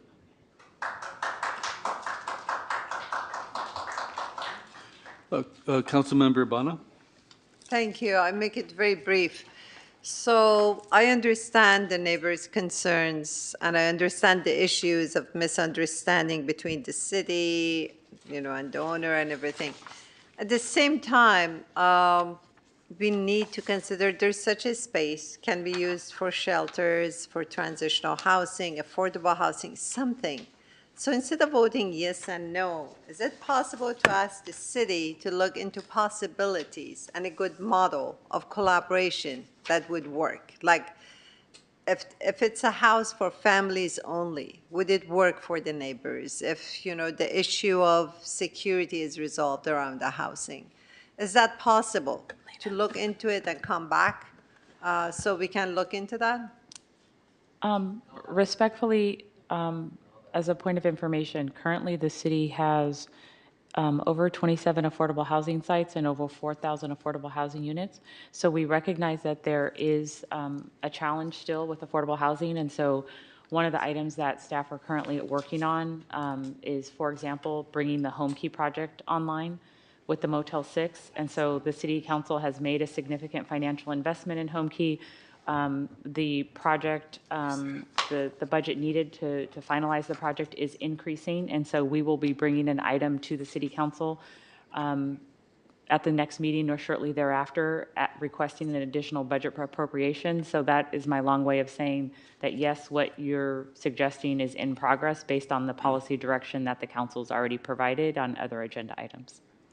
Okay, thank you. It's good that this location, we can look at the feasible collaborative solutions with respect to the community's needs and concerns. Councilmember Brown? Thank you. I just wanted to also echo what Councilmember Bana was going towards of a collaboration for someone who has been having unsuccessful meeting after meeting and to still come back. It shows resilience for me in learning that the violations in which Mr. Holmes were found are things that's fixable. And I'm just trying to understand, instead of a denial, how do we work with him to ensure that the property comes into compliance? I mean, we heard testimony from a resident who had a child living there and spoke to the success of other residents as well. And so my first question is, was there a reinspection to ensure that the fire violations were in compliance? That would be the next step in the process. So once a conditional use permit, then we would allow the full conversion. As part of the application, they did identify tenant improvements that would be required to come into compliance both with the building code as well as the fire code. However, those improvements have not been made and shouldn't be until the use permit is obtained. Mm-hmm. Okay. And I was looking at the fire violations, and there was like 6 violations, like about a hole in a wall, the security bars, one said miscellaneous, and about the exits being obstructed, all things I feel that can be remedied. And is there room for Mr. Holmes to make the necessary modifications to make sure that this project moves forward, or, for him not to just, I don't know, I just feel that shutting down this project for parking violations, when the speaker that spoke online said that there's all sorts of alternatives. And when we're talking about community impact and the violence spiking, also indicated in the reports that there were only 6 calls made to this actual shelter. And so, but we're trying to attribute the spike in violence or crime in that neighborhood is being sparked from this shelter. So I feel like that was a little bit misleading when the police chief specifically said that, or according to the reports, that there were only 6 calls made to this shelter that didn't result in any police report or arrest. So I was just trying to figure out, according to the stories that we're hearing versus the reports, it looks different. Yes, so the Planning Commission's denial was not with prejudice, which would basically limit them from being able to reapply. So one of the options could be, if the council decides to deny the appeal and uphold the Planning Commission, they could reapply, potentially revising their project to address some of the concerns, maybe even modify the population to be served as being suggested by the council. So there is that option that the applicant could rethink their proposal, come up with a new plan to present to the Planning Commission as well as to the planning division, and then we can consider the merits of those projects. Certainly, it's also within the council's purview to also remand the item back to the Planning Commission if additional analysis is necessary or you think would be beneficial in informing a decision. But I think we would need some very specific information as to what is the desired outcome. But I think it's going to be difficult for us to modify their project because we are not the operator. So I think it needs to come from them. Hopefully working in conjunction with the community to come back and say, here's a project I can come forward back to the city and operate at this site. Right. So I understand that the modifications should come from Mr. Holmes, but I'm saying as a city, we should support his efforts. And I just feel the opportunity wasn't given as he mentioned that he wasn't the one that was actually running the facility. He was the one that was leasing the facility. So him coming back to the Planning Commission and to the council saying that I just want an opportunity to run the program from his standpoint versus the collaborative efforts that he had with all the other entities. So Why don't you make a motion? I'm just wondering, just for clarification, because I know Miss Lena mentioned that if we deny it, or he could still go back. Right. Or do we make modifications that he has to uphold, or if we choose to go with it, or? You cannot make modification, it's too much.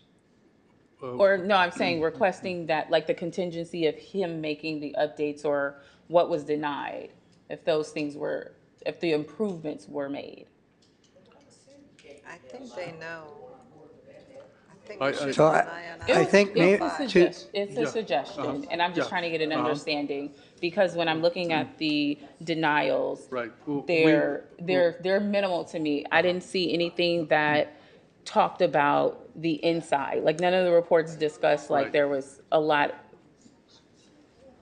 Yeah, we have the ability to approve or not approve the recommendation. Okay, thank you. Yeah. So, Can I make a motion? well, everyone hasn't spoken yet, Okay. so I'd like to give everyone a chance. Vice Mayor Cepeda. Thank you, Mr. Mayor. Thank you for this. Couple of questions. What was requested, and I might have missed the contract, but what was requested from them when we went to lease these offices? I saw an email from Ms. Velasco saying that they were to provide rooms and on-site services. Was that part of the agreement? Yes, that was part of the lease agreement, that the fees that they were charging the city included not just a sleeping room, but also a certain amount of services. And Jesus could talk a little bit more.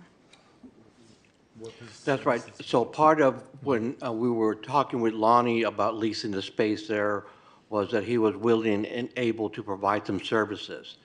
And because there was some back and forth, and you'll see that in some of the email exchanges that you have, we were negotiating with respect to the lease amount that would be paid by the clients that would be housed there. So it was talking about, not only leasing the space, but also having them provide services. Can you define the services a little bit more? Excuse me? Can you define services? What kind of services? Can you be more specific of the services we were looking to acquire? I don't have that information exactly in front of me, but it was going to be, is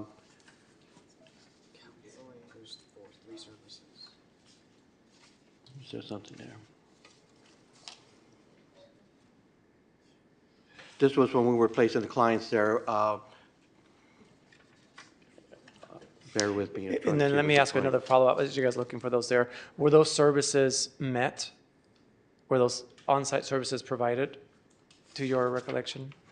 I mean, we also had HCEB that was working with us that would provide services. I think Lonnie had volunteered to have people come that would provide some services with respect to getting them to medical services, I think at one point talked about job training, job placement type of opportunities, a couple of other things like that. And again, I apologize, I don't have that information. But part of the understanding was because of the amount of the rent that he wanted to charge was not only the leasing of the space, but also adding some services. Lonnie did provide food in some cases for some of the residents there, so things similar to that. And then in terms of the agreements, were we looking to, trying to figure out who do we usually partner with? So when we say shelter, are most shelters considered 501c3? Can they be private? Can they be public, nonprofit? Like can you help me define that a little more? So our typical model was working with landlords of multifamily units or single-family homes that were willing to rent to the clients we were serving. I think we looked at this closely as part of this application, and I think the definition of an emergency shelter is that, you know, there's no consideration of a client's ability to pay. And so that would be one of the requirements, that there would be no cost to the client to stay at the shelter. However, I think what Mr. Holmes was talking about was having a contract with the state through working with the corrections facility to have this be sort of an entry point for people maybe returning from incarceration. And so again, his charge would be to the state and not to the client, but that would be one of the bases for a shelter. But for us, so thank you for that, but for us, so we're looking at, we're categorizing him as, oh, not him, but the location as a shelter. So I'm just trying to figure out, right, we have private hotels that we've used to house individuals. We've had, sounds like, individual homes to house individuals. So I'm trying to figure out, as a shelter, is the entity itself, are we looking for a private group that says, I own a shelter, I'm going to lease you the beds? Or are we usually going for like GRIP, which is a nonprofit, to say, I am a nonprofit and I have a shelter? I think, if I may, that that all of those are allowed. Oh, those are allowed, okay. Because, We always like shelters first if there's services like Brookside and GRIP, because there's the wraparound services are already there on site. However, we know those resources are very taxed. And so then we start looking at alternatives, which we've had difficulty finding landlords or even rents that they can afford in the long term. So right now, we've been using motels or hotels as kind of that interim sheltering option. Thank you. And then for this organization, California Portsmouth Square Association, were we looking at it as a private entity? No, it's a 501c3. Or a nonprofit?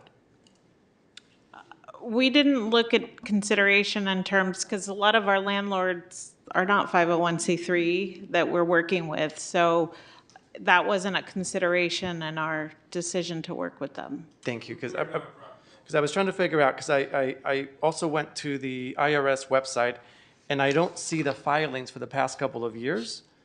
So I was just trying to figure out if they were still there or not. It looks like 2017, 2011 was a revocation posting date for some of these, it looks like twice. So I was trying to figure out if that's a category that we'll look at, if they are in good standing nonprofit or not a good standing. It sounds like we'll go with private nonprofit, doesn't need to be a nonprofit, so thank you. And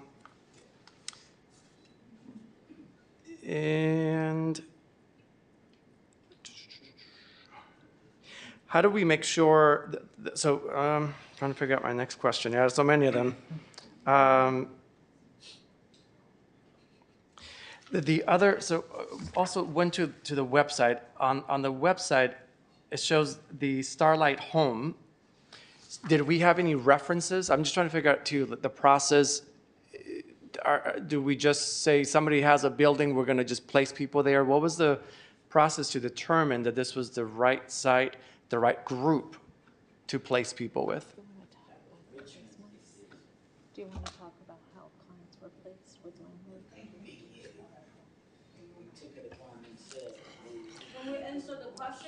So when we're looking, So when we're looking at house clients, we're not always necessarily looking whether the property owner is a nonprofit, because we are looking at individual homeowners in some cases. We are looking at apartments that might be owned by private individuals.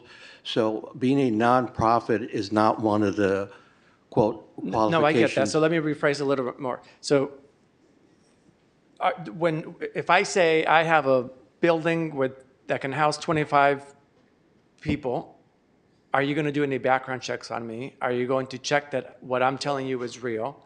I might have a business license, but anything else that kind of, I mean, I'll take your money and say there's a building there and never house anybody because the building doesn't belong or doesn't exist. Like, what's the process we went through to make sure that this was a viable location and a viable organization? Yes, I think after this experience, we're doing those double checks to make sure that it's not just the business license, but that there's a site inspection that occurs and looking at compliance for other regulations.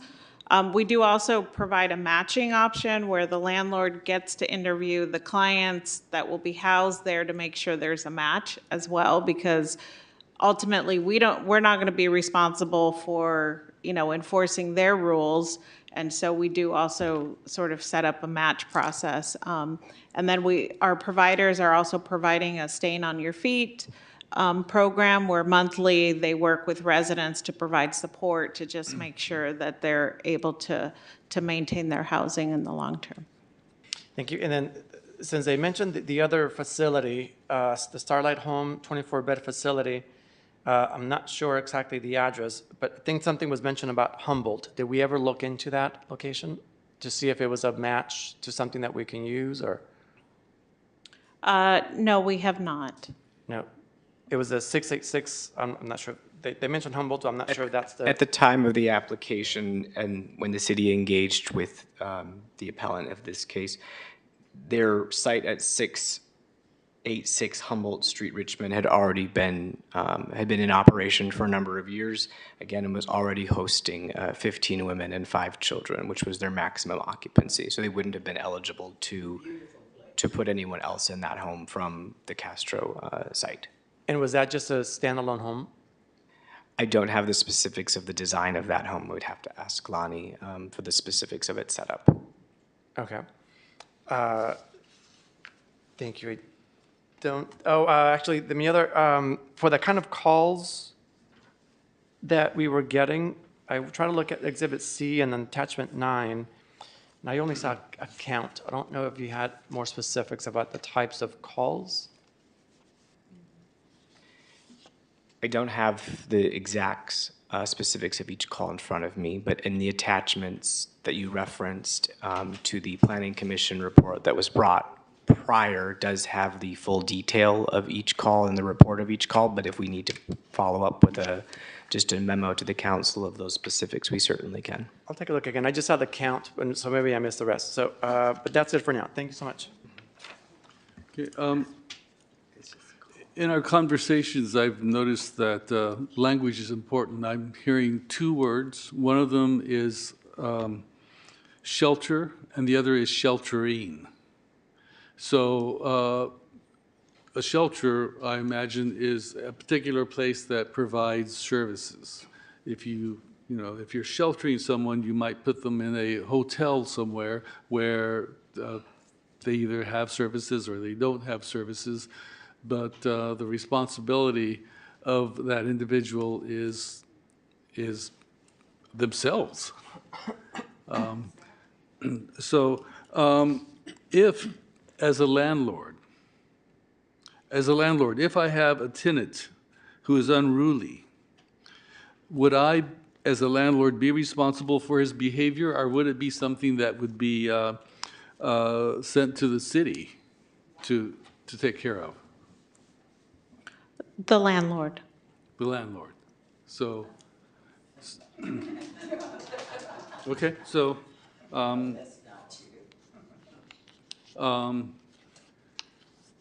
all right, well, that takes care of that. The other thing is, On the required findings, you said that the number 1 and number 5 were satisfied, 2, 3, 4 were not? Based on the planning commission's findings, 1 and 5 were made, and I think 2, 3, and 4, they felt were not, Okay. could not be made. Well, number 4 said, the use complies with all applicable provisions. Because, so they were saying that the uses weren't applicable.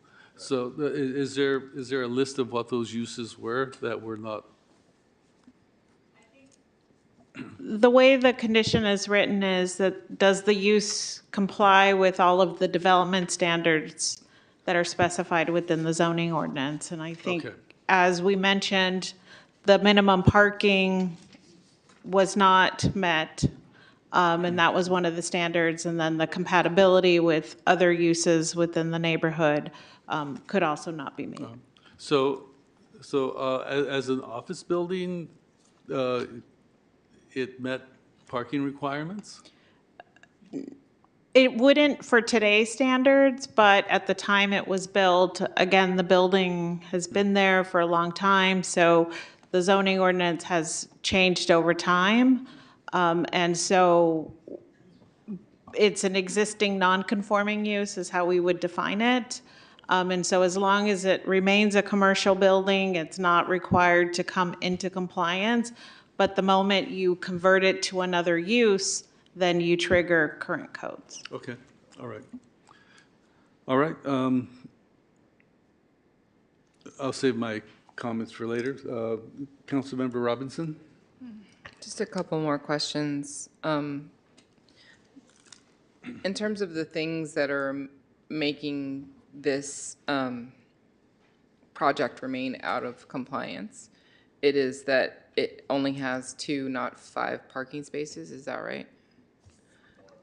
2, not 4 parking. 2, Sorry, not 4. It has 2, and it would require to have 4. And it would need 4. Correct. And then there was also a question of, or maybe I have this wrong, was there a question about whether or not they had 2 24-hour security guards? Is that something that they were compliant with or not compliant with? So the subtet analysis completed by RPD recommended that they have 2 on-site security officers, or unarmed security personnel, at the site to help ensure that not only the site interior and its functions and operations would be done in a way that was safe for both those that are visiting and the community, and then someone who could also be outside of the facility to continue to provide security to the site. Mm-hmm. And were they willing to do that, to having 2 24-hour positions, or no? Based on Planning Commission's discussions, no, because that requirement would also trigger more parking. Mm-hmm. So those are the 2 kind of functional things that were not being complied with. Is that, am I understanding it right? Is there anything else? No, I believe that encapsulates And the so requirements. my last kind of question is the one that I'm struggling with the most. And that is, you know, this question of compatibility with current uses, with, you know,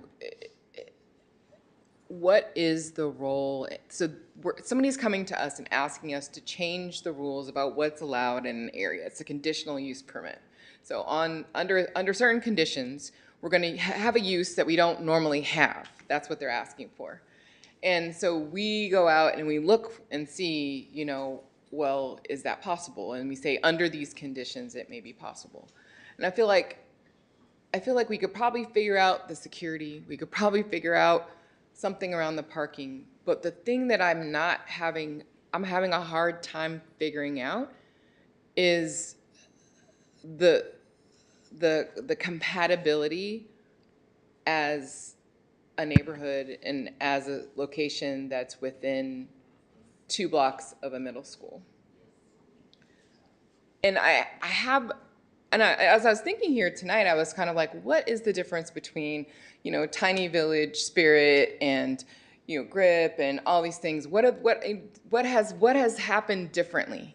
Where in the case of the tiny village spirit, which is the new transitional housing for young people, you know, they made an immense effort going to neighborhood council groups, speaking to all of the, you know, stakeholders in the area, getting support, saying to the point where people were like, we want this shelter here.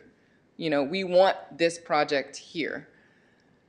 And what I keep hearing here is fighting, is conflict, is it's not my problem, is I'm not gonna do this, I'm not gonna do that, not my problem.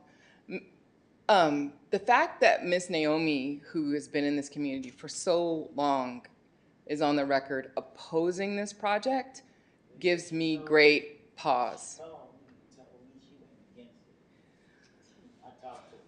That's not what I understood.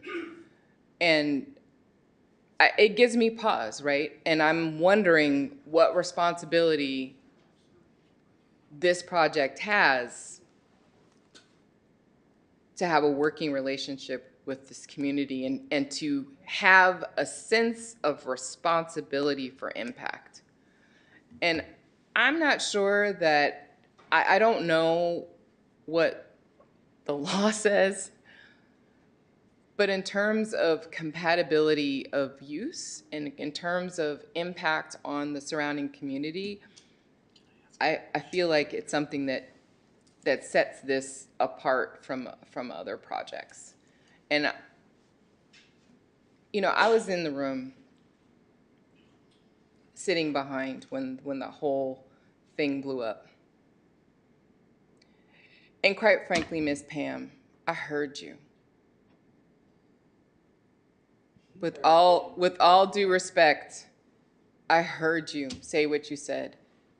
And then I heard them in response say what they said. No. So I was sitting behind y'all. And so what I am seeing is a situation where how are we gonna struggle with this situation that's difficult already? You're having people come in, they have trauma, they're gonna need support, you're gonna need to be in collaboration with the people around you. But you don't have a working relationship. You can't talk to each other. You can't work with each other. You can't go to each other and say, hey, we're doing this project. You're not making that effort isn't being made. You know, and I feel like that's the thing I'm stuck on here, is because if we approve this thing today in the state that it's in currently, we're going to be hearing about this project over and over and over and over again because the fighting will continue. The fighting will continue. And so I am looking, from where I stand today, I don't see a way where we can bring in a challenging situation, right? Like we want to help people who are reentering, and they may have all different kinds of things. Some people may have not much of anything. Some people may have a lot of stuff, you know, and you need to have a supportive environment and community in order for that to work. But you don't have those conditions, and there hasn't been the groundwork to lay those conditions. And in fact, when y'all get in a room, you fight. So I am unsure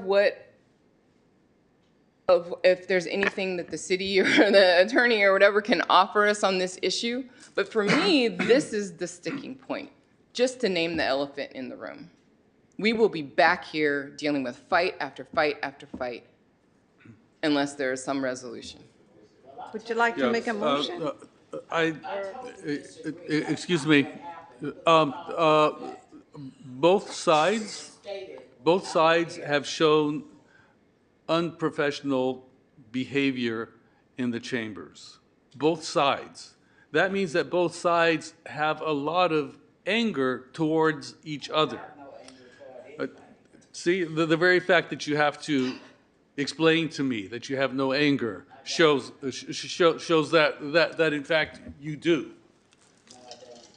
Can I make a motion? So, before you make the motion, I want to concur with what Councilmember Robinson said, which is that the time for making this work has passed. You did not grab the opportunity to make this work when it was time to make it work. Already, the emotion is so strong that it's not going to work. It's not going to work. So it might work if you come back with another proposition coupled with the work of healing the communication that you seem to have disregarded in the process of getting us to where we are now. And I think some of the problem is everyone's fault because we did not have a definition of what we were doing. I think we were experimenting, and in the experiment, we provided rooms, and we said we were providing services, but I don't think anyone really knows what services were supposed to be provided, when those services were supposed to be provided, and by whom those services were to be provided.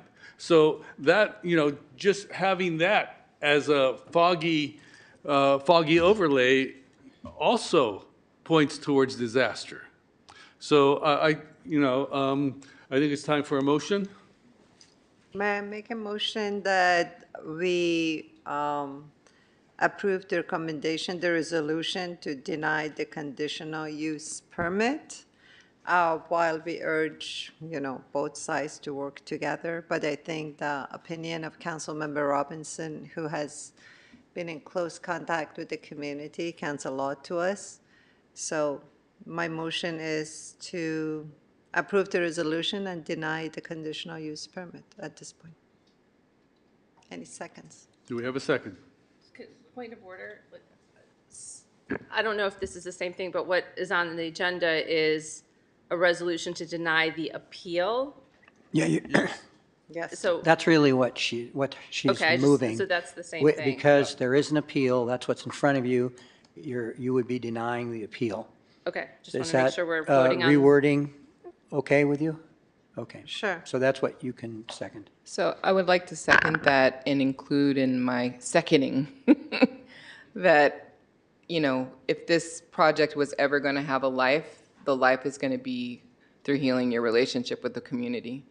Because this is a difficult thing to be able to do this work, and you're going to need the neighborhood support if it's going to be successful. You can't not talk to them. You can't force it down their throat and expect not to get calls and all the things. It wasn't our program. It's not our program. Responsibility, Mr. Mayor, Mr. Mayor, All right. taking Order.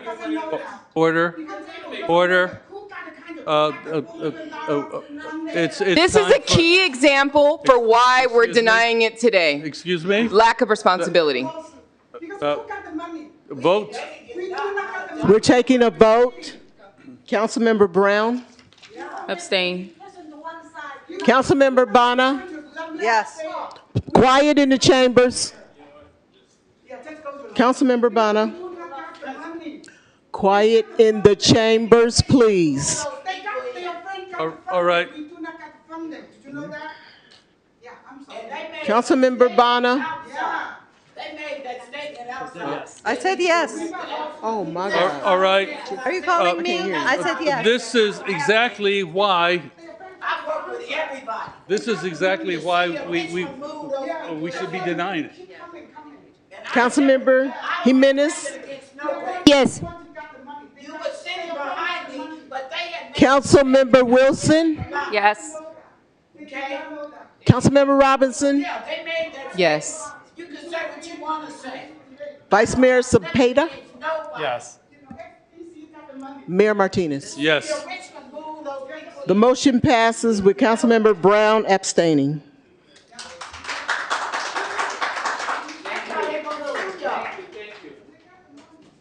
Item P2.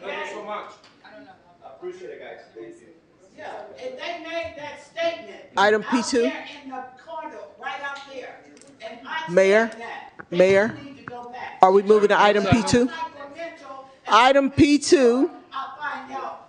is to direct the city attorney to amend ordinance number 16-11, new series, and Richmond Municipal Code 2.64 to allow the city to fund a no-cost municipal identification program and direct staff to assess the total cost for the city of Richmond to administer the municipal identification program at no cost for vulnerable populations. Thank you. So I brought in this item because municipal ID could be the key to many services like Medi-Cal, CalFresh for college, housing, other things, and also it's needed for DMV, driver's license.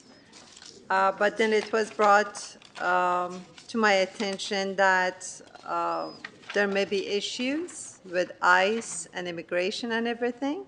So if you could open it to public comments, because I know Brian Hoffer from Secure Justice is here to make a comment about this, and then we can decide. We can ask the city manager how we handle our information, whether we should proceed or table this item until further information.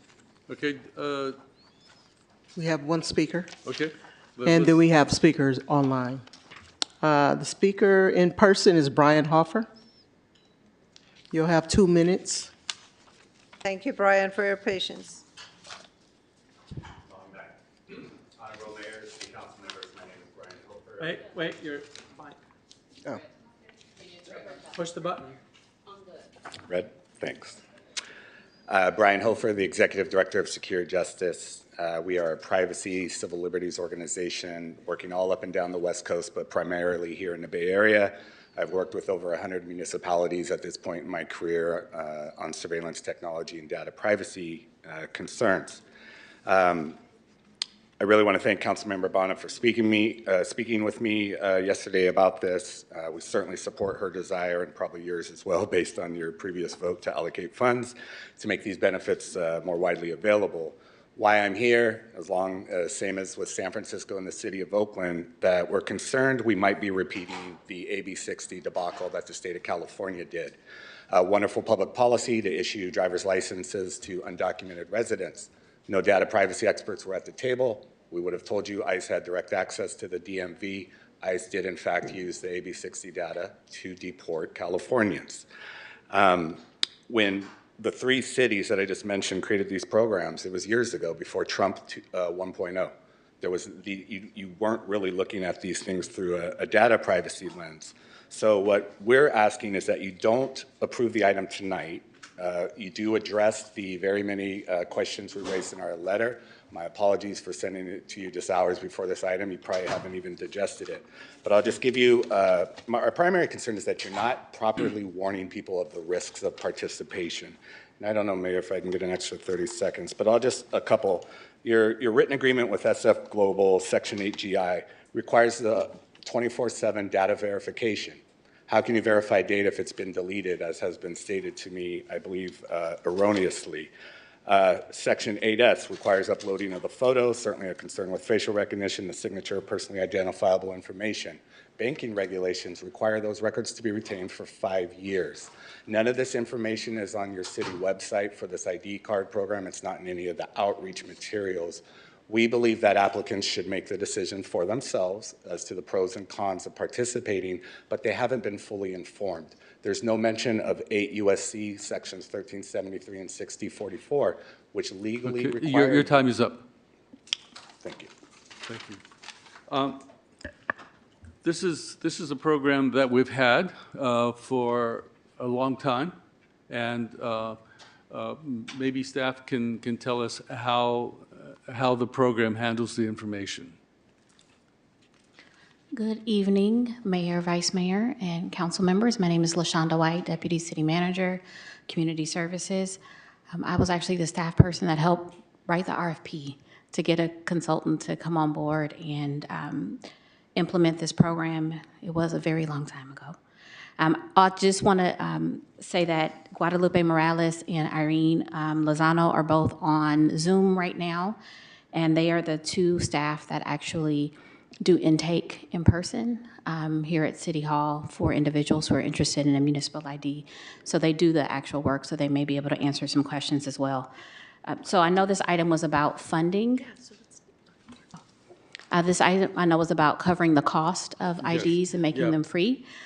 But I will say that I would love to see the information that the individual who just spoke shared. I have not spoken with him. I have not seen the information that he provided. But we have also had a conversation with SF Global, who is the consultant. Uh-huh. And And actually, I'm going to cut you short because I was just made aware that this is not about the topic we're having.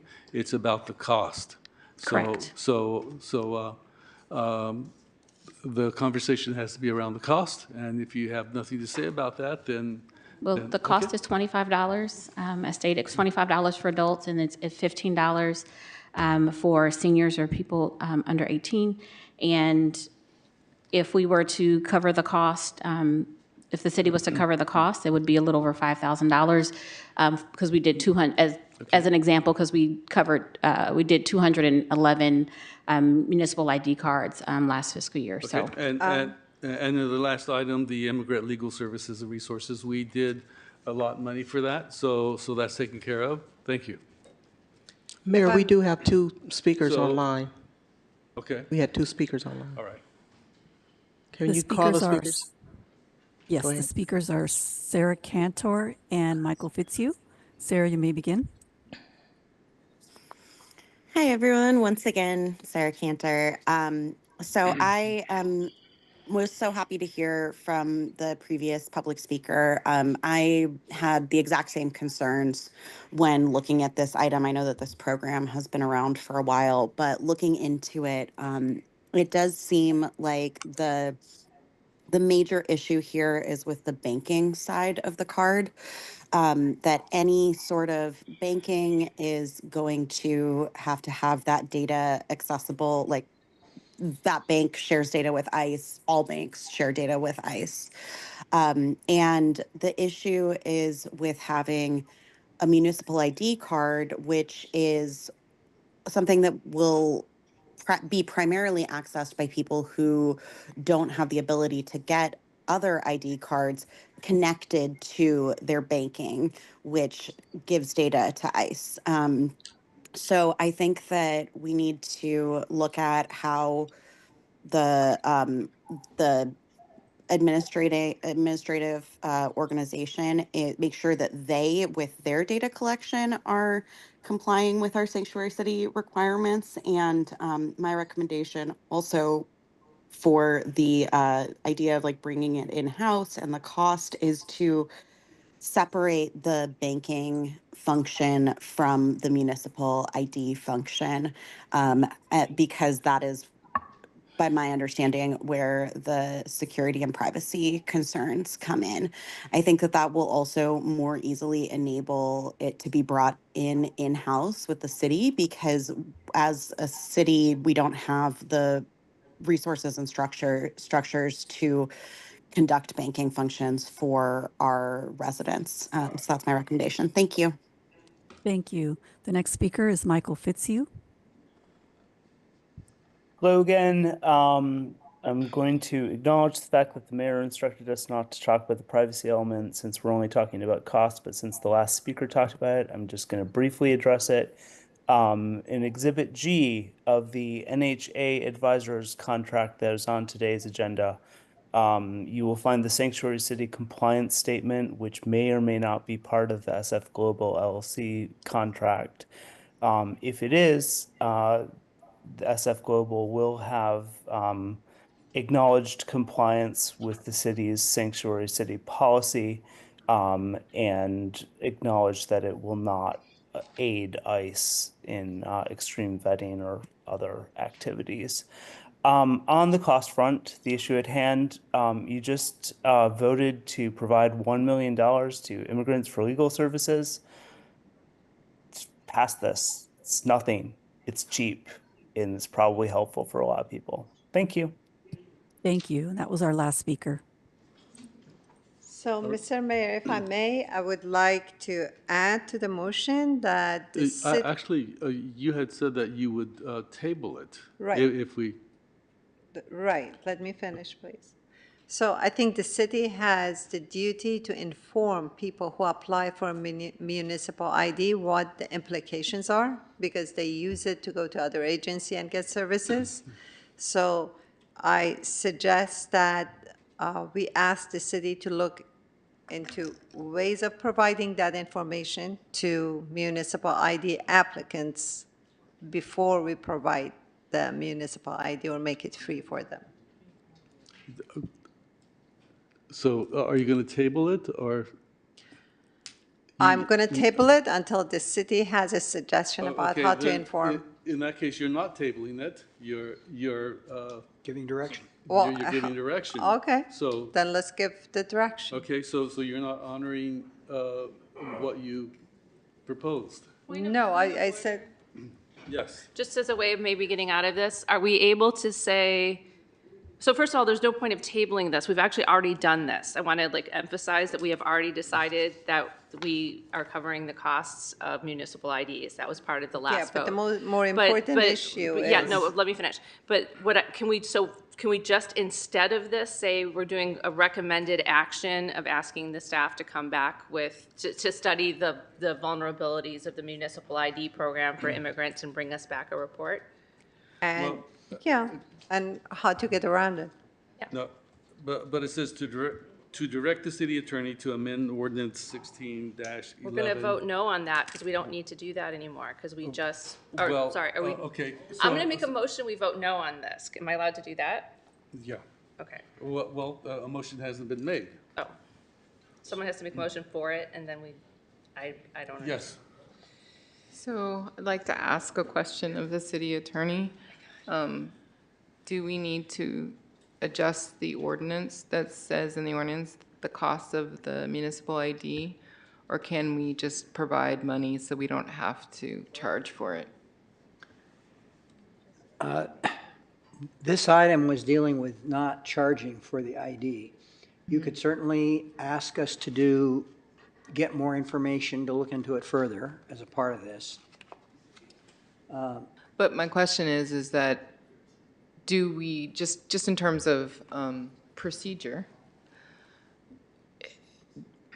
is the cost for the municipal ID a part of the ordinance? And if it is a part of the ordinance, do we need to change the ordinance in order to no longer charge for the municipal ID? The ordinance, the current ordinance is attached, and there's a section that says you shall pay no more than $15 per card, that it looks like it's being X'd out. So there are other charges that are listed in the ordinance. But you should pay no more than means that you could pay less than. Correct. You could pay zero. I'm sorry, It but says no more than 15. It does not say the charge will be zero, but there's no longer, under this proposed ordinance change, there's no longer payment. the RLO. But said- zero is no more than 15. That's true, but there's, So, But there's a stipulation. If I may, the ordinance says that it has to pay for its own cost. The program needs to pay for its own cost, and we need to change it to make it free. That's what the attorneys told me. But we just, earlier this evening, voted to say part of the $1 million we approved can go to pay that $25 There's per. two With separate disregard issues, for the though. ordinance. There's really two separate, I think I had the mic, and I just wanted to say that I really do think that there's two separate issues. I think one issue is where the money's going to come from, and we did solve that issue earlier. But what I think Councilmember Urbana is talking about is that in the ordinance, it prescribes that the thing pays for itself and that we don't have to worry about the exact amount because it's up to, so that's not a problem. So if the ordinance says that, if we want this to be a permanent thing and not a year to year, where are we gonna find this money, we have to actually change the ordinance so that it no longer is required to pay for itself. Am I correct about that? Yeah, and I think the discussion item said the city attorney should revise the ordinance in accordance with that and then bring it back. So you weren't adopting this tonight. You were asking the attorney to make changes to the ordinance. So now what you're clarifying is the intent. I understand you acted earlier, but it might be argued acting on this item, on that, is more in keeping with the subject matter. So can we also add Sorry. what? Sorry. Okay. Vice Mayor? And can I be on the queue too? Thank you. So the ordinance that we're scratching in here, it's section F, and I'll read it so that way we could all be, because I'm confused too, but I think maybe this will clarify. That residents should pay no more than 15 per card for adults and no more than 10 per card for children. The prospective third-party administrator shall propose a method for permitting the waiver of these costs upon proof of indigency. So I think it is two issues. One, we already provided the funding, but now we need to make sure that this third-party administrator doesn't have to use their method to show proof, because now we're asking people to show proof, and I think the intent was you don't have to show proof of indigency. We're just going to waive all the fees to get an ID card, right? So I think we should adopt this, because then this is going to get rid of the proof bearing. And then there's also other costs, and I don't know if we want to get to those as well, but there's costs for the prepaid debit card that goes along with the ID card. And correct me if I'm wrong, but the other fees here are as low as 50 cents all the way up to $5 for different parts of the prepaid card function of the ID card. And I don't know if we want to waive those fees as well, or just the acquiring the ID card and then they pay the rest of the fees. Can you give more clear, can you remind us about the other fees that we're just talking about the fees for the card just the itself, fees. but not the fees for the debit card, which is attached to the ID card? Yes. So I'm looking at this myself, and we need to work with the city attorney's office to clean up a few areas in here. The debit card portion, we need to remove that. Actually, the fees, it needs to just be removed, because we don't have a debit card function anymore, right? So we have work that we need to people now just use it for an ID card. They do not use it for the debit card function. It is just an ID card, so we need to clean this up. And if we can work with the city attorney's office, we can also include language in here to make sure that people's information is safe. So we've already been working on that. I know that's not part of this item, but we have some information that we were already going to come back prior to the council member putting this item on, to just correct and update this to include safety provisions, considering what's happening at the federal level. Thank you. Then my other question, it was mentioned something about the DMV and it being a driver license. This is not a driver license. This is not a driver's license. It does help. It serves as an additional identification card for individuals who were using it, who wanted to get a driver's license, but it is not a driver's license. Just solely for the IDs. Thank you. I just want to make sure that we clarified there. No other questions for now. Thank you. I have a question. Anyone else? I was on the queue. Oh, yes, okay. Okay. Can I make a motion? So I just want to say for the record, and because I think, like everyone else, I'm concerned about the security measures of the ID. I appreciate all the speakers who chimed in on this. For that reason, I don't think it makes sense for us to craft a way to vote on this changing an ordinance to make it no cost. Maybe we need to scrap the whole program if we find out it can't be secure. So I would like to make a motion, if I'm allowed to do that, to table this, to allow the staff to come back with either this again or a different, you know, a different proposal that takes into account what we learn about the security of this, of the whole program. I think we're a little bit like rearranging, we're like doing this very detailed thought about how to deal with the cost of it, but it's a program we might, based on what we learned, say we shouldn't even run anymore. So to spend more time having this conversation doesn't really make sense to me. So I'd like to, am I allowed to make a motion to table this?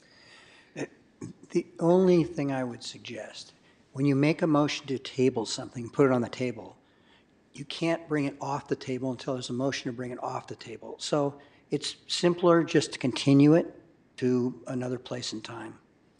Do I make a motion to continue You it? can do that. May I make I'm making a motion to continue this. And in fact, I guess your motion would be to continue it and have staff look into revisions to the ordinance to deal with security and other issues. Yes. Thank you. Thank you. And then you have to provide a date, right? Or when it goes into? If you don't put a date in, we're not confined to a specific date, but if you can put a date in. In a month? Councilmember Robinson? So I just wanted to remind people that those 5,000 people who used it last year, it's like a $5,000. It's a lifeline for them. I think that it's used by not only people who are immigrants, but people who are unhoused, people who don't have other forms of ID to help them get established and reestablished. And so I just want to make sure that we don't put this lifeline in jeopardy while we figure out and clean up our act. I would appreciate if we, do the work of figuring out how to get it in order, clean it up, and make it not make people vulnerable, but don't stop it, the program in the meantime. Councilmember Jimenez. Is there a second to the Is there a second to my motion? Not yet.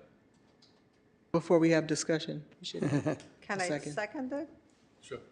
Okay, I second it, and I would like to add to it, to give it a month for the staff to come back.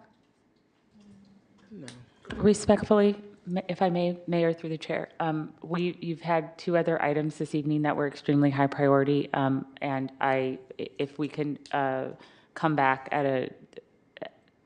when there's staff capacity, we will obviously make this a priority. We understand that it's important, but we need to move on the other two items that you've requested this evening, I think, first. I agree, and the money's already provided for this, so. Yeah, I just wanted to add that I think I agree with Councilmember Robinson that this is a program that is helping people. It's not just undocumented immigrant, it's many other people who cannot have access to an ID, and we are providing it. So in the meantime, there is money that we are providing to make it free. So let's do that and come back when there is capacity to do this analysis and clean up the ordinance so we can have a better program. Thank you.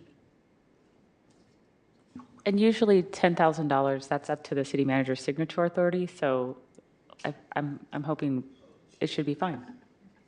Okay. Did I ever get a second? Take a vote. Wait. What? She was in the middle of seconding it, and she was going to do a friendly amendment. She tried. You're Okay. going to finish it or retract it so we can then figure out the motion? Because we don't know what we're motioning. I'll second it, and I'm not sure if we can add like 2 months or 3 months, or the city manager recommends a specific time. I respectfully request that staff will bring it back as soon as we are able to. Okay, so I second it. And no, I think your friendly amendment was to make sure we continue the program in the meantime. Right. That's what Claudia had indicated. But No, the program's running, nobody's stopping it. She wanted in 30 She days. was asking for a time constraint. Yeah. No, so I think we have a little confusion here. You're asking to continue it, but. Nobody asked to stop it. The point is to look into. No, we're talking about the item, not the program. Right. The item will come back when the staff brings information about security implications of the program Right. and how to fix the security flaws. Yeah, I made a motion to continue the item. Sohaila Bana has seconded it. without you. any amendment. Ready? She has seconded it with what? With no amendments. With no amendment, that's Yeah. why. Yep, so we're Thank ready. you. Okay. Okay, Councilmember Brown. Yes. Brown. Yes. Councilmember Bonner. Yes. I'm sorry. Councilmember Jimenez. Yes. Councilmember Wilson. Yes. Councilmember Robinson. Yes. Vice Mayor Cepeda. Yes. And Mayor Martinez. Yes. The vote is unanimous. Okay. Moving to item P4. That is to approve an additional $3,000 to be funded from the festival's community events budget to support the Nowruz Spring Equinox celebration and ensure a successful and inclusive event. Thank you very much. So I would like to update the city council and the public that initially the city allocated $3,000 for this. It was $5,000, but $2,000 was taken away for another event. The city already has a budget of $17,000 for public celebrations, $3,000 allocated to this. And the city is informing me they only can pay for goods, not services. So I reached out to the businesses, and I'm glad that some businesses and unions generously sponsored and donated to the event, including Sims Metal, Chevron, Levin Terminal, Phillips, Prologis, Novin Development, and Richmond Firefighters Local 188. So we can pay the artists and many other programs that are going to go into the program. So Nowruz celebration is going to be March 22nd from 11 a.m. to 5 p.m. It's very important, not just because it's a show of diversity celebration and celebrating Nowruz, which is bonding with the nature and bonding with families and friends for 2 weeks. People usually after that try to renew relationships. It's a show of community resiliency in the spirit of Nowruz, and also showcasing the beauty of Richmond at Marina Bay Park. And what a beautiful place Richmond is, safe for festivities and celebrating diversity. We realize that we need, for example, to rent tents that cost $2,500, bathrooms, which is another $2,500. If they're going to bring it on a weekend, it costs additional $500 to $800. Longest story short, we need up to additional $3,000 to make this event happen. The total budget is something around $20,000. So I'm requesting the council to please approve additional budget to make Nowruz happen.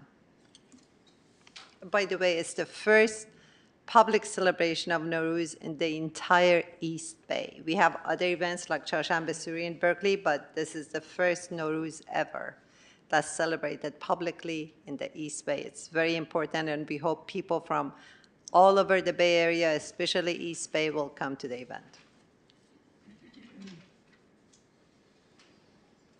Do we have any comments? Questions?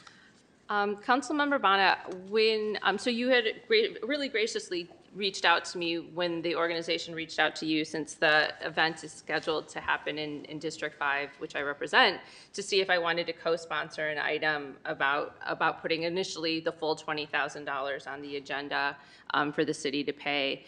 And I think it was probably my first week on council, maybe my second week when you reached out. And so what I said is, I don't understand what the process is for funding celebrations and events, and frankly, having me be the one who picks what we spend money on is not a role that I'm looking to take on, for the reason that literally dozens, maybe hundreds of great events in Richmond, and I don't sort of want to be the gatekeeper of what gets funded and what doesn't. And so what I think I sent an email to Shasta to say, does the staff work on this? And I believe I was referred to, yes, like there are people on staff who work on this. And I encouraged you, like I wasn't going to put it on the agenda, but maybe you can work with staff. And when I was getting educated about the process, I did get a report, and I got it in February, but the report is dated from August of 2024 that says the Nowruz Festival for Persian New Year was allocated $5,000. And I was really happy to see that because I felt bad, like not wanting to, put it on the agenda again, not because I have anything against Nowruz, but because, again, it's not the role that I'm looking to have that I feel comfortable with. And I was happy to see it because it's basically on par with like most, it's like, it's as much as the Homefront Festival gets, or Pride, or the Powwow, or the North Richmond Blues. So all these other established events get $5,000. And so I'm sort of confused, or like, I guess my question is in the agenda item, you said then it only has received $3,000 from staff. So can you explain what happened to the other $2,000? So it was originally $5,000, and when I asked the city to allocate $2,000 to El Sobrante Pride event, the city manager suggested it would come out of this. I said no, but that's how it happened. It didn't come from any of the other pot. Allocation came from Nowruz, $5,000. So we are now only left with $3,000. We hope we can pull it together, a total of $5,000 from the city, but with contingency and other things to make sure it happens, I would like to request up to additional $3,000. So If I may. Oh, sorry. I apologize for interrupting. So if I may, can we clarify when you say for Pride, which Pride festival you're referring to?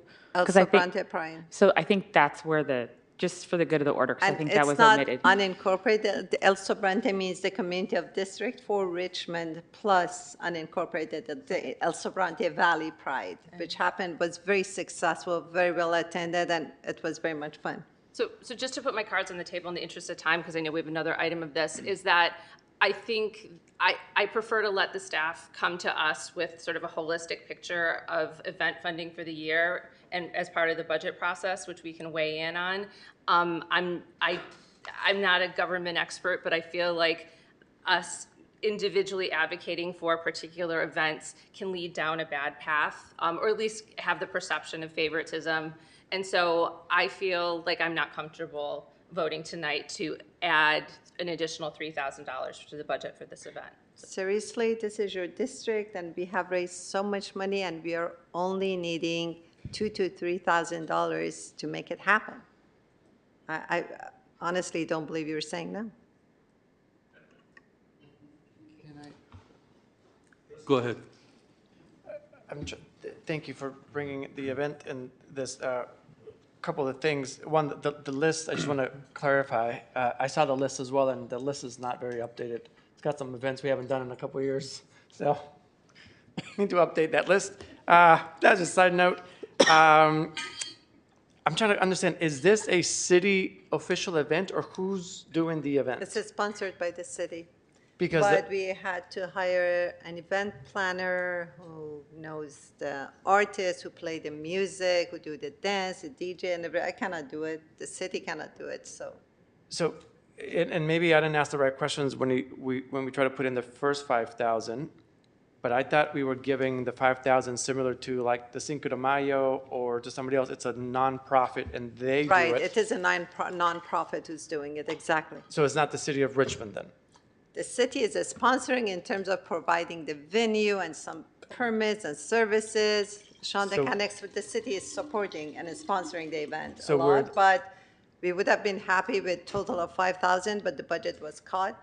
Right now, we do need 5,000 and another 1,000 contingency to make sure it happens. So then we're just a sponsor like all the others on the list. No, it's a city event. The city has the logo of the flyer has the logo of the city and the nonprofit. Okay, so you just told me both.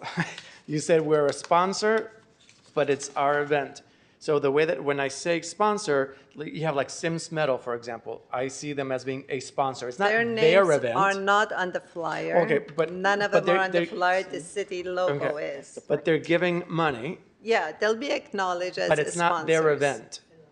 No. No. So the city is giving money, and it is our event. Exactly. Okay, It's so to that's- promote the city of Richmond above everything. So hopefully in the future, more people will come to the city of Okay, so let me- Richmond to let me- rent our auditorium, finish to my have question, events yeah? and everything. So then, because that's where I was unclear before, because when we've given money out to all the other, most of the other organizations, they run it. And where a concern of mine came in, and I just, as vice mayor, one thing that I have that nobody else has, and the other vice mayors will know, we sign people's timesheets.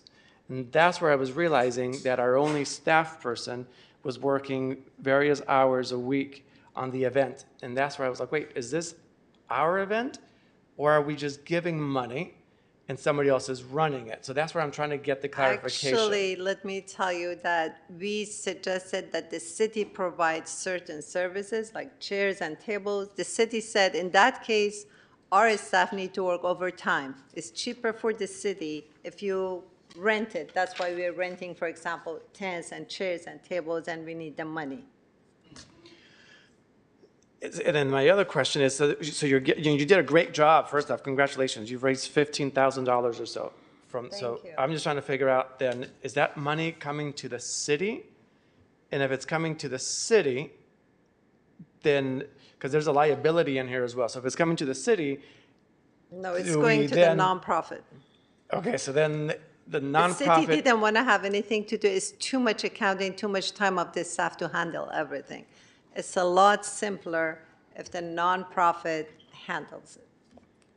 Okay, if something happens, somebody falls and breaks their leg, who's responsible for it?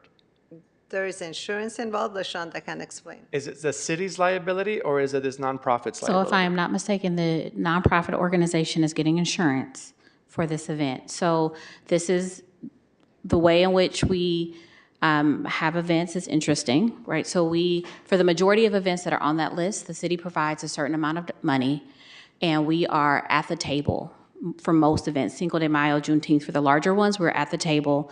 The city provides in-kind services for the majority of those events that are listed, whether it's traffic control, closing down streets, cleaning up, police, fire.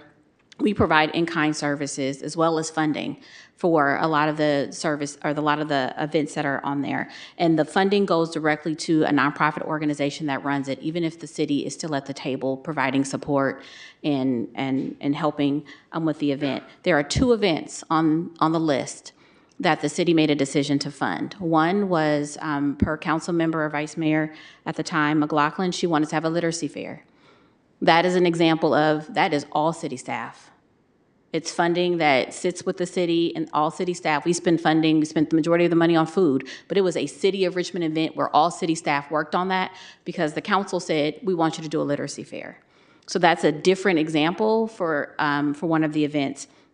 For Nowruz, this one was different as well, where there was $5,000 on September 10th. That's the meeting where a recommendation was made to take $2,000 from Nowruz to support the Elsa Bronte stroll event that happened in September.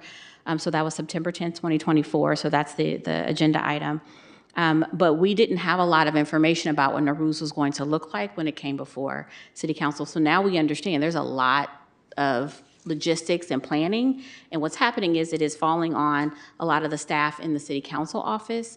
Other staff are trying to support, but we cannot, as staff, we don't have the capacity because we didn't know what would be entailed to really support this event. So now Councilmember Vanna went and found a nonprofit organization.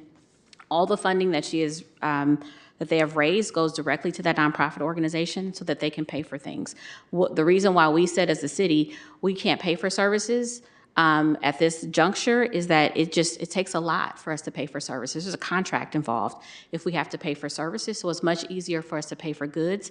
Our issue around chairs or rentals of tables was not about overtime necessarily. We have another event that's in the auditorium that is using every single chair that we have for that same weekend. So I just, want to clarify a few things, but we definitely will, as we develop the budget for 25, 26, we're going to come and have a really great conversation with council about festivals so you can understand all that it takes to actually run a festival. What does the city actually, like the real cost? We're going to try and gather that information so that council understands what it means. Even if we give $5,000, what does that really mean? Versus if we give $20,000, what does that really mean? So just let you know that conversation is coming and understand what it means to sponsor, co-sponsor, or have it be a full City of Richmond event. Thank you. Yeah, because I would like to understand that from all the different events, and also updating that list. Oh, for sure. Understanding the real cost for all of the events, both Cinco de Mayo, oh, not both, but all of the events, Cinco de Mayo, Nowruz, Pride, whatever else. So we can say we're donating 5 and we walk away, or we're donating 5 and we're spending 20. So I just would like to see that for a future. Yeah, we can try to calculate the in-kind costs. It may be in the subsequent fiscal year because there hasn't been a mechanism to do that. But I do want to note that every conversation, right, about an event, whether it's an email, it leads to multiple staff having multiple conversations. And so logistically, it just means, I just want to make sure for the good of the order that everyone's clear. It means other things aren't happening, right? It's because then I'm asking deputy city managers here, right? Like we're in the, and we're happy, we understand that festivals are important, but they take a lot of work. And so just want to make sure that it means that other policy or programmatic work is impacted every time we add more things. Okay, thank you. No other questions for now. Councilmember, let's see, where am I? Councilmember Jimenez. Yeah, thank you. I think like the issue that I have here is I see kind of like a lack of interaction and a process. I am all for festivals. I think like our community deserves more festival than we have right now and more activities. That is something that I am for it. I think like there is a lack of process because what I see is that with this with this lack of process, then we have some council's members that are having more time to organize this, and then other council members that don't have that time, or then they don't get to organize that. So and then, or that, for instance, like there are many festivals, like many activities that different communities would like to have, how we are going to prioritize, right? And it's because the one who yells the most or who wants to put the agenda and pushes it, this is what I don't see that as being equitable with the whole city and the whole residents to really have good events that are really touching everybody in the city. And then what I see with this is that we say yes to this festival and we allocated $5,000, and then another festival came from the same city council for another thing. So now we had to kind of like juggle to see where the money is.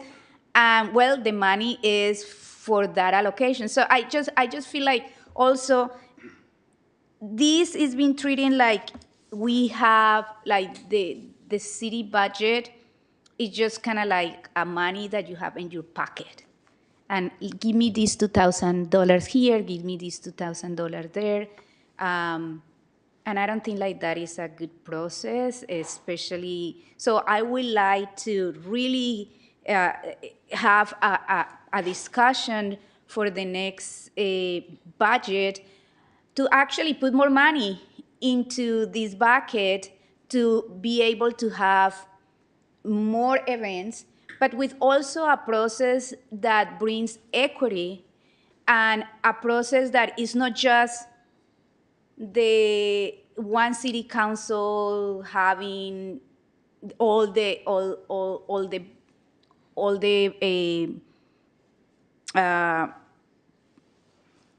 events that the one city council wants to be the ones that are happening. I think like we had to be also really thinking that this is what we want is to touch every community, and that is different themes, because people can go to one event but they are not interested in that event, but then we will say, well, there is this other event.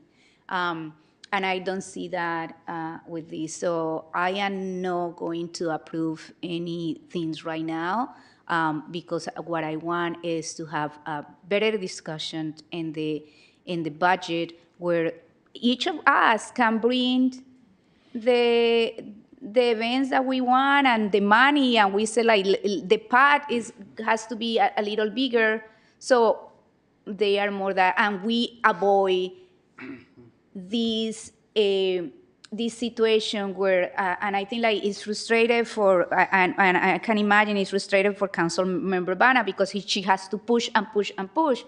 But I think like if we have a better process and a big and a path where there is some guidelines, then you won't have to push that hard, and you will have the money that it could be needed for events like that you want to have in your community.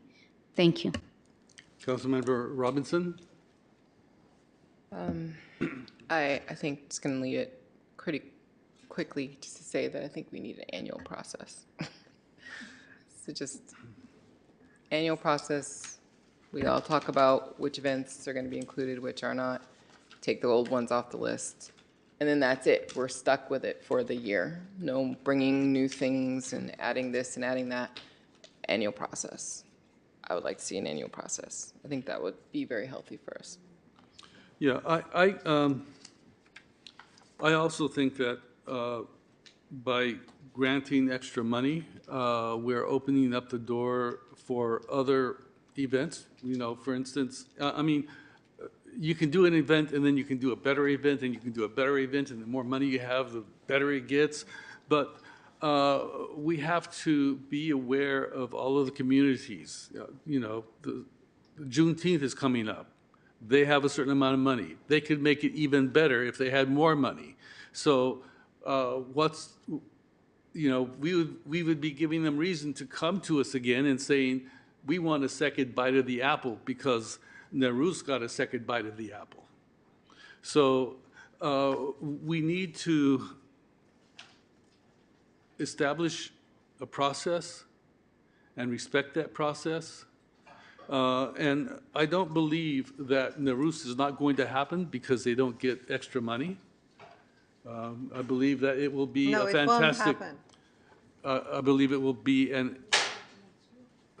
We do need chairs and tables and tents and bathrooms. Well, we have the budget excuse for me, services. you are talking over me. Sorry. So we haven't got a list of costs. You know, we have no idea how this money is being parsed out. You know, there's nothing. You just have a list of people who are donating, and you're asking for more money, and then you give a list of things that are going to happen, but no costing of them. So, please.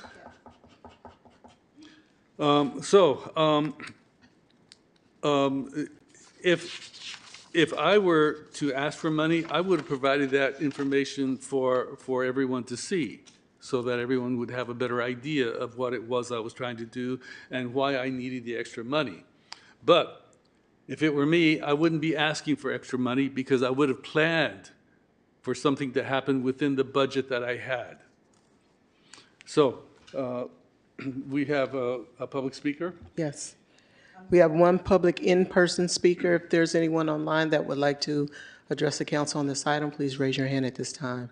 Cordell Henler, you'll have 2 minutes. Thank you. So good evening, Mayor Martinez, council.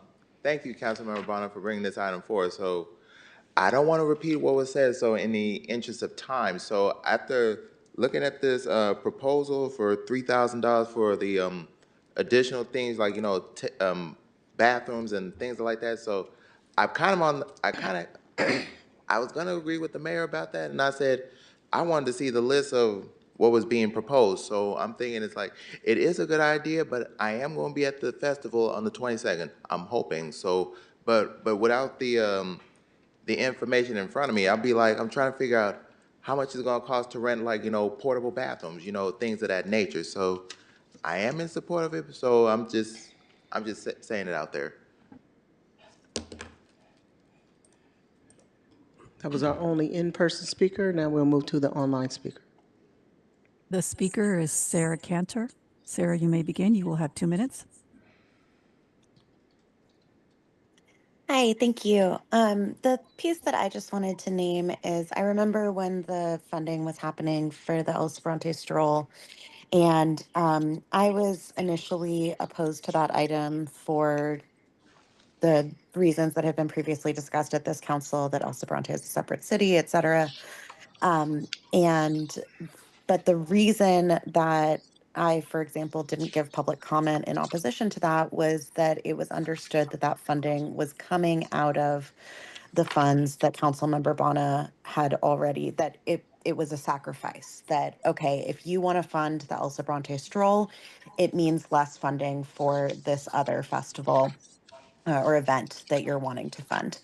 And so it feels a bit like a bait and switch to have those conditions, to have that event be funded, and to then now come back and say that you need that additional funding for Nowruz, when really what should have happened is asking for additional funding for the El Sobrante Stroll, and that might not have passed. And yeah, thank you. Thank you. There are no more speakers. Yes, go ahead. Thank you. First of all, it sounds to me like I'm being punished for being active and promoting festivals and celebrations in the city of Richmond, if I have more time.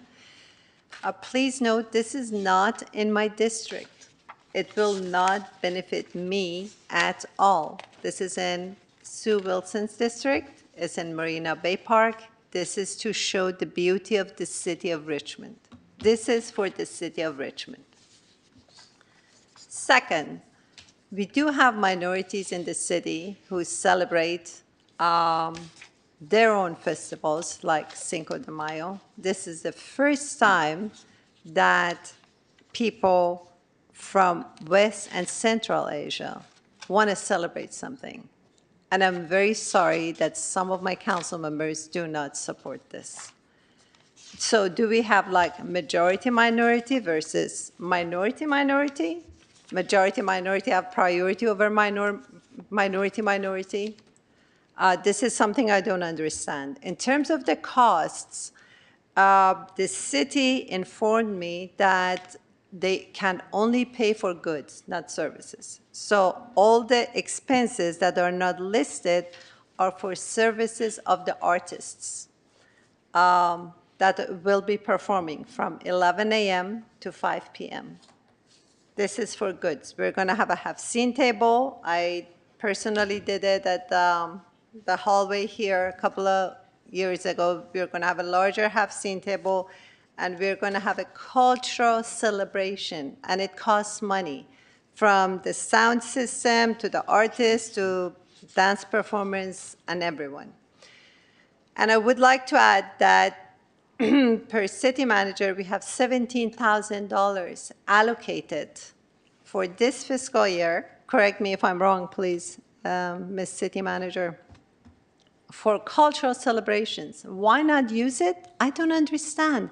It is as if it's something personal because Sohaila Bano is doing it. We're not going to support it. I'm sincerely very sorry to hear this, that when I'm initiating something, working so hard to celebrate the beauty of the city of Richmond by Marina Bay Parkway, show how beautiful our city is, our parks are, how safe it is. We can invite people from the entire East Bay and Bay Area and celebrate cultural diversity, something that's absolutely pagan.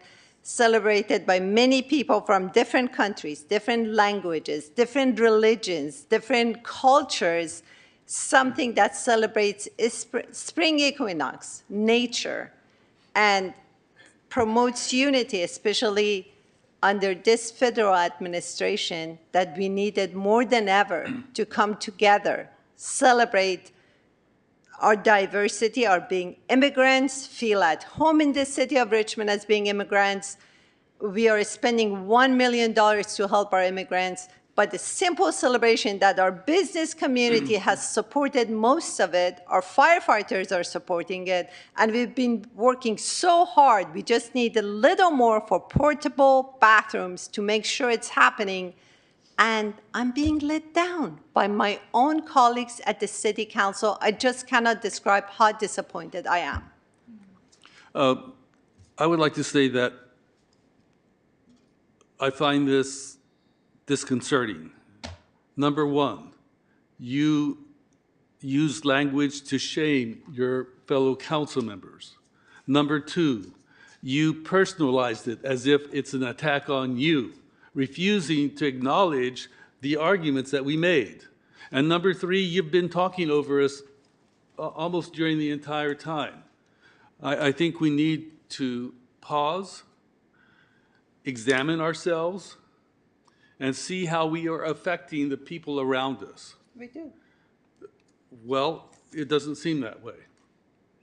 We do. So the argument is that we have a process of getting money. The process is being abused by people coming for a second bite of the budget. Abuse. And it seems that the people that you're working with doesn't seem to know how to make adjustments to make something work with the budget that they have. Okay, can we wrap it up and I make a motion? Absolutely. Thank you. I make a motion that we approve additional budget of $2,000 plus $1,000 contingency to make sure Nowruz happens successfully in the beautiful city of Richmond to celebrate diversity and bring people from all over the Bay Area to celebrate it. Do we have a second? I'll second it. Thank you. Councilmember Brown? Yes. Councilmember Bonner? Yes. Councilmember Jimenez? No. Councilmember Wilson? No. Councilmember Robinson? Abstain. Vice Mayor Cepeda? Yes. Mayor Martinez? No. The motion fails with Councilmembers Jimenez and Wilson voting no, Councilmember Robinson abstaining, and Mayor Martinez voting no. All right, it is now 10:57. It's a good thing we started early. For real. Yeah. So we had also said that we would go no later than 11. So We have what- another agenda item. Can we do it in 4 minutes? The item In that 4 was minutes? I don't removed will be know. continued. Respectfully, Mayor, we have staff Yes, here. uh-huh. If we Okay. could, Well, then, briefly hear, please. You did say you weren't going to go past 11. You have not yet changed your process. So Right. you're still subject to the old process when you All right, start. so one last hurrah. Okay. So in 3B? That one? Okay, to adopt a resolution approving the transfer of control of the Point Richmond Community Center from the Recreation Division to Richmond Public Library effective April 1st of 2025, and amend the master fee schedule to reflect the transfer to the Richmond Public Library and a reservation rate of $12.50 an hour for community use of the Point Richmond Community Center. All right. Thank you.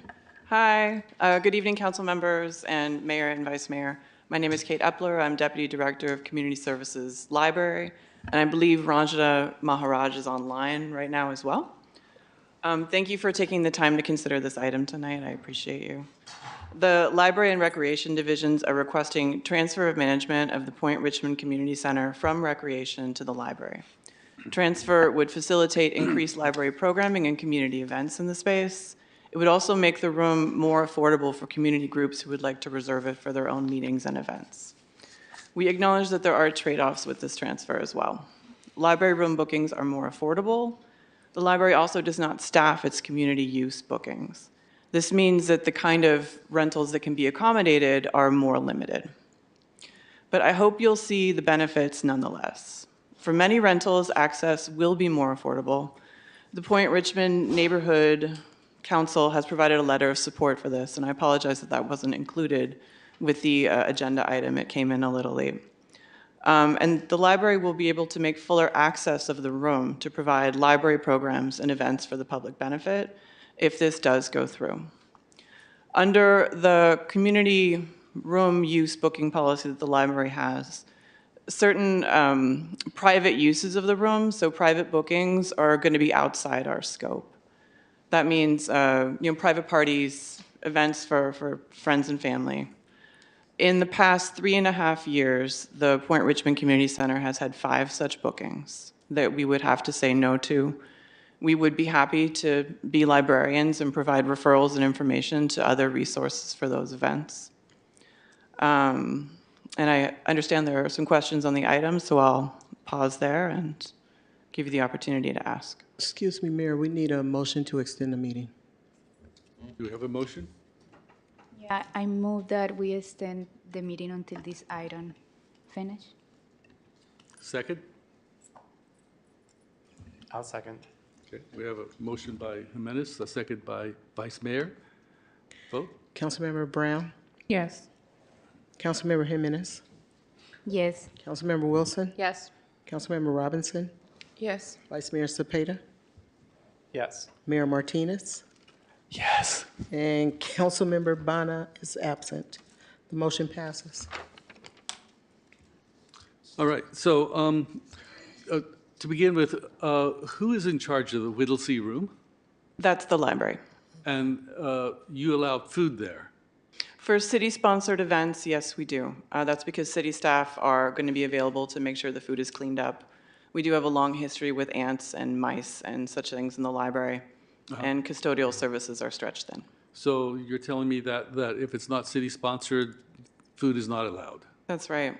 Okay, well, I guess we need to be a little more exacting on making sure that food is not there when it's not a city-sponsored item. Okay, so then, will food be allowed at the Point Richmond if it's sponsored by the city? And after our last conversation, I should probably be careful about use of the word sponsor, but if it's a library or a city sort of thrown event, I just realized I caught that word from you guys. No, generally no, unfortunately no. We've gotten pretty good at making suggestions that people can, for instance, at the Whittlesey Room, they'll eat outside and then come in. But if food is a key component of the event, it may not be the best location for them if this transfer of management goes through. So in order to make the transfer, the cost pool for the library will be larger.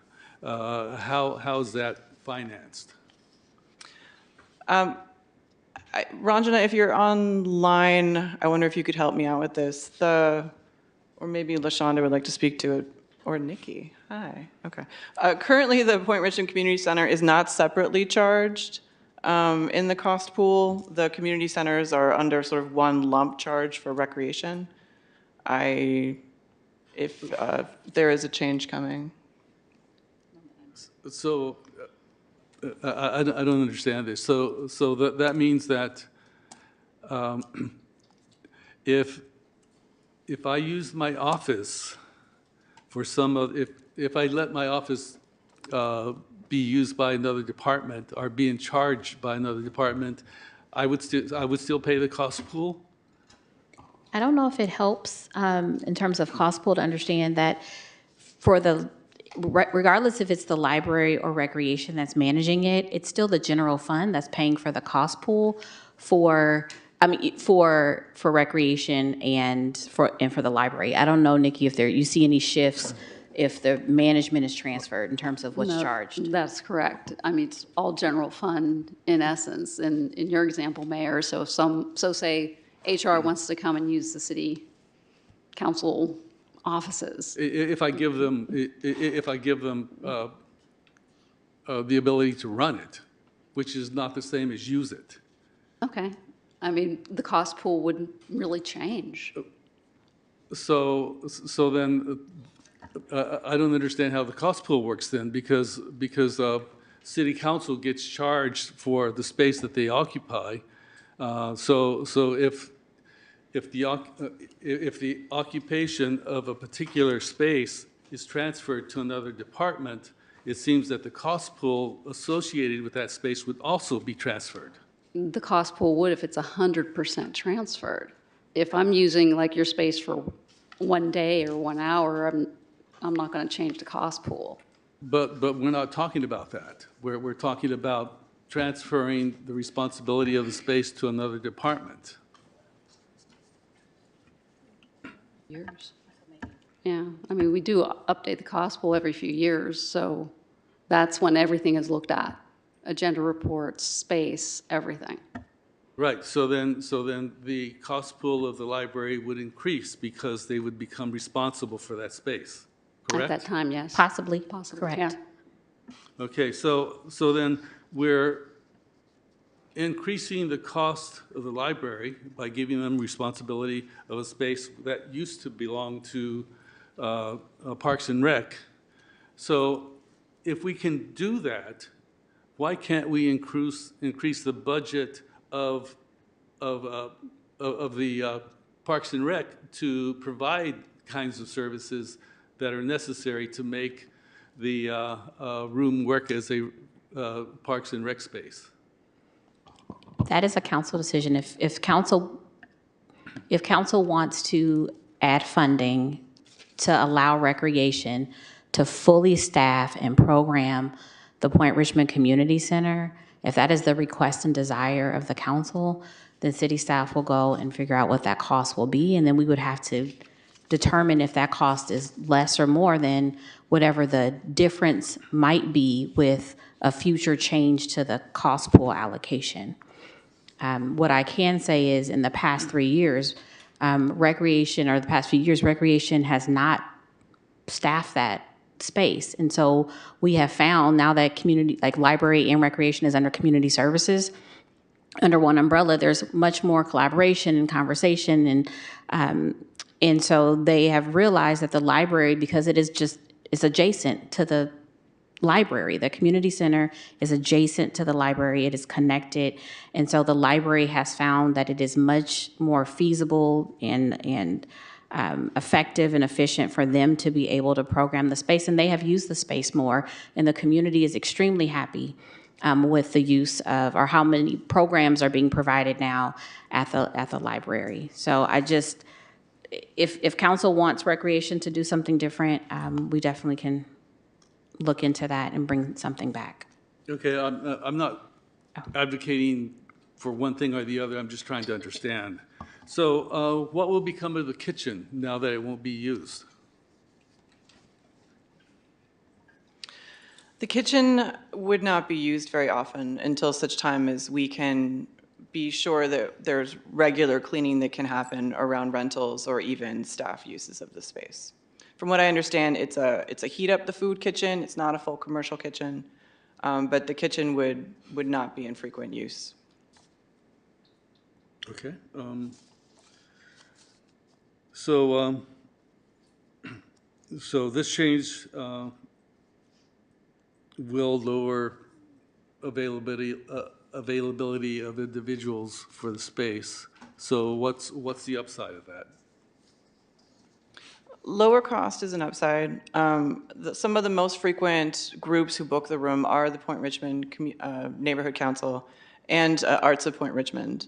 Many of their bookings coincide with large sort of street festivals in Point Richmond, where the library has made an effort to have special open hours and make sure we are open to be a part of those events and to, encourage people to visit the library when maybe they wouldn't be able to ordinarily. So I'm confident that we're going to be able to maintain that commitment and maintain those efforts in the future to make sure that events that are common and important to Point Richmond can continue to happen in that space. Okay, and here's a big question. What sorts of programs do you plan for that space now that if it becomes your space? Being able to be more nimble and more flexible about when we use the space is going to allow for things like pop-up events, unexpected school visits can go through there and have an event. It's a world of possibilities for library programming in that space. Recreation has been a wonderful partner in processing our booking requests and making sure that it is available. But when we're able to kind of run over there and activate it whenever the community wants, whenever we see an opportunity, I think great things can happen. And what sort of access did you have to that space? What sort of access do you have to that space now? We submit bookings at no charge, but we submit bookings in advance. So when we do program in advance, we fill out the form and we reserve the room. So actually, there would be no change in terms of how the room is used by the library. Well, I think that sometimes library magic happens and you don't have a month notice. So for instance, if there are a lot of people who want to come over for a library talk, we're going to be able to accommodate that without having to have planned it so far in advance. We can overflow for events that have gotten too large for the initial library space. And we'll be able to sort of arrange the space as best befits library programming to further serve the kinds of things that happen down there. Okay, here's the selling point. Would you use the space for author talks and poetry readings? Of course, we just did this week. Was it? Oh, last Wednesday, Rick Sheffield. We got by. It was a great talk. And you use that community space for that? We did. Yes. Okay. Okay. Well, then in that case, maybe we need to spend more money on advertising. Noted. Thank you. Yeah. Thank you. I just have a question. I heard that the commercial kitchen will no longer be a commercial kitchen, or we will lose that commercial kitchen? I'm sorry. It is not a commercial kitchen. It's not a commercial? No. Oh, okay. Okay. I'm sorry. Okay. Thank you. Okay. Yes. Go ahead. Thank you for this item. I just want to confirm what I heard. This is going to extend library hours, so potentially open Saturdays, maybe Sundays, meaning more access to books? Extending branch hours is a priority for the library and for the community, of course, but I can't say that this item will make that extension. I hope to have good news to share with the council soon on that, but I So if can't somebody say. books it on Friday, can we open the library too? I'm sorry, could you repeat the question? If somebody books the room on a Saturday or for a Sunday, can the library be open as well? By and large, no, because we, at this time, cannot staff most community events. So when I was speaking of festivals that take place in Point Richmond, which you know well, big community events, multi-stakeholder events, we do make that effort to open there. But by and large, we're not able to have staff attend most community use bookings. Okay, well, maybe well-wishing for next year, we can open up Saturdays and Sundays. Thank you. Okay. Any other questions, comments? If not, I need a motion. We have one public speaker. Oh. We have one I'm public sorry. Still Public awake. speaker. Yes. Jamin Purcell. Jamin, you will have 2 minutes. You may begin. I'm going to keep this brief because I really appreciate what the library is trying to do here in order to be able to expand its programming. I have been able to take part in a number of the library's programming, and I am especially encouraged by the endorsement of the Richmond Neighborhood Council. So I hope everybody is going to be going out to that new facility, and I'm really appreciative that the library brought this forward. Thank you. Thank you. There are no more speakers. Okay. Then I'll make a motion to move the item. I'll second. Okay. Vote? It was Councilmember Brown. Councilmember Brown, Yes. Councilmember Jimenez, Yes. Councilmember Wilson, Yes. Councilmember Robinson, Yes. Vice Mayor Cepeda, Yes. Mayor Martinez, Yes. and Councilmember Bonner is absent. The motion passes with Councilmember Bonner absent. Thank you. Thank you. You're welcome. Well, with that, I guess we're at our last, oh, no, we have the, Nope, the motion was to extend to this item. oh, yes, okay. In that case, we're adjourned. I wanted to stay till midnight. We have one more item.